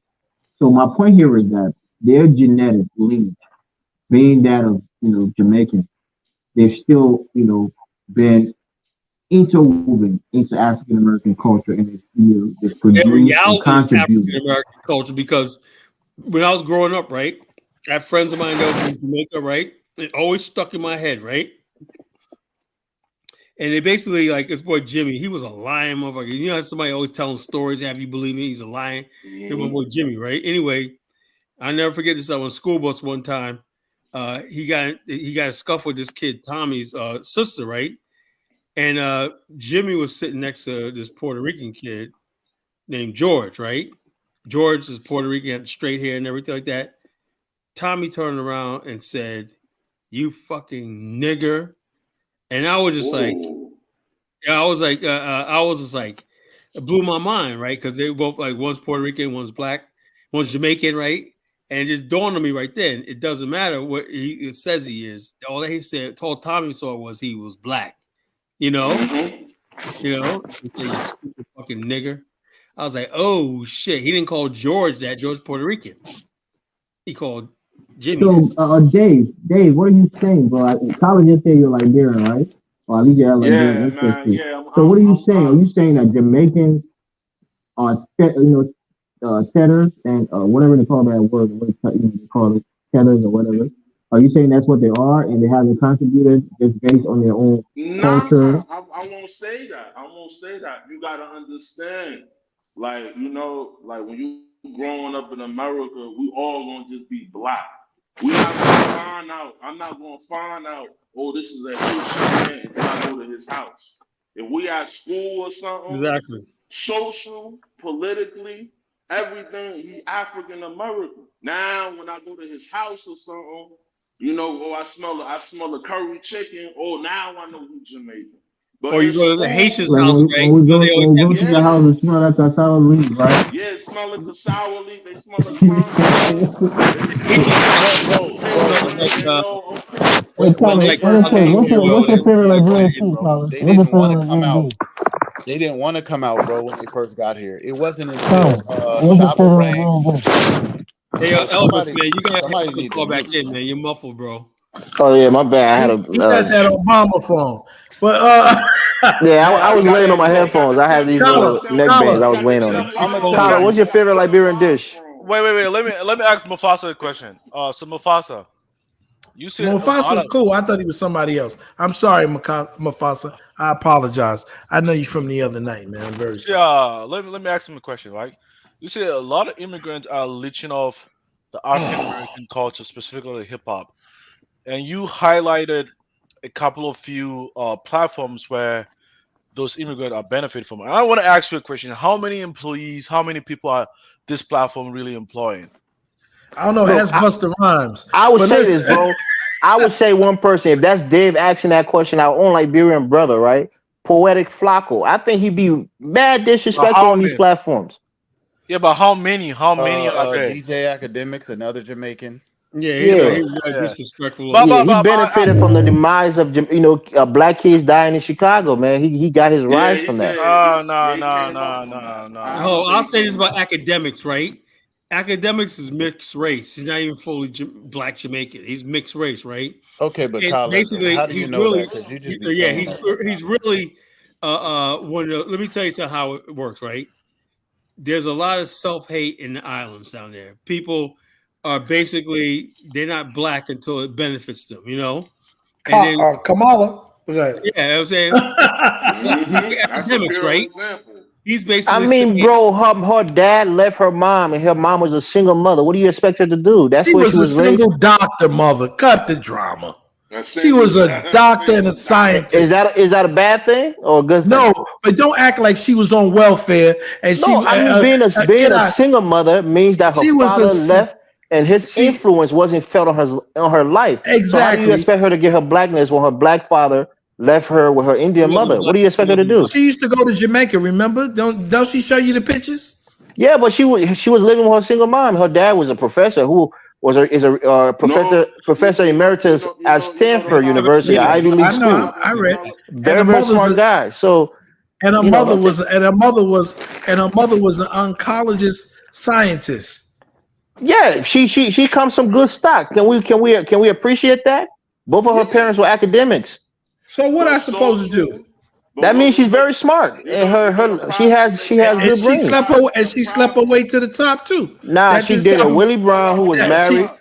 Let me that didn't say stop her something. from being a bed wench. You I want mean, me to? come on, man, come on. You She know how many was, women that brother. did it marry men Listen, she was a and bed not got a wench. damn thing out of it, let alone She become vice president of the United she States? she was a bed wench who's trying to, even though you Tyler, admitted that she didn't have you asked. any You African think Tyler, Willie American, Brown had the power wait. to propel her to and become that's what vice she president or did. even Willie senator? Brown not He's the the one Come that on, bro. he's the one that propelled her He didn't in become district California. attorney.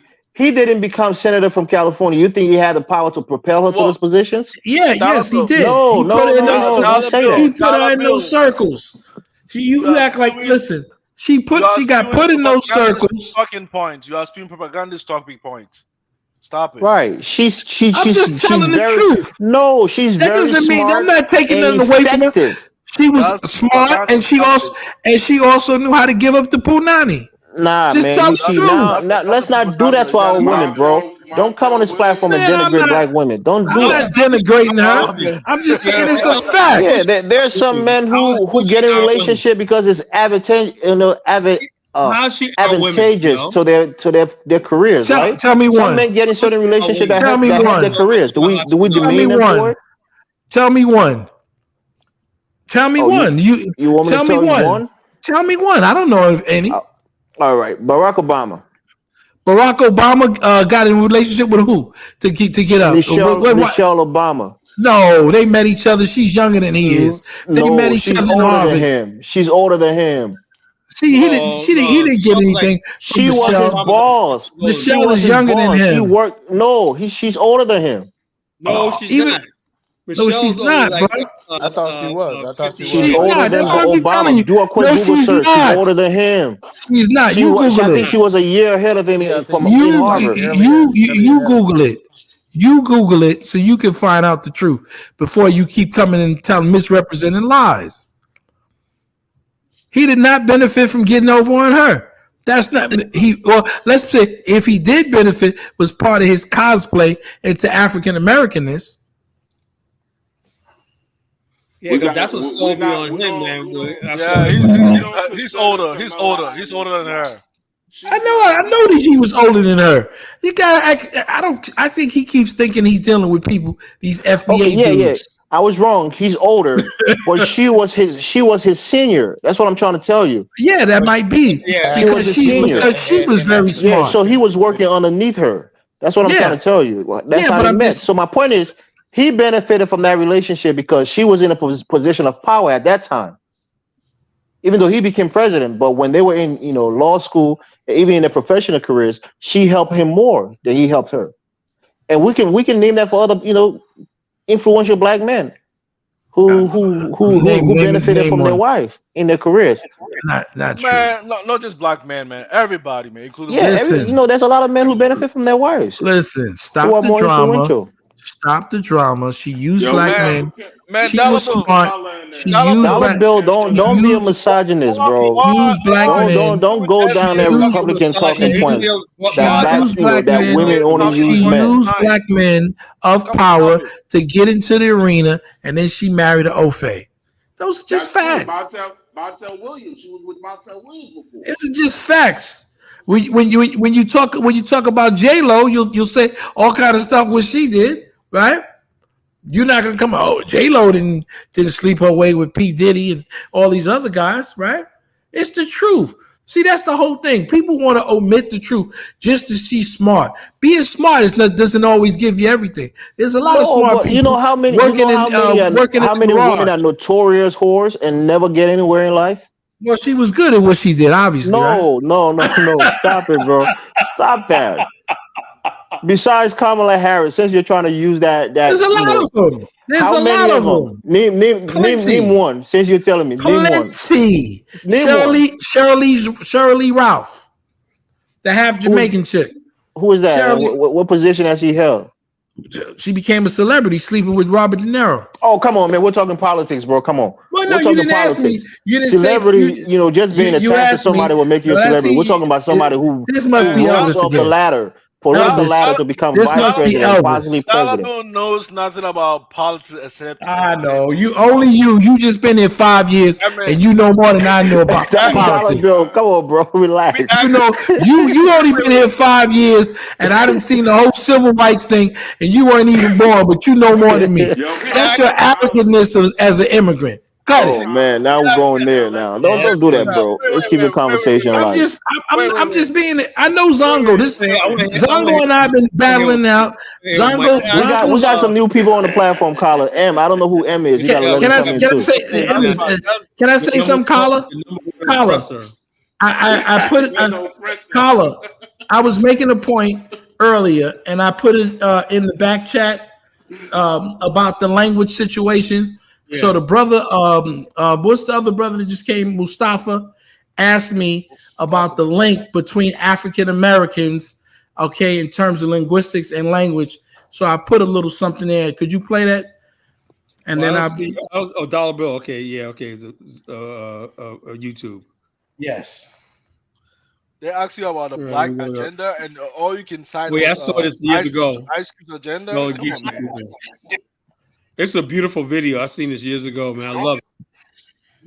Could you play it for Dalaba, you gotta stop watching entertainment, man. The world doesn't revolve around the entertainment industry. You gotta, Robert Johnson is not an entertainer. You gotta he bought BET. He also had. He's a billionaire. He's a billionaire. Okay, who had his own agenda also, and they refused to look at that one. But I just knew you knew about the ice cream. The kind of language that would have been spoken by the slaves in the 18th and early 19th centuries. And that this is the origin of modern Afro-American vernacular. After John get off about 50 feet off, and John look over there, and he going to his boat, and he looked, his boat done sank down. He's down hollering, hey, help. John said, I ain't roughing that. We put together varying African words along with Elizabethan English and came out with something that sounded like this show when Hona de we talk like this. So sometimes people think maybe it's English, then they go, but not quite. There were Igbos, Mandinkas, Malinkes, Yorubas, Golas, Gidzi, Afik, Mende that were all kidnapped, captured, and then isolated together on these islands during enslavement. Once the slaves reached the plantations, they lived in cabins like these beside the main house. Here, many words that came into color from African languages have found their way into standard English. Words such as banana, which comes from the Wolof language spoken in Senegal, and voodoo, traceable to an African word for spirit in the language spoken by the Yoruba people. Other African words which have entered standard English include the animals, zebra, gorilla, and chimpanzee, the musical terms, samba, mambo, banjo, and bongo, and the food and plant names guba, meaning peanut, yam and gumbo, meaning okra. African compound words were translated, giving English terms like badmouth.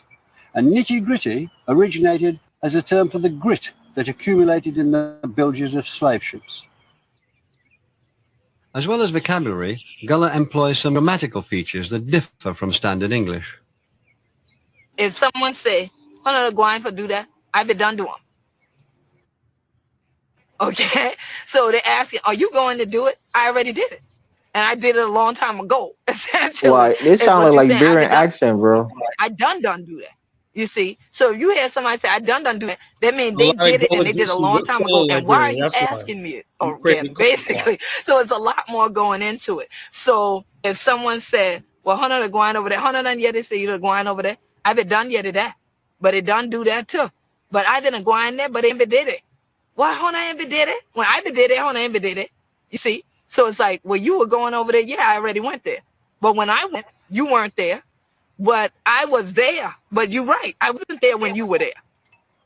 Phrases like these have a rich and economical expressiveness. In other ways, Gullah and other black Englishes have stripped down their grammar. They drop verbs like is, use don't where Standard English says doesn't, and omit the apostrophe and s that Standard English uses as a sign of ownership. This kind of simplification is common when languages meet and emerge as a new hybrid. It's exactly what happened when Saxons and Danes dealt with each other in England in the 9th century and changed English grammar forever. But in this case, the changes were mistakenly taken by many white observers as evidence that black speakers just hadn't got the intelligence to speak the language properly, that they were simply trying and failing to copy white speech. In fact, they were adding to the language. Now listen here, you know, some people say they're your friend and things, but they ain't always your friend. Like that bird Robert, that boy know he ain't nothing to him. You hear what I say? That could have was slow motion, and that bird rabbit just as slick as him want to be. Wow, this Black is speakers had almost their pure own Liberian tradition of accent, bro. This is performances which crazy. showed just how flexible and expressive their language was. They told stories, and they're still told today. And now Hong Tong come, ruff, ruff, ruff, ruff. And oh, I tell you, bird rabbit, he'll take off and lick at his split. I said, Brer Rabbit is a direct descendant of animal tricksters who feature in African folklore. I say, bird rabbit, you to tell the truth about Cutter? He said, yes, sir, ma'am. I said, you lie, ting, ain't no truth in you. Ain't no truth in you, no way. But folktales weren't the only thing that fueled dreams of freedom. With English, the slaves had learned Christianity. White society thought it would teach obedience. The Bible became as central to the lives of the slaves as it had been to the first settlers in New England. But the message they found in it wasn't obedience. It was liberty. Once again, the Bible in English became the book of freedom. Yeah, Jesus calling. Who now want to go? Yeah, Jesus calling. Whoa, who now want to go? And he's calling for the sinner. Who now want to go? Yeah. Oh, children, who now better get ready. Jesus be coming back. Who now want to go?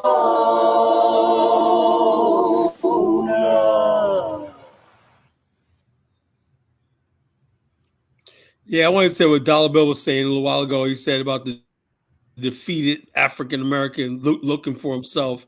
Let me tell you something, folks. You do not want to go to Africa. If you're turning 65 or and beyond, you're going to want to watch present this. Hey, yourself. Caller.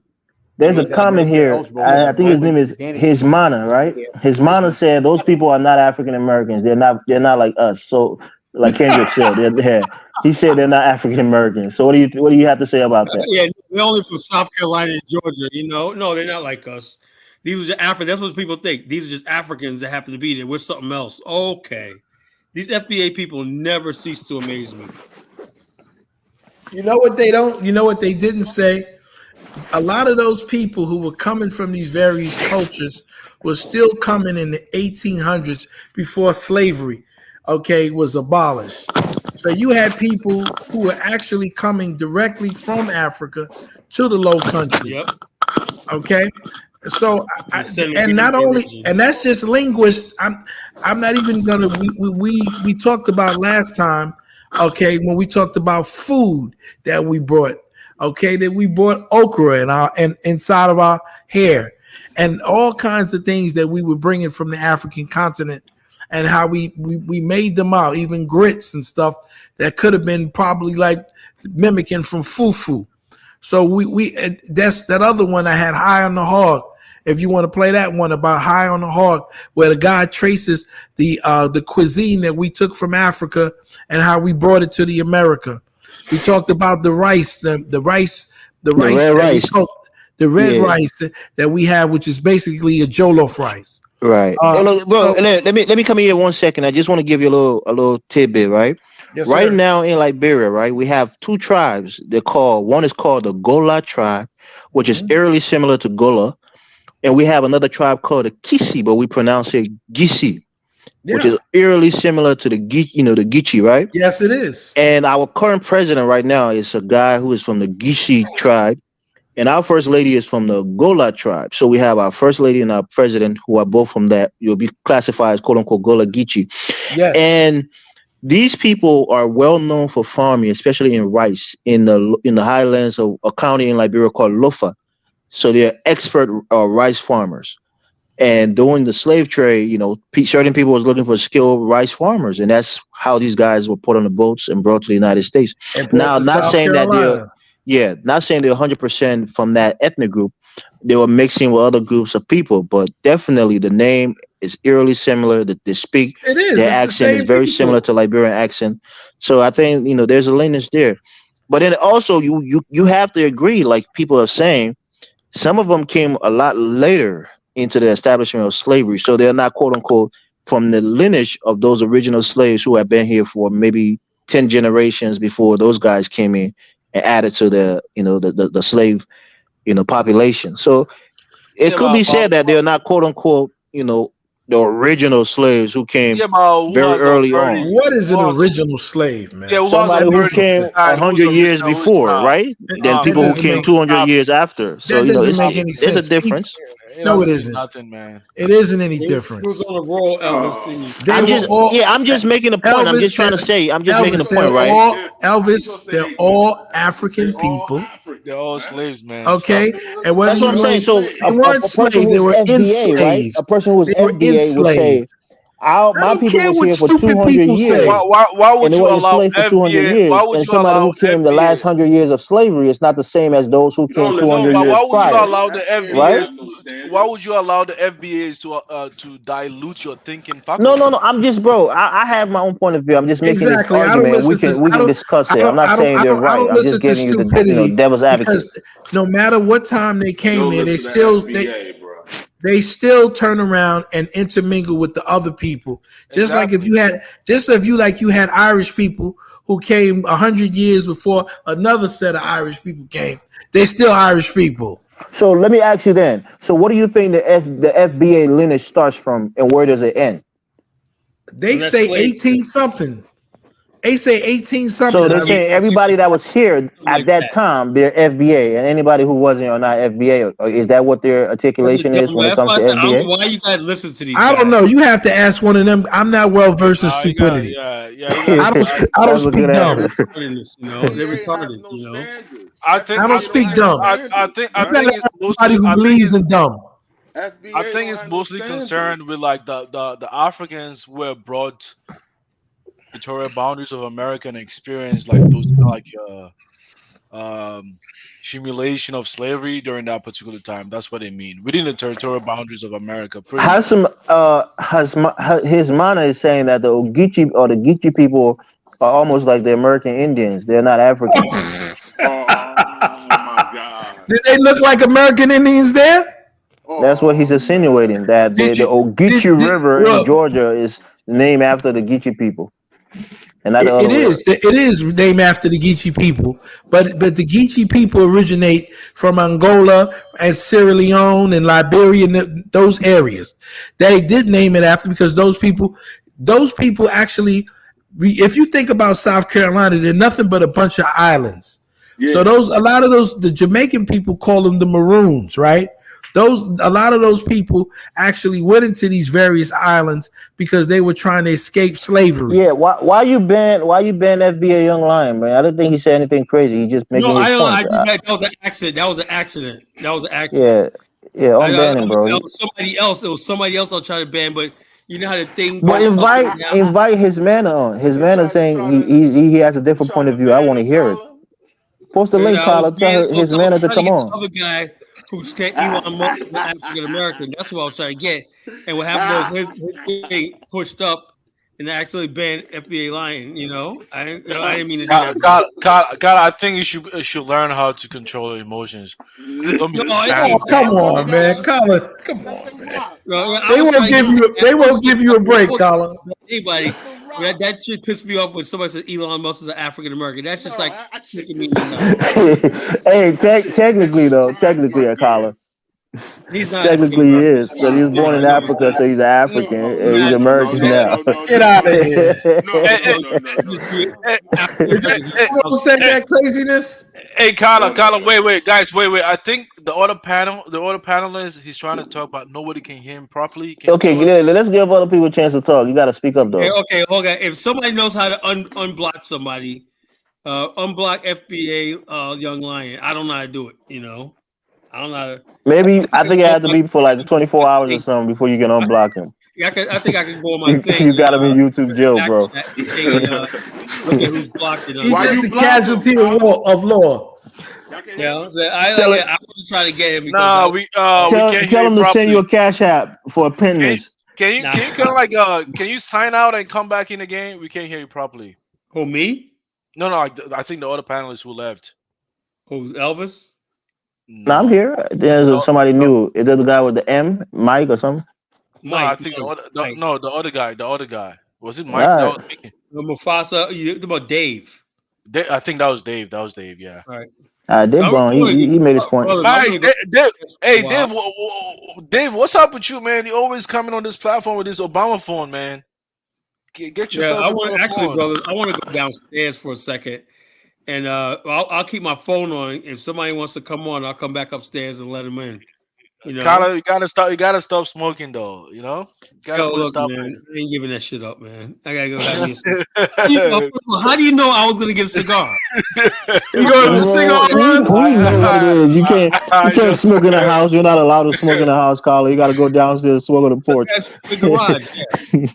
Yeah, the last time you went all the way to the garage to smoke. All right, bro. It's late over here now, man. I'm gonna hop off, man. But it's a good conversation. Let's do this more. I'm glad that Colin showed us, man, because these crazy people, man, want to make people think that we're not African people, man. This was just ridiculous. We are Africans, man. And some people are Indians, though. Their ancestors intermingle with Indians, and they have that blood in them. Less than 2% of African Americans' DNA, is American Indian. You know why? Because American Indians also had slaves. Y'all hear me so better that's now? not. We're African people. Yeah. We can hear you better now. It's better now. I'm on my computer. The bottom line is basically. Oh man, Dave, man, what's up with your phone, man? Are you still using Obama phone? Nah, I ain't using no Obama phone. Nah, it's the Boost Mobile, bro. It got poor signals in the cities. I got bad headphones. Oh, for real? Okay, that's great. Right, anybody want to have some closing statements? I'll be back tomorrow night. Yeah, Colin, your screen be going long as hell, bro. You got like 6 hours, 7 hours. That's crazy. Screen, like 4 hours. Yeah, I took a nap so I can get ready, man. Yeah. The great replacement. I'm trying to let anybody else. These shows be good, man. And like I said, you ever get wrapped up in the show? Like sometimes I'll be doing Dynasty show, right? All of a sudden it's like, oh well, I've been great. I'm like, Dynasty's only been an hour. Yeah, Dynasty be cutting off at like 2 hours. You gotta go. I'm like, the conversation just got good. They should call him disinterested. You talk to Dynasty though. He's in Africa right now. He had that whole politics section on his show where it was going real good, and then he just kind of went black for like a whole month now. I don't know when he's coming back, but that shit was getting interesting. Dynasty was on a roll, man. He was on a roll, man. Yeah, that was good. We had a lot of conversations. That was good. I don't know why. I think he's on a trip to Nigeria right now, right? Or maybe Sierra Leone. Right now. Yeah, he need to come back real quick because the platform was kind of getting up there. Yeah, but he's on a business trip. A lot of you guys don't pay him, so why would you spend his time? Hey, I get it. He got to do what he got to do to make. He's making that money, so yeah, I get it. That's his thing. Bottom line, I gotta practice what I preach. I'm like, look, and like I said, him and Bomani are making money in Africa. What better than that? But you see the chick that Bomani I showed you, that Liberian chick Bomani had. Oh my God, Kyler, really? You saying it like it's an accessory, bro. Yo, the guy got a woman. Let it be. That's his woman. Don't say like he got a new shiny car. That car nice. This is what I'm saying. This is what I'm saying, Elvis. He's going to the motherland. We took 17 people to the Liberia for a tour, right? We spent buku money in the hotels, on vendors, shops, foods, restaurants, everything like that. Put money. Kyla, do you watch the interview like where Brandon wanted to debate this guy? What's his name? Mark. After The Stink guy. Tank? No, there was one guy, Mark something. He's a.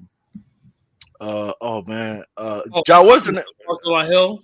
Oh yeah, Mark Lamar Hill, man. Man, that Brandon Pan Africanist wants to debate with Mark Lamont Hill. Yeah, Mark destroyed him, man. He destroyed me. Oh yeah, I remember that. I saw that interview. I like Brandon. I think he has a presence on the web, but he's not at that level. You know, I mean, let's just be honest. He's not there yet. He's smart enough, but there's levels to it. No, he's not. I mean, that's how you can tell. Like, being. I mean, people forget Mark Lamont Hill is a professor, bro. He's a doctor. He's not. Yeah, he's not a regular guy off the street, bro. All I'm saying is normally Brandon rolls over people.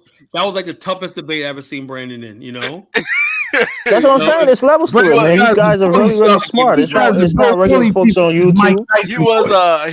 He was stuttering. He couldn't even make a coherent sentence. I'm like, man, you're exaggerating, man. Oh man, yeah, he was horrible. Man, come on, man. Listen, the only thing I like about Tyreek is when he does Bucci Bear of Brandon. Yeah, that's funny. Hey, Brandon embraced it too. I mean, Brandon got a little boost from that. Look, Tyreek is a funny dude. I mean, I think he's the clapback champ for African Americans, bro. He's a doctor. He's an FBI guy. It's all his voice, man. It's fucking hilarious. He's a clapback. He's a clapback king on the web right now. When he does that Gucci Bear, that's funny. Tyreek. Can I get some butter biscuit? That shit was funny, bro.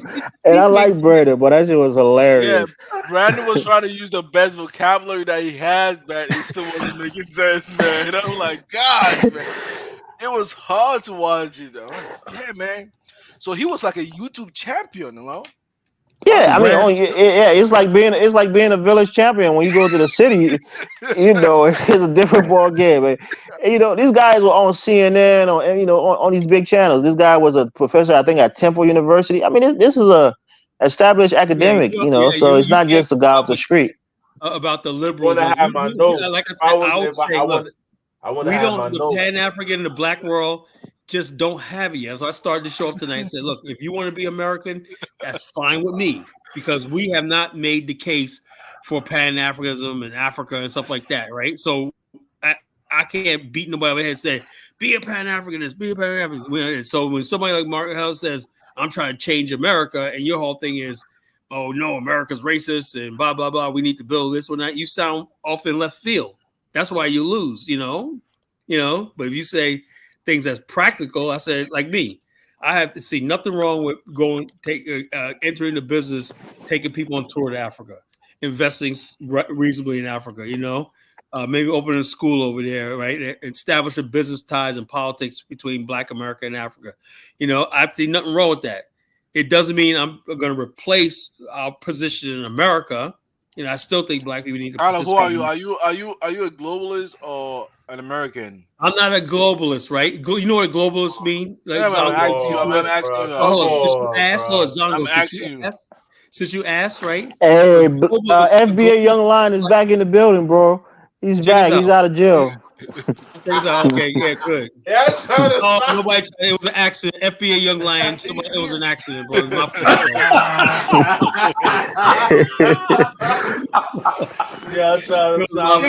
my bus, man. It was a conspiracy against the FBA. But check this out. But my point I'm trying to make is this: I'm not a globalist, but I'm saying a globalist just means you don't believe in borders at all. You don't believe that in the Black nation at all. Whatever's whatever, I'm not that. Yeah, I'm a globalist, actually. I know you're a globalist. I mean, do you even know what that means, bro?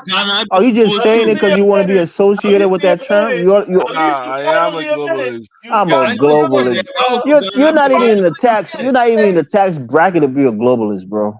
Come on. Globalist mentality, world citizenship, I go wherever that benefit me. You know, that's how. He's That's a how. mini globalist, like a mini donut. Right. I'm a globalist, bro. Yeah, That's for movers. That's for yeah, movers and shakers, bro. That's not for yeah, me and you. but Elvis, I get what you mean. Wait, guys, I get where you're coming from, but you don't use the Now, literal Elvis, definition too. of. You a globalist too, Wait. Elvis. Nah, bro. I'm not a Wait, globalist, You a bro. globalist. Yeah, you a globalist all the way, bro. guys. You don't use the literal definition as the whole like meaning of what globalist means. You just gotta understand the whole concept and apply to yourself, pretty much. So you want us to be, no borders. Or what I mean, what I No, actually because mean. that's one of the integral No, part of being a globalist. There should be no borders. not really. I Nobody's think. illegal. Nobody's I think illegal. no, He that's wants to be an African American when it suits him, and then he wants to call me Black American, black for the blacks. Hold on. The difference between us and South Africa is South Africa's like, y'all gotta carry your ass, man. We're doing all this hard work down here. Y'all just gonna come down here and enjoy the fruits. And we all understand the love, the Nah, Pan African. look, I don't like. Yeah, I hate to say it, but I don't have a soft spot for South Africans. I think they're xenophobic, and I think they've benefited a lot more from the white man than they like to give, No kidding, but credit to. the way they say it now And is they they're think their trying to eat. country is developed They're trying because to of eat. them, and it's not true. It's developed because they're living amongst the white who put the infrastructure in place, who are only Right. protecting their investments. Look, I don't know if you guys noticed, but in South Africa, the reason you think many of these South Africans can rise up against the white, because the white, especially those wealthy Oh, your whites like statements the are quiet. We Oppenheimer and the know De that. Beers, they have private military that rival that of the South African military. Those guys are armed to the teeth, and they're ready to protect themselves from the Africans taking over the country. So I don't have a lot of respect for South Africans. I hate to say it, but they do a lot of talking. They will Most attack other Africans, you say that but they you don't touch the white man. because And that's the people that maybe you actually and really Losey run can that have a good country. conversation. I would love for Losey to call in and you tell that to Losey, man. Yeah, That be I really, I don't, I don't like to say it often, but I really think they did a disservice. They're doing it right now as we speak. They do what? This whole thing with the Nigerian girl who is half Nigerian, half South African. She's very beautiful. She was running for Miss South Africa. They said she couldn't be because she's not fully South African, so they had to take her off the pageant. There's I think a AI car company that was running in South Africa that was started by a Nigerian, and they attacked it. I think it's called Bolt or something like that. They attacked it. They don't want him to be successful in their country. They want him to go back to Nigeria. So a lot of cool Yeah, stuff but I that they mean, do, I don't agree with, bro. I yeah, think but that that's the country. That's their prerogative, though. Like you gotta let them no, do. what I'm saying that's not being African. Some of us. I mean, I'm not a Pan Yeah, Africanist, but but yeah, I ascribe to some of the ideas that we they as don't. Africans What should about be They you our don't don't. brothers' subscribe keepers, to and South Afrocentricity? Africans, They yeah, don't South uphold Africans like. don't subscribe to it, and we love they Nelson used to. Mandela. We stood up I for mean, him. They'll you go said through you are apartheid to be the biggest Pan wait. Africans on the planet. You said you are not a globalist. They are nationalists. That's what how nationalists think. They want But people to be their own nationalists, thing. or if you're a nationalist, that means you exclude other African nationals, Of and that's course, that's not what good it for So us means. they're as a nativists. continent. Are they FBA? I think You Zongo was define part what of the. globalist is, because I want to be a globalist. I don't give a damn about my country, Mike man. I said. go wherever. Globalist Mike said is that even more they're than a like FBA. nationalist. Isn't Well, that's what no? I It want, would and be that's what I different if benefit. Mike said it'd be like FBA. What See, Mike guys. said, they're like Black Americans. Hey, guys. See, let me tell you the trick. Tell the If you are truth. if you are a minority in a country, you don't have the liberty to be a nationalist because it doesn't benefit you. You got to be a globalist so that wherever you Oh, get out of here. oh god damn Yo, it, at man. least he been, yo, Dollar Bill, at least he You admitted gotta it. you gotta At you least he gotta go. admitted it tonight, bro. He a Wait, listen, globalist. guys, listen. That's why in many countries, a lot of the time, you tend to see more minorities from other countries moving to other places because they enjoy the benefit of globalism. Because when they So move they're the great from the replacement of America, man. We're replacing not with no, I don't mean it. America's being replaced with globalists. Listen. I don't mean You even know? in terms of America, right? Even in African countries, the Africans that probably are moving are mostly maybe minorities from those countries, and they're moving other countries Not to get better. Nigerians. I mean, they're not Nigerians, Nigerians. man. Come on, man. They could be minorities too in their own country. They are not. Most He, Nigerians are not. he's he's saying minorities as in ethnic groups. There are ethnic minorities Yes, in their country. I'm yes. saying The he's idea trying of to. them, yes, the idea of them getting some kind of like economic prosperity or some political leadership in their own country, it's not even happening. It's not even unthinkable. So they leave and go to other countries where they can get better economic prosperity or probably political aspiration in those So countries. that's So why why you not? saying that's why you left. Don't mention political, prospects in Is other that why countries. you It's not left, going to happen. Zongo? They're not going to become president or That's why Mike senators in a left. foreign And he country. didn't have a I don't chance. know. I don't know. Maybe Zongo might become if Kamala can become. but I'm saying a lot of times people project certain things on you. It might not necessarily apply to you. You gotta review who you are and take what term that applies to you and what benefits you. That's what I'm saying. Mike, you might run for being the senator next Senate of Seattle. Yep. We're living in a globalist world, man. Just bring the third world here, man. Just replace us. I mean, Carla. Come all He's over already here. African American, All right? right, Carla, let me ask you, right? Let me ask you Yeah. before we close out. How has a third world person, whether it's an African immigrant or a Hispanic immigrant, how have they influenced your life in a negative way? Oh, you really want the answer, Elvis? I hope you have. Sure, I want to hear it. Be bold. Oh man, Gala, man. Listen, when that, and Zongo guys feels hurt, he asks the same question, and you guys feels hurt. But I hope you can handle it, right? First of all, when people from third world come over here, they bring in third world standards of living. Oh my god. Oh my God. So what are they doing? Climbing trees? Yeah, shitting in the outhouse? Is that what happens? Eating up pigeons and whatnot. Oh my God, Carla, you be Let's be serious. Let's be for real No, I'm though. being serious, right? Check this out. Not only that, right? When you have third world migrants and whatnot, and like I said, beautiful people, man. Like I said, I was at the pantry the other day. People don't bother nobody when and I feel for them. Like my brother Ben came up there, fuck them. Yeah, they should be picked out. I mean, some of us feel like that, and I can't get to nobody's heart. My brother Ben Uko is like, fuck them. They broke the law. Bring coming here, but I'm a little softy, right? I can't just do that, right? So anyway, But I thought Ben was from Canada. He's from the US. Who? Ben, the one who joined your show earlier, like the guy. No, he's from the U.S. I thought he was. I thought he's from Canada. Okay, yeah. Not somebody else. Somebody else. Yeah, he got tight. Yeah, anyway, anyway, I'm like this. As far as like anything, America needs cheap labor. I mean, almost free labor. If they could bring back slavery, they would. And the bottom line is, illegal immigrants, you don't have to pay them. The biggest expense, if anybody ran a business on the panel, is workman's comp. That's the biggest expense. Carla, you don't work a menial job. You don't work a menial job that any immigrant can do. I ran a business, right? And I had a medical transport ambulatory business, right? My business, I could not afford that. That went under because the biggest expense was workman's comp. Now, if you don't have to pay nobody that, like these people who basically get these special numbers where they can work legally, right? But they don't have to pay the Social Security and stuff like that. That means they don't have to file for unemployment insurance and everything like that. So they're making money like that. And they don't have to pay them health care benefits and everything. So you're making a lot of money with illegal aliens, And that's what that's what I'm saying. How does that affect you, Carla? How does it affect your business? Check us out. If not on me personally, I'm not gonna hurt. Like I make See, sure my life. So that's the point. I want it to be personal because when you make these statements, you have to show that it correlates with your life. So check this out. As far as black people in America, right? Black people in America at the bottom, working class black people. My father, man, was basically had barely a high school education. He was able to get a blue collar job and basically and buy 3 homes and raise a family. And then my mother didn't have to work. Them days are gone. Yeah, because you had less money, so the money was worth more. My mother and father did the same. Inflated. Now, So let me tell you how. Let me be honest. Let me tell you how they affect things. They raise the prices, like the same thing they say we doing in Ghana is what immigrants do when they come to this country.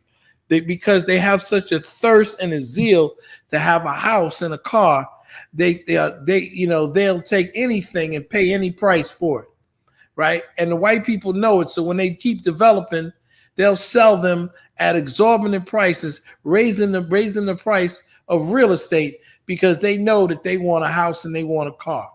So that they buy into the American dream so hard that the prices go high because of supply and demand. And that's what and you know what's happening in Brooklyn? A lot of people live there. A lot of West Indians who live in Brooklyn, now the developers are trying to steal the houses No, bro, that statement you just made is categorically false because when you say immigrants are buying the homes, they're not the regular immigrants like myself.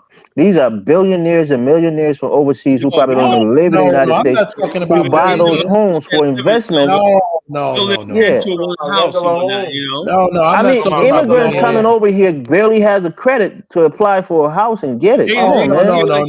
You see that one video with the Let me tell you this. you guys see Let that me one video tell you. going around social media? No, Let me tell you. Let me tell you this. Elvis, you actually can you know. Yeah, let me tell you this. How? Let me tell you. Hold on one second. I know a woman who was a home health care aide, and this was during the time when they had all these they were inflating the houses in New York City, The and prime, they were subprime, subprime mortgages, right? The them big short. subprime mortgages. She had been here less than 10 years, and she did save up and had a good credit rating, right? And paid her bills, but they lied and put her on the loan that she couldn't pay off, and had to sell her house. She was trying to live in the basement. Yeah, She was that was trying a to rent scam. That was a scam, bro. But So you can't. It's telling not you, anything legitimate. Elvis, most of the colleagues that I went to college with immediately after college, once they got a job a year later, they all bought homes and they live like large actually.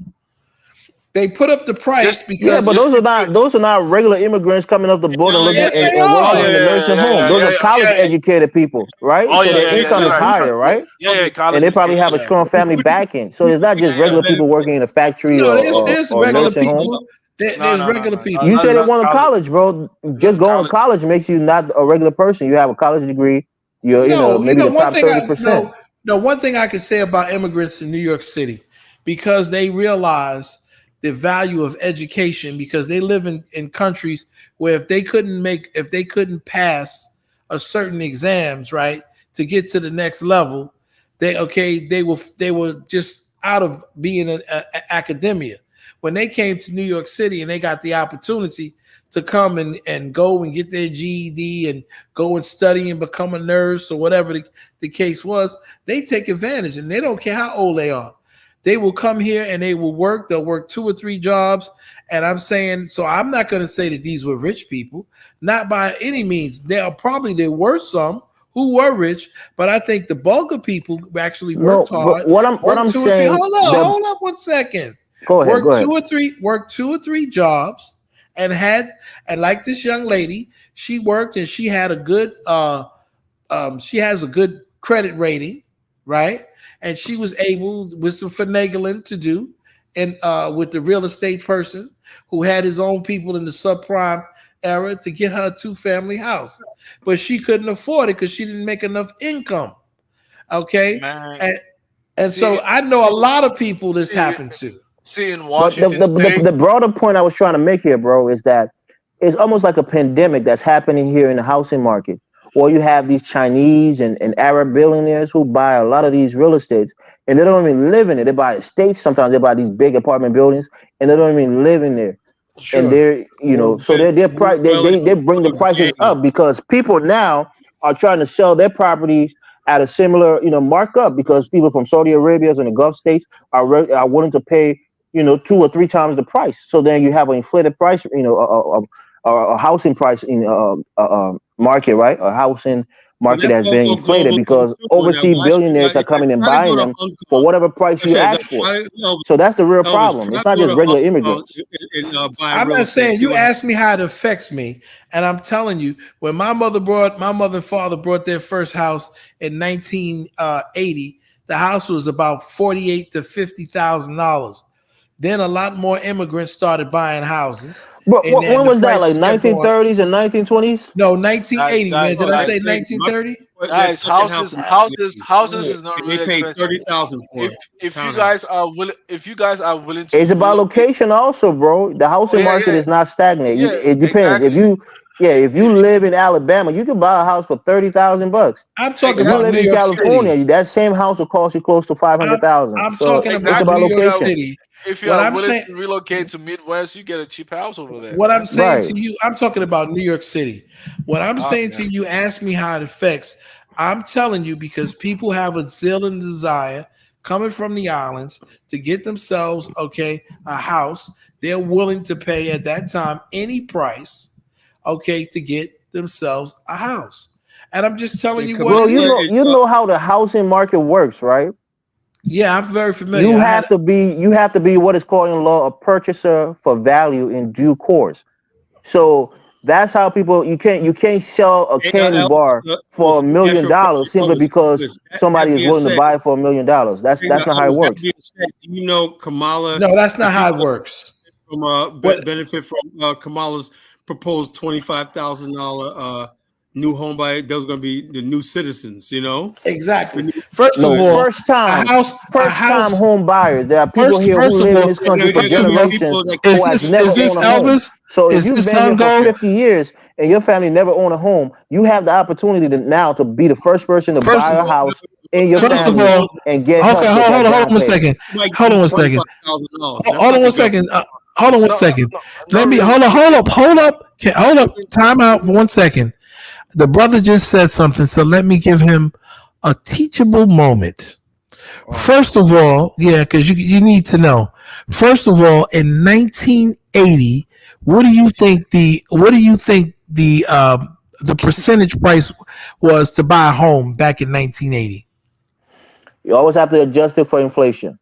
So I would say at that time maybe 80,000, but adjusted for inflation now it's probably 180,000. No, I'm talking about the percentage in terms of a mortgage. What do you think the interest rate? You mean interest rate? Yes. I'm not really sure what the mortgage is. I don't want to be way off, but I would say maybe 3%. 3%. In 1980, it was about 12 or 13%. See, I'm way off, so I don't know. So what is it now? 30%. So it's probably about 6 or 7% in a 30-year mortgage, right? So it has been fluctuating. So now it's better. You're saying now things are better than it was in 1980? The interest rate went way down. Well, the interest rate is lower, but the same house that was $50,000. Well, you have to adjust is it about for inflation, bro. Is about $600,000 now. That's too far of a jump. If you double it, I mean, but that's way too far. I don't have to lie to you. The house I grew up in was like $30,000. Now you go there now in New York, it's like $400,000. I don't have to lie to you. My parents bought the house. My parents bought the house for approximately $48,000, a 2-family house. That same 2-family house now is worth probably $800,000. Oh man! I'm telling you, adjusted for inflation and other extenuating circumstances. I'm telling you what it is. What about the location? Was that in the ghetto? Right, location is key. I don't know what you keep talking about in the ghetto, man. You mean ghetto where black people live? It gotta be the ghetto. There's no ghetto. There's no Why ghetto. you keep saying that, bro? Dave, don't do that. Don't low the conversation, bro. Zongo, stop with the stupidity, bro. Get yourself together, man. Stop. I'm telling you about numbers, right? 48,000 was probably 12 to 13% for the interest rate. Now it's over 800,000, and the interest rate is about 7%. Where are you getting that number, though? Where are you getting that number? I'm getting the number. Your parents lived in. Now that's the market value, or yes, or that's the market value. New York is prime real estate, bro. New York, so I'm not making up numbers. Housing market in the country. California might be higher. For anything, let's say for your parents, right? If they own that house today, it was a great investment. They'll make a lot of money if they sell it. So that's a good thing. You want your housing price to go up. If you invest in a home, you want the value to go up. What I'm trying to say is, Guys, I think the true interest rate is actually the APR though, because it kind of varies though. It can go up like depending on the person. The APR, the interest rate was about 12 or 13%. I'm saying like the true interest should be the APR. Like if you're trying to really determine that. No, it's the inflation. It's the inflation. No, I'm saying. Wait. Not even the point that I was trying to make. So, what is his name again? Was dollar bill. 40K in 1980. What do you think it's worth right now? adjusted don't for know. inflation. I have to go look on the computer to tell me that. I wouldn't know by just off the top of Be my head. worth like a But probably like again, let me maybe just say this I would too, say because when you say somebody bought a 70 house and for 80,000. 40K, if that's the 48. base price of 48, is that if that's the 48. base price without the APR or the what do you call it? The interest Closing rate. costs Yeah, and the all of those interest rate. things. Yeah. So yeah, the base price is not the full price of the house too. So you have to put that into consideration. Well, the house. Well, if you take this, they used to go by what is called points, right? When you buy a house back then, In the 80s, Yeah, like yeah. and the points Sometimes were like percentage. The points were 2 or 3 points, to cover your closing costs and stuff like that. But the interest rate on the loan stays the same. but that's if you choose to pay it dollar bills more. in the If you 80s, a choose to pay half it a more, mil to get you a mini you get a mansion, point right? Get you reduction. a Who's mansion. talking in the Exactly. back and we can barely understand anything he's saying? He's too low. Nobody's talking in my back. No, There's no, somebody me. was talking on the No, panel, but no, he's no. I way too think Oh, low. okay. We I can't really think hear that's him. Dave. That's Dave. That's Okay. probably was Dave. So I'm just trying to explain to you when back then you had a lot of people who were coming from the islands. I used to work for a company. Maybe Carla knows it, called General Development. You ever heard of that, Carla? I remember Beneficial. Well, I used to work for a company when I was about 18 and 19 called General Development. And at that time, most of Florida was a swamp. So Kissimmee and all of those different areas, they weren't developed back then. And so what they used to do, you would buy like a plot of land for like $5,000. And some people they sold it basically to people from the Caribbean because Florida's close to the Caribbean and the weather's the same. So they had a lot of guys that go out, but it was actually owned by the mafia. They were the ones that actually owned the General Development Corporation, and most of it was swampland. But now they all of the areas that are developed now outside of Miami, they own all of that land out there, except Canals, for they the built West Palm canals and Beach everything and, like that. So and what is all your that other Is stuff. is Florida real estate prime real estate? what is your Well, point now? because of the Now it hurricanes, is. My point is, it's not because you have erosion, hurricane season, so Oh, it's not the now it best place is. to live. So Yeah, home it's prices not are the going to be best, lower in Florida, right? but you can't get nothing for $5,000 now. Well, of You can't course. get I a mean, plot of just land. purely based on inflation, it's not going to be 5,000. Yeah, that's all I was saying. I knew people who had 10, 5, 5 and 10. Yeah, but what is your name, Elvis? You can't just base that on just Florida, because if you come to Washington State, it has like tsunami possibility, earthquake.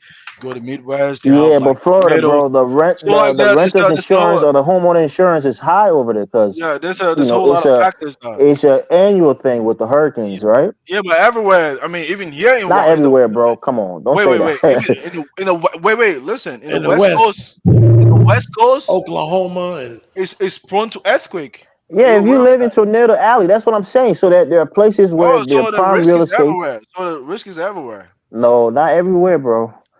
I'm It just Not is saying everywhere. everywhere. those areas were There are not places that are developed. preferable than other places for real estate, right? What I'm New saying is, York, Africa has no maybe even earthquakes, no Texas. natural disaster. You Africa know. should be way more developed than the rest of the world.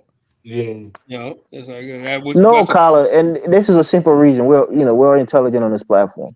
The So when you dominant say the when you say the like it's dominant currency preferable, in the wait, world let me ask is you a not question. in the hands of Africans. Let me You ask you a know. question. When you say it's preferable, are you speaking based on like the real estate like companies that are actually building like those structures, or you mean like the buyers? No, when people talk about real estate and talk about location, right? It's not just about. No, when you said preferable, I'm trying to understand where you're That's coming what from. I'm Are you saying saying. When I the say builders preferable or like location, consumers? it's about the cost of living, not the cost of living, but the quality of life, right?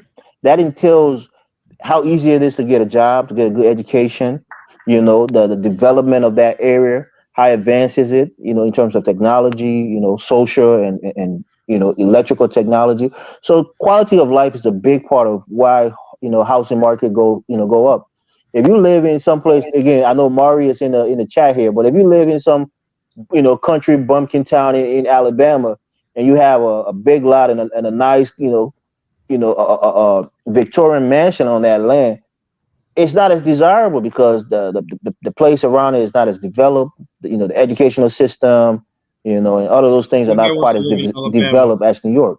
So I'm just telling you that New York and big cities or places that have big metropolitan areas are more desirable, and the prices are going to be way higher because people prefer to live there. That's why I'm saying preferability depends on the individual person, right? So like the person that get a job in that remote area, and to him might be something that is might Well, there's prefer to certain stay. things that correlate with preference, right? Yeah. Everybody So wants their kids to go to a good school system, right? They want to be in a place where it's easy to get a job and higher paying jobs.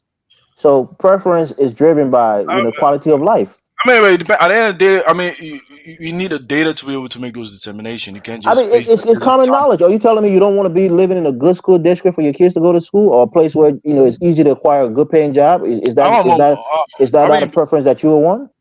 preferably there's a lot of factors including that as well too. He's a Right. So globalist. Can I say something? I want he's a globalist. All right, I then. want to read something to you because a lot of times Zongo thinks that I'm just blowing air out my behind. So I'm going to read to you something from the business section of the Los Angeles Times, May 6, 1990. Miami for 35 years, General Development Corporation sold the American dream, gilded with Florida sunshine and sliced up into lots just the right size for a 3-bedroom house. With an aggressive sales force of 3,000, GDC literally roamed the globe in search of customers who could be seduced by low monthly payments and a rosy picture of the good life that beckoned in communities with names like Silver Spring Shores and Port St. Lucie. And they found them in retirees from New York, blue collar workers from the Midwest, middle income families from Europe, and lately investors by the thousands from Taiwan, Hong Kong, and South Korea. Even a few Californians invest in it. And with DDC's customers had in common was a hope for a place in the sun and a vast unfamiliarity with the Florida real estate market. So successful that GDC over the years, by the end of 1988, the company was reporting assets of 1 billion on an annual basis of 281 million. About 212,000 people lived in the 9 developments, and the empire was expanding, developing 21,000 acre recreational communities in Tennessee. GDC also had entered into the lucrative timeshare market, paying 65 million in August for Glen Ivy Financial Group. So a lot of these people came from the Caribbean islands, and they had about 3,000. And I was trained. I was about 18 and 19, and I'm telling you, people from the Caribbean were buying those bad boys up. And now you can see those areas in South Florida are fully. But when they first came in for a 3-family, you could get one. You could get a lot for about $5,000. Yep. That's what So your you can. Are those areas now in Florida they're gang desirable infested now. areas to live, or are they where Yes. you have like Opalaka and where you have a No. lot of Haitian, a lot of crime No. This areas? is Silver Springs, So right? I'm not from Port Florida, so I don't know when you call these Port names. Are Port they desirable? Port St. Lucie. They're Depends on beautiful. who's in there. White people Silver can move in Spring the state Shores, neighborhood. It's only black people got stuff. Silver Spring Shores, and Port St. Lucie are beautiful places. yeah, Are I they mean, primarily Listen to me. black neighborhoods, or are they white neighborhoods or mixed? I don't know what they are now, right? I yeah, know back in those days, people Right. who I It's knew like from the Compton, bro. These places get gentrified. Well, not Compton specifically, but places where it used to be black people, they get gentrified, and most of these black folks move out of there, and they become more expensive, and the quality of life improve. A lot of businesses and schools become better, and now they're not quote unquote black communities. They become white communities now. So it depends. yeah. I don't know how. I mean, I knew Silver yeah, Springs. and that's why I was saying like, because even I remember like when I was in Springfield, Okay, I'm looking at houses now in the because MLS thing. yeah, Uh, um, right now, 30 plus Silver Spring homes listed. I saw one right now. Okay, 5 bedrooms, 3 baths, 3,000 square feet is going for 1,222,865. yeah, that's So too you much. so you tell me These were That's what I'm $5,000 saying. lots. So the price is good. That means that it's a desirable place to live. Yeah. Is it a black place? You're talking about these Jamaicans. Is there still a dominant of No, no, no, Jamaican not living in that necessarily. area? I don't Not know. necessarily. Probably. It could be probably inflated price too. It's just not desirable, you know. The lowest house I'm seeing is 449,000. 380, 336. But let me tell you this, right? Places in Maryland, for example, right? There are wealthy black neighborhoods, right? Even in California, like Baldwin Hills, you have lawyers and doctors and Yeah. entertainers who live in those places. So there are pockets in this country where you have successful black people who make communities and live in those places. So I mean, it's not outside of the possibility that you can have a successful black community that has a high home value. Yeah, It's not. and at the prices that they were going back for, like 5,000. I knew people, I was a young buck back then, but I knew people who were snatching them up, man, and like buying 5 or 10 and holding them. So I don't know. A lot of people were making a lot of money back then, and I know they had a large workforce of people from Jamaica. And So what do you think? What do you think about the policy that Kamala is proposing to give first-time home buyers up to 25K to help with their down payment? It's a bad idea. It's a bad idea. Why? It's a Articulate. terrible idea. All right, go ahead. You got the mic. Terrible idea. Go ahead. You got to say why it's a terrible idea. It's a bad idea because I know she's gonna come with kinks with it. She's a socialist. Bro, this country is a socialist country. What are you talking about? No, we're Nah, not. bro. No, we're not. Yo. You know how many And social that governor programs? you talking Yeah, but about, I got a Program problem without with. socialists. yeah, but at the end of the day, That governor's a communist. That guy's is Oh, come on, bro. You see, you guys are going to screens You guys are now. communists, How does man. that hurt you? Yo, How yeah, does like, somebody helping you with a like, first-time We home got buyer socialists. program? We Colin, believe this in guy don't socialism. own nothing. Colin, this guy don't even have a but like, retirement I mean, account. like, does that like, are you, He run a house. are you excluded from like, It interest doesn't or matter. Oh, this is another interest thing. on your money No, or your the loan? you know what the Fellas, biggest I got to problem get is? this. Zango, let me say this real quick. Zango, the biggest problem for people trying to buy a home is the down payment. It's the biggest hindrance Yeah, for that people means trying if to you don't buy have a a down home. payment, you should know no They loan. can't You scrap know why together I'm against 25,000 the and she gonna give 20,000 it and put to that illegal. 20% down. That's the She biggest gonna give hindrance. it to illegal. So they're trying to alleviate that by helping you. Wait. I think a lot of time people tend to conflate. I think America is very huge, and every state their policies kind of vary from place to place. Even here in Washington State, there are certain communities their rules apply differently. In certain counties, right? In Washington State, you don't need like you can have like zero down payment and get a house too over here, but you still be subjected to the interest and everything. So the better you pay your money early, the lesser interest you're gonna pay in a long time. So that's how you got to think about it from that The angle. problem with I the think that money problem gonna with go to the illegal. problem with $25,000, like you said, in which market that you're dealing with, It's still subjected to interest though. It's still and subject to it's interest. not just the interest. When you don't put a certain amount down, you have to also pay what is A called higher mortgage, right? A higher PMI. monthly mortgage. What is called PMI. Okay, so that is insurance that doesn't go toward your house that you have Yeah, to pay. it doesn't go into the equity of the home, right? Exactly. So this is just insurance that you're paying in case you default on the loan. Yeah. Right. And that's why it's smart to put a good down payment down. Most people do 20%. So Why does it gotta if be you're a buying tax? $125,000 house, 25K But why is is the 20% right taxpayer there. gonna pay for it? Though? So the question I want to ask you, Elvis, is like the $25,000 like down payment. Is it Don't make subjected no to sense interest? because Zongo Wait. There is a and Elvis are people. globalists. No, I'm not a globalist. I told you that. Oh, Don't you're say that. globalist, but you have globalist talking There's points. already What people do you right now. mean? Telling you have Social programs like Social Security, like welfare, all of these things that help millions of people. Without it, they'll probably be homeless As we and speak right hungry. now, These are things that we there are benefit from. people on their way to America to basically Dave, take advantage of the free shit and No, there are caveats with this, right? They say you have to pay your rent. I think you have to pay your rent on time for like, I think 5 years or something like that. So there are stipulations with it. Not just anybody gets it. So wait, Elvis. Let me ask you: does it come with a setting credit score threshold? To qualify for that. It's not. It hasn't been fully formulated, but the But that's not. overarching idea is that it's going to be 25,000 for first-time home buyers. I'm not sure I'd if it's rather going to get be tax breaks, man. Give me some if it's going to tax be breaks. American citizens or just any immigrant. But I'm guessing it's probably going to be narrowed down to American citizens who's No, probably it's been in probably this gonna country have for maybe immigrants, 10 Mr. years Miller. It's gonna or be so. immigrants. It's gonna be immigrants. Oh, It's gonna Tyler, be immigrants. Because why? You know why? You know, ready-made market. Well, all due respect, right? The immigrants are coming here with young families. I've seen it with young families and everything.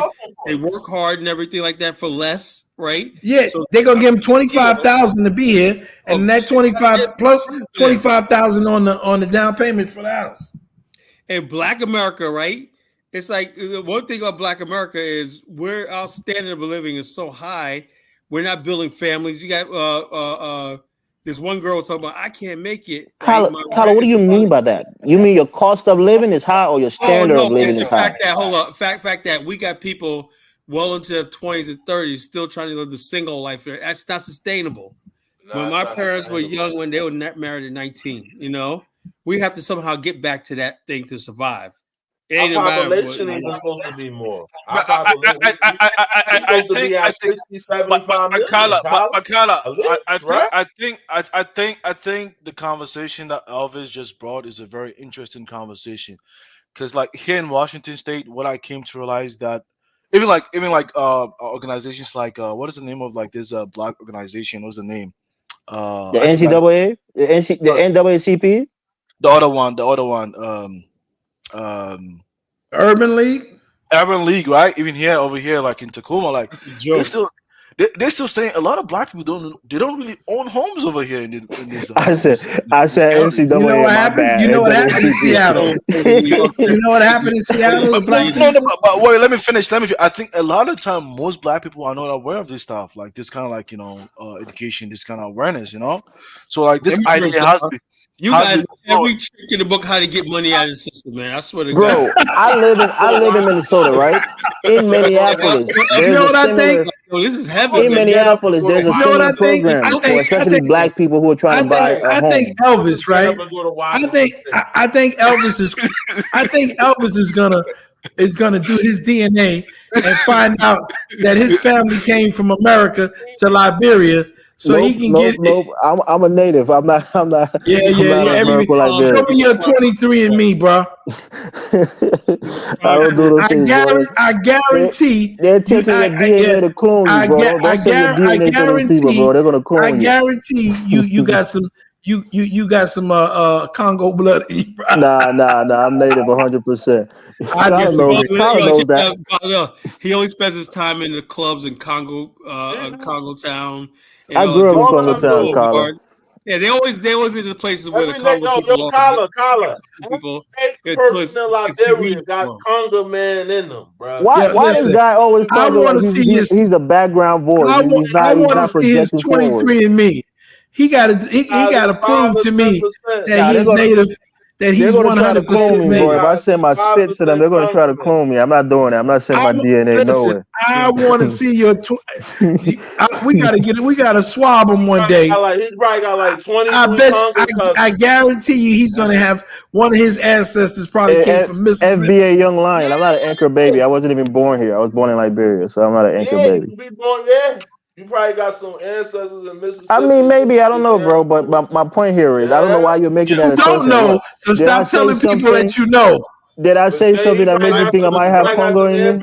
Your brothers, it's been nice. I gotta get up in the morning. I'll see you guys tomorrow. All right, Kyla, you gotta close that. All right, man. Good night, guys. You guys supporting the show. Tell a friend. Tell somebody. Like, subscribe, whatnot. Share and everything like that. Get the subscribe, party. Let's keep the party going. We'll be here anytime. I won't be here Saturday because I'm going down to Nag's Head. There's some fishing and some beaches. My brother, we got a vacation house down there, so I won't be here Saturday night, but we're gonna rock it tomorrow night. All right. I'll be in New York by then. See y'all tomorrow. All right, brothers. All right, man.